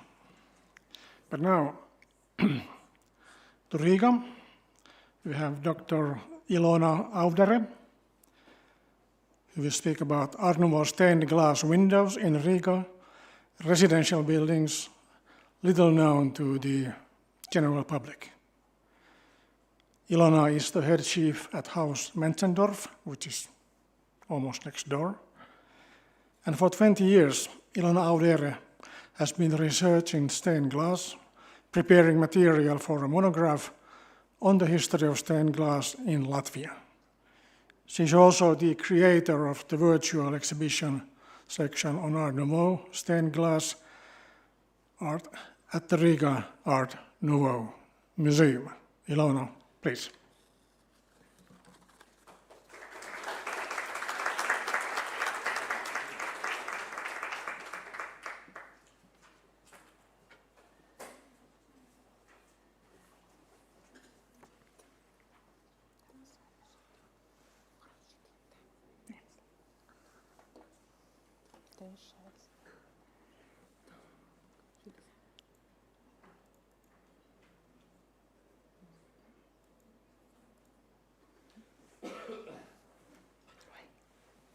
Godātie konferences dalībnieki. Dear conference participants, I am really glad and thankful to participate in the conference for 2 days. And also I'm glad to add my short story on stained glass in residential buildings in Riga. But it's not only about residential buildings, there was also working place usually for the owners. It's about highly artistic stained glass in Riga. And the question is, how did they appear in Riga? There was a quite possibility for them to appear, because there were artists who had got their education abroad. We had really good technical bases, workshops in Riga, where it was possible to produce all the new types of glass. Also, there was possibility to purchase them abroad, and also big teams able to make big orders. Riga, at the time being a modern metropolis, was very acceptable for everything coming new from abroad. What was new about stained glass? It was the new types of glass. Even as long as in the 16th century, opal glass was discovered. And during Art Nouveau period, opal glass had renaissance. And then also Louis Tiffany's glass was used. If up to that period, basically there was used transparent glass, but Tiffany glass technological process is that different types of glass and different colors are fused together, and so it's not transparent anymore. And it is a very good material for breaking the light, not letting the light through. And at the beginning of the 20th century, new forms appeared. It was glass stain for windows, for doors, And at the beginning of the 20th century, what will be possible to see in our Art Nouveau museum also appeared cases for photos, for doors, and they were made of stained glass. The situation is not unanimous. We heard it before about architecture. Stained glass in Art Nouveau time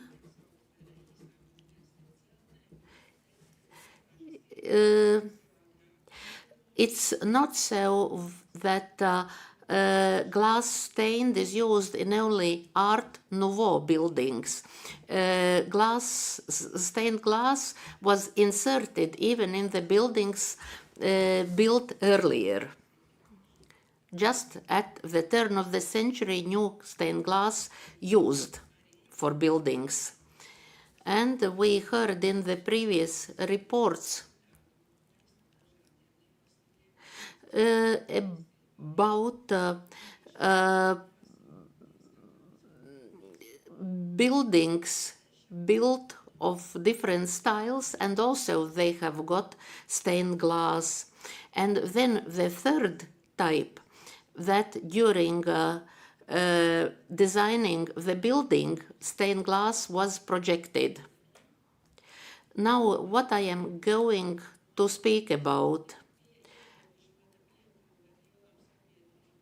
I am speaking about less known stained glass cases in Riga. What are the reasons? If it was a residential building, then it was limited access to these buildings.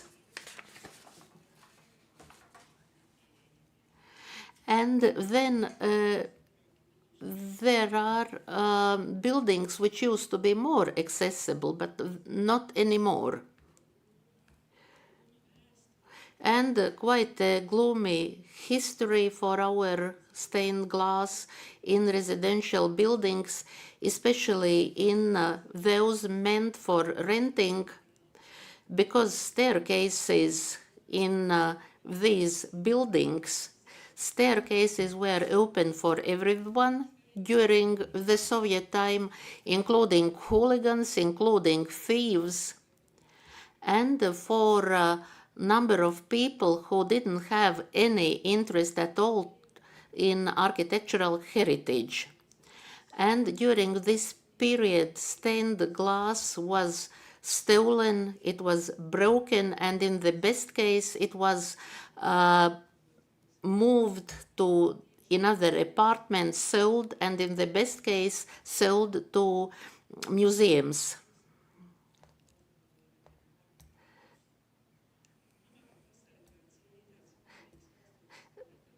And a historical paradox that better protected are buildings which after nationalization were given to organizations. They more take care of these buildings. And a number of organizations cared about preserving stained glass. They were also restored, and I am going to show some of these examples in my presentation. And one more thing, maybe for today's producers of stained glass is difficult to understand that the period of Art Nouveau, it was the period when electric light could be already used.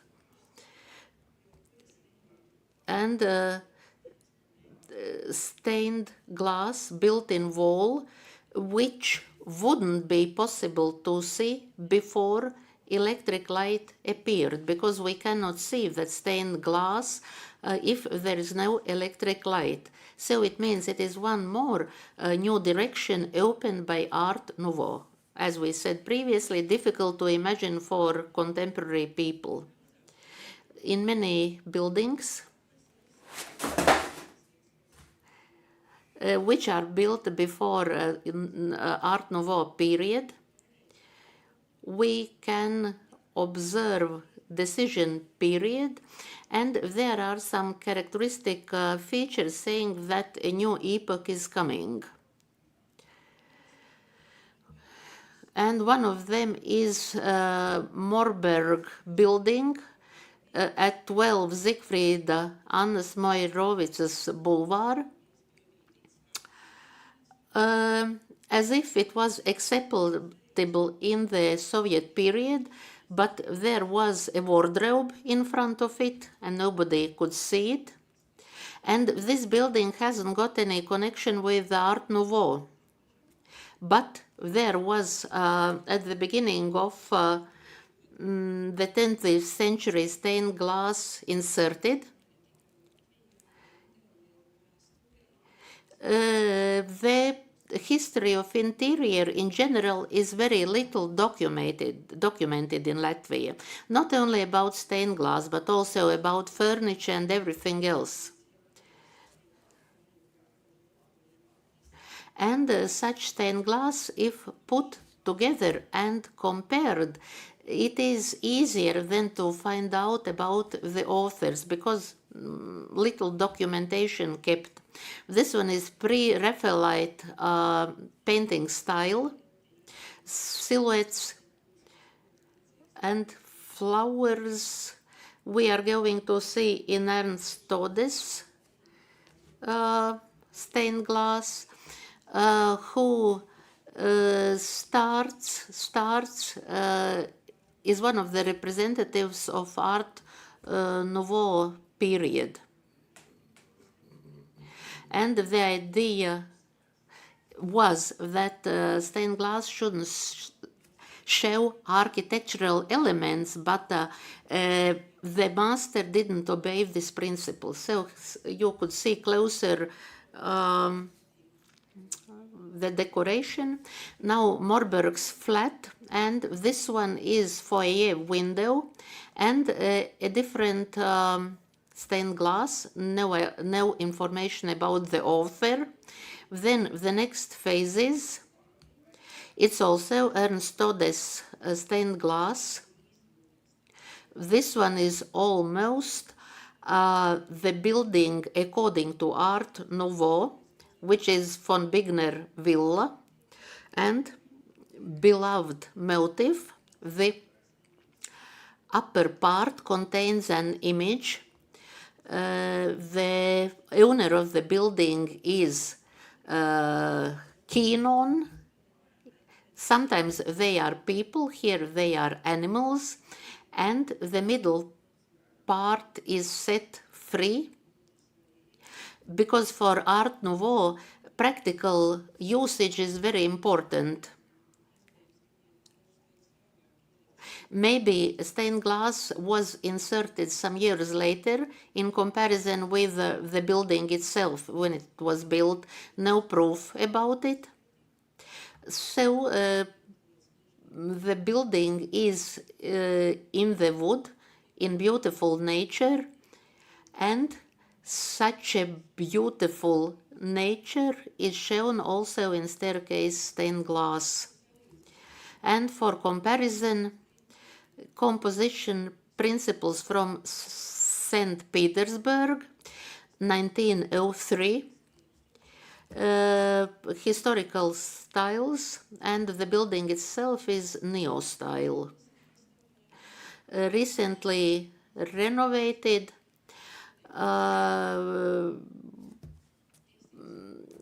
Richard Holmes's building, and now it is Ombudsman's house. Not exact information about the author, but maybe it also was Ernst Tode. And there are some elements showing that Art Nouveau is approaching. This stained glass with birds and flowers could be ordered by the home owner according to the patterns he has seen somewhere and the common theme. taking into account the popularity of international motifs, it is difficult to state the author for patterns which have not been signed. And such patterns only changing the bird species or maybe some flower species. I have noticed them on auctions online in other countries as well. So probably it's a typical example, but anyway, done on a very high level. And I do agree that it could be Ernst Tode's work. Now some details closer. Let's not forget that well-to-do home owners in Latvia always had good connections with abroad. They had some relatives, and it does mean that not all the stained glass now seen in Riga really have been made in Riga. They could be made outside Riga and even outside Latvia as well. Let's get back to Tode's stained glass.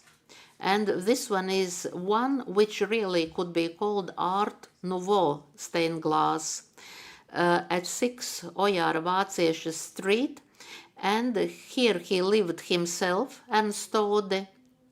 Here was also psychiatric clinics. And it was, at the moment, there is Catholics grammar school. It's meant for pupils and their parents, but probably people interested in as well could see. What do we see here? We can see peacock, national and international plant world. And if it is a medical institution, then definitely symbols related to medicine also should be present. And despite what was recommended, Tode still inserted architecture elements in his stained glass as well. Closer on the left side, you can see parallels with the Art Academy, and quite a lot of people in Latvia have seen them. They are small paint decors. And analogy again, so the vase with flowers, and we can see it in Nabokov's house in St. Petersburg. And now the building at 6 Ojāra Vācieša Street, and we can see something very similar. One more example, a very definite Art Nouveau stained glass. It is from 1887, which as if is before stained glass. It is the street of Ukraine independency, and we know about the building that Wilhelm Bockslav lived there, and therefore a question mark, maybe they are the architect's sketches for the stained glass. Or maybe Tode made the sketches as well, the author of the stained glass. These buildings, there is active movement. If there is private owner to the building at the moment, then the owners try to get into the list of cultural heritage. And And so then responsibility in such a case is not only in the hands of the owner, but the state as well. And what's the main in producing glass? Before we didn't know striped or corrugated glass, but the new technologies gave such a possibility, and also to combine them. And it was possible just to vary with different types of glasses, and now we are quickly through the picture gallery. Snowdrops. This one is going to be seen with our own eyes today. And again, the middle part is let free because the premises should be lighted very well. It's not staircase. And now popular ornaments. Čakste building, former president of the Republic of Latvia, different ornaments used, Meistarviela, and stained glass from 5 Baznīca Street. It's popular, it has been published in books. And not very typical colors combined at Baznīca iela. And a big discovery when how to preserve the so-called corner building where KGB was situated when Russia occupied Latvia in 1940. And there are beautiful stained glass windows, and we can see how composition is formed from different types of glasses. It's, for example, corrugated glass used together with the usual one. Regardless of the difficult times we have gone through, we have got a lot to speak about. And it's very important that stained glass has been discovered, that they exist in the building. Heritage is preserved, and the owners really care about the stained glass in their buildings. Thank you.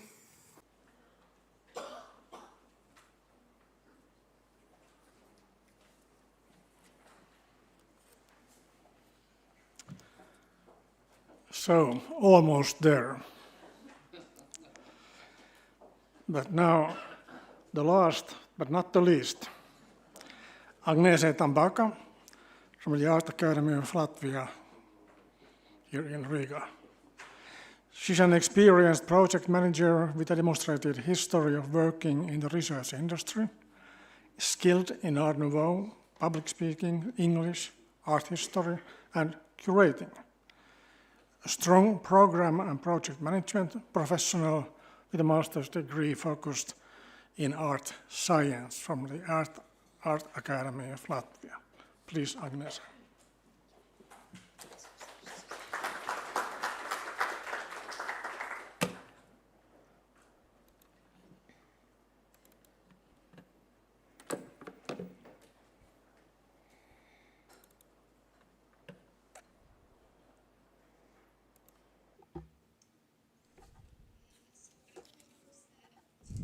To speak in my native language, so for our foreign guests, I kindly ask to use the headphones for the translation. Dāmas un kungi, kolēģi. So my name is Agnese Tambaka, and today I'm going to talk about topic that I chose. It's very poetical. The Last Witnesses tiles. More than 10 years, object of my research is architectural ceramics and tiles. I will show you the tiles in Riga today, even though the research started at the 70s, during the 70s, when it was reconsidered once more, re-examined. However, at that time, focus was on the facades, while interiors of houses and decors, including wall tiles, remained in the background. In interior, the research about interior started during the 80s, and the first attempt to study false tiles made in the Stammgude. Further research on tiles only resumed for 4 years ago, when the author of this presentation turned them into part of my PhD thesis. The last 10 years, the research of tiles, it is possible to look at wider context and in correlation with Western European architectural ceramics. So to find out less known producers of tiles. But we know that architectural ceramics in Riga appeared no later than 1901, and in several years at the late period of Art Nouveau, 1905 until the First World War. In 4 years it was very popular. We have heard that attitude towards an Art Nouveau has changed several times. The initial enthusiasm and excitement after First World War was replaced by ignorance and rejection. An example was Eugene Slaume, who in the 30s called the rental house at his mistake of his youth. Building nowadays is considered as the most distinctive example of Art Nouveau, and one of the earliest example where wall tile dado has been used. Nowadays, this facade is renovated. After World War II and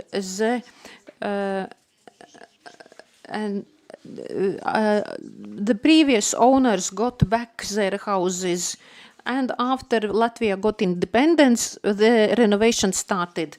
But many interior was destroyed, including the dado, especially after the improvement of utility services. It should be noted that after the World War II, during the period of occupation, the low level of prosperity, so it allowed to preserve Art Nouveau, while in Europe they were demolished and subjected to reconstruction. Still today, the wall tile panels, the dado panels, remained, or they were covered with brown floor paint. And since the identification of wall dados in the late 1980s, and more than 180 dados were listed, more than 30 having been lost entirely. And among these lost panels are motifs that are remained only in photographs, and in the best case in colored photos. The general industrial, commercial and cultural development was accompanied with building boom, and this Art Nouveau appeared at that style, which was closely linked to the national self-awareness and search for peculiarities of national style, influenced by Norse national romanticism, especially Finnish architecture, Latvian architects introduced innovative decorative elements that is including dado. Ceramic tiles in the house facades achieved visual impressive contrast between smooth and rough facade plaster. It appeared in the late Jugendstil period until 1911. In total, Riga's interiors tiles got little attention, possibly due to the imported production of wall tiles. As manufactured ceramic tile, wall tiles gained popularity in Europe at the late 19th century and got its early peak in 20th century. The researchers also link this like dual functionality. On the one hand, it is polychrome accent on the facade of the house. On the other hand, they are not only light resistant, for example, tapestry, but also very easy clean. And it is very especially for public spaces, especially hallways, especially luxurious lobbies on the 20th century early have been preserved and restored in Michael Eisenstein buildings on Strelnieka Street. However, often the situation is Riga. Well, from the interior, we have only tile dodo, sometimes only fragments, sometimes only the sturdiest tiles. Unfortunately, and quite often, these tiles do not appear in the collections of museums. It was surprised for Latvian researchers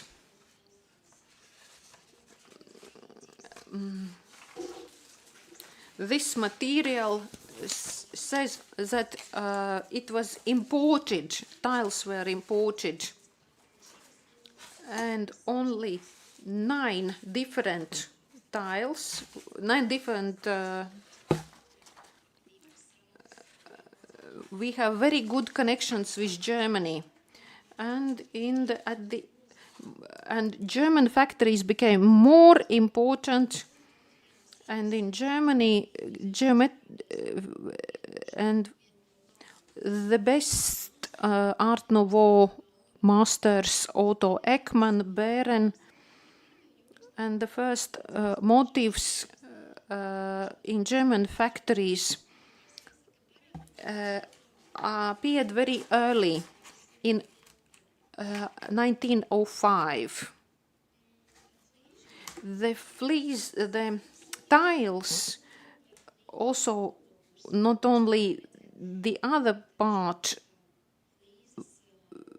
where we see the signature of the production, but also the tile sellers, where these got to the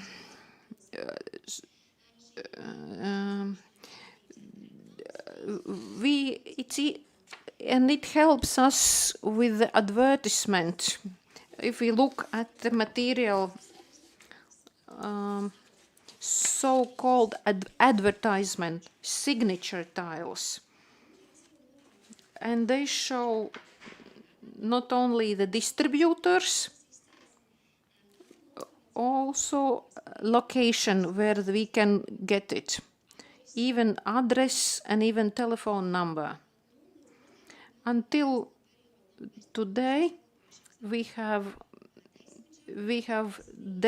10 advertising tiles, which is not much, but from these 10 tiles, most of them point to the company Welten Berlin. This company is linked to the German city Velten, which is well known of furnaces. And here I show you the most vivid examples, which sometimes are not very well, but you can still read some information. And now I'd like to talk about the motives. At the beginning, this pattern looks like all tapestry. And here we have some examples here. And later on, we have lineage like frieze, like border. And later on it is covered with monochrome wall tile. The later we have different motifs of flora, fauna, but they are not dominant in Riga. Tiles with bird depictions are few swans motif, and we can see here, and in Riga we can see here motif of northern grown factory in 1911 houses.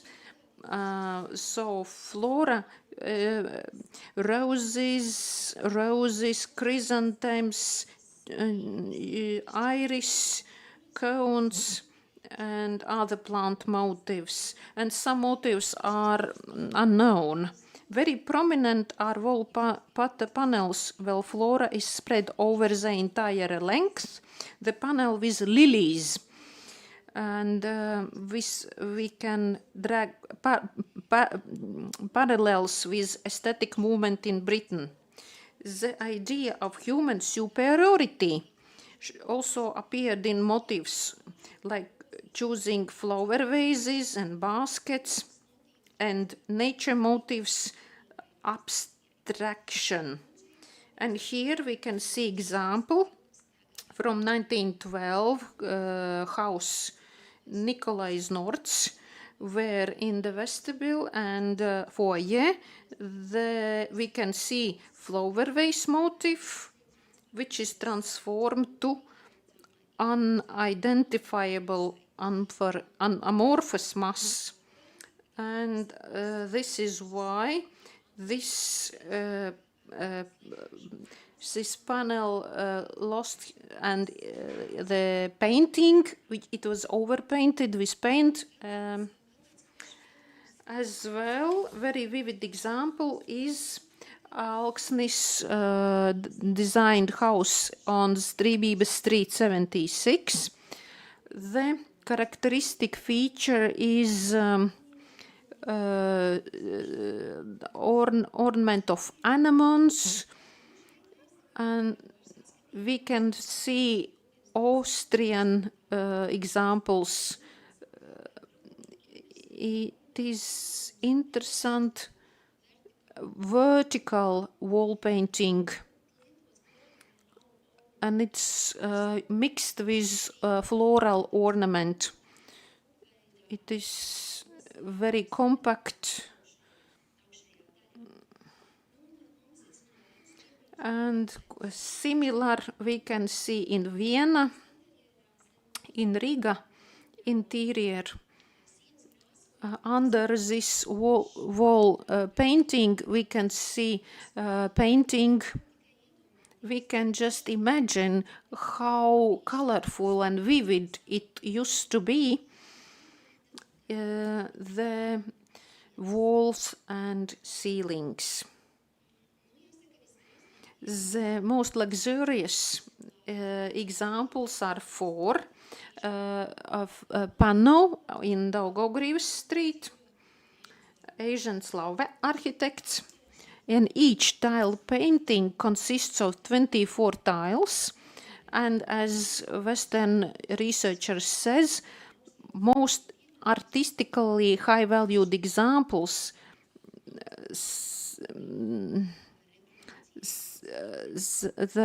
reproduction of one of the paintings.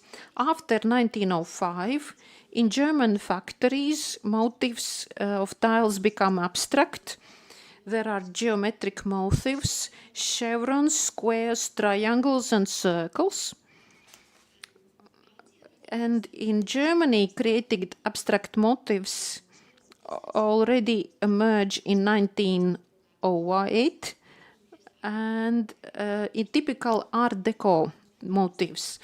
So we can say that these wall tiles borders are quite not rigid but elastic. The example is Jānis Brigaderis' house for tenants, where we can see in the hallway these geometrical ornaments, and we can see that this was very innovative way because the picture in 1908 was included in the book. Nowadays we can only imagine the role of interior design of this foyer was in this interior design. Until nowadays, survived material led to conclusion that other decorative finishes, the tiles in Riga, neoclassical style was predominant. And you can see that historical styles, especially antique period. So in Riga we can see different kind of versions of festoon. And the classic neoclassical period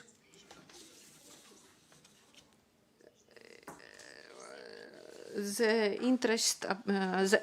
period starts from 1906. Here I'd like to show you example where it covers from wall to ceiling, and this is one of the examples where we see dados from Great Britain. We can, if we look at these imprints, and in conclusion, the 20th century lobbies and staircase interiors are often used industrial tiles, and these are sometimes the only, even though the common style comes in the tiles highlight very important the language of tiles that varies from Art Nouveau until abstract forms, and we see in German style. So tiles come from German factories, 9 German factories, despite the widely used import materials. The local craftsman was very important. And the study highlights importance of Dado panels of interior design in Riga Art Nouveau and the need of further research and this heritage preservation in order to fully appreciate artistic and historical value. Thank you.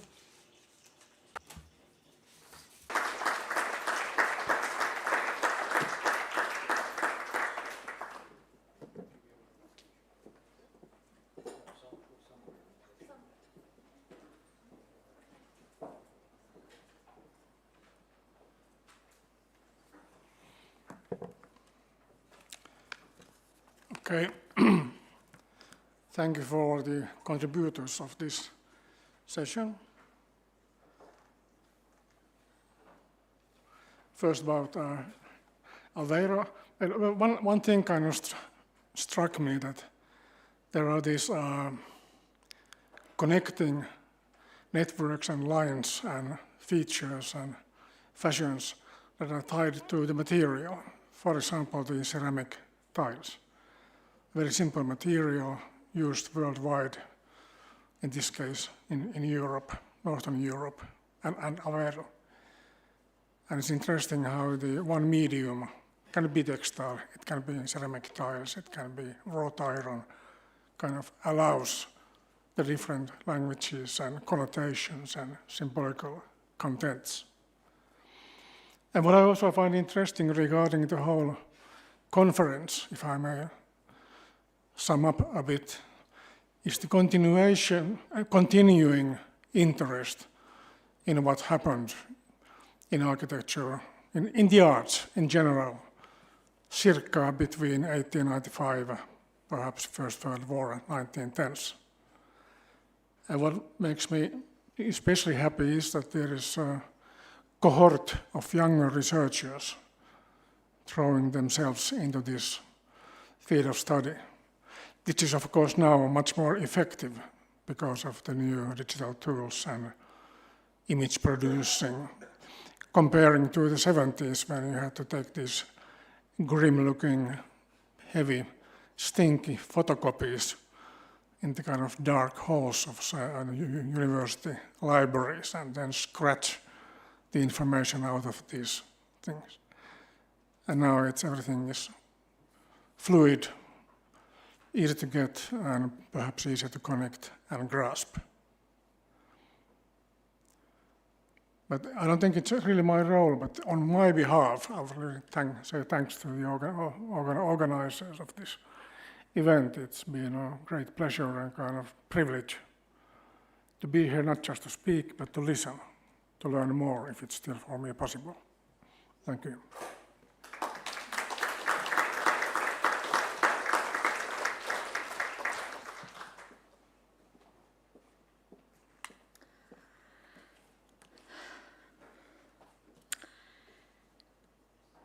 Ir pagājušas 2 dienas ļoti.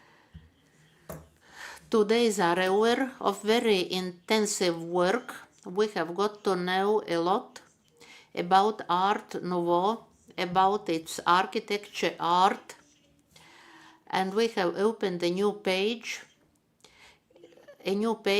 on which also in the future we have to continue the theme.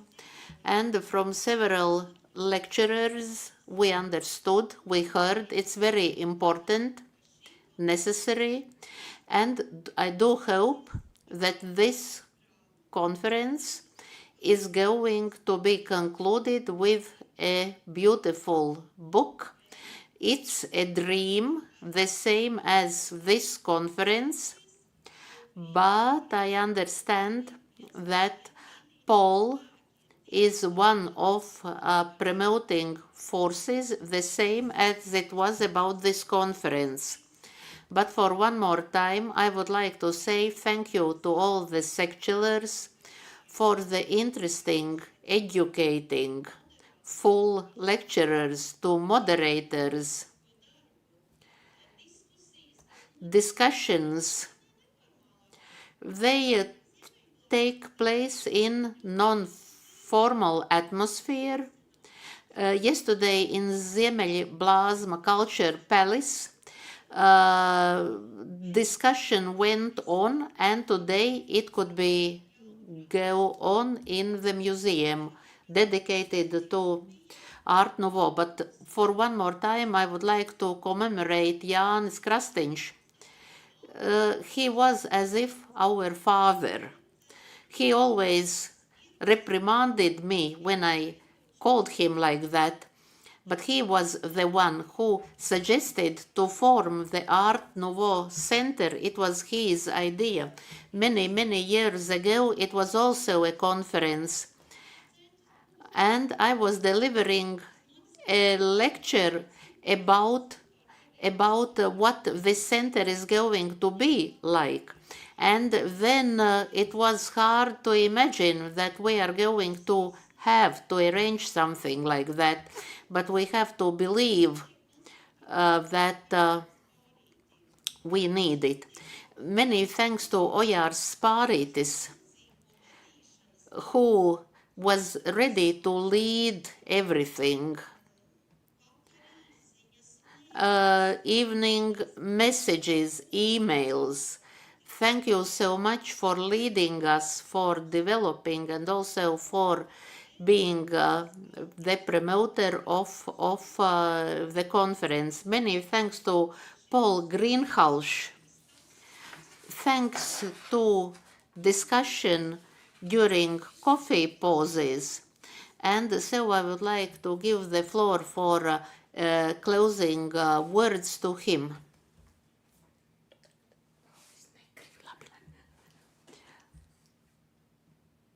Thank you, Agrita. I have to say, being the first speaker, it's also an enormous honor to be the last one as well. And so rare in life, you get the last word, isn't it, in anything, I would say.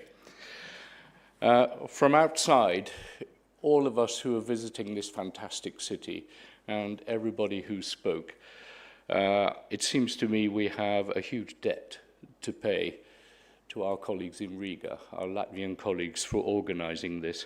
And just a simple observation, really, my paper was about the often contrariness of Art Nouveau. And as I look down the list of countries here, talking about regional style and where they come from, it's quite shocking in 2 days how much of Europe we have been around. Apart from Latvia, the Netherlands, Portugal, Spain, Catalonia, always remember, yes, Serbia, Estonia, Norway, Austria, Switzerland, Slovenia, Azerbaijan, Italy, Hungary, France, and England. I'm here. That's quite extraordinary that you created this event. I think it's a historic event, and my view is there needs to be a book. There needs to be a book which pulls together these fantastic studies of the different regions, and we should talk about that, because it would be a shame not to benefit from the event, I would say. And I think, colleagues, generally, we have people to thank, don't we? First of all, I think we should thank all the administrators who made this possible. There are many of you, and thank you so much to all of you, and the translators who have suffered for 2 days with many languages. So thank you, all of you.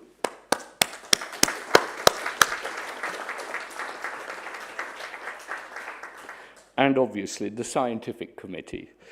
Agrita, Ojār, Sandra, Inezi, and all the other colleagues who put this together. It's been, we know how much work it's been for you, and we're all hugely grateful. So one more time, a round of applause. And later we'll all enjoy a glass of wine together, I think. Don't you think? Yes. Thank you.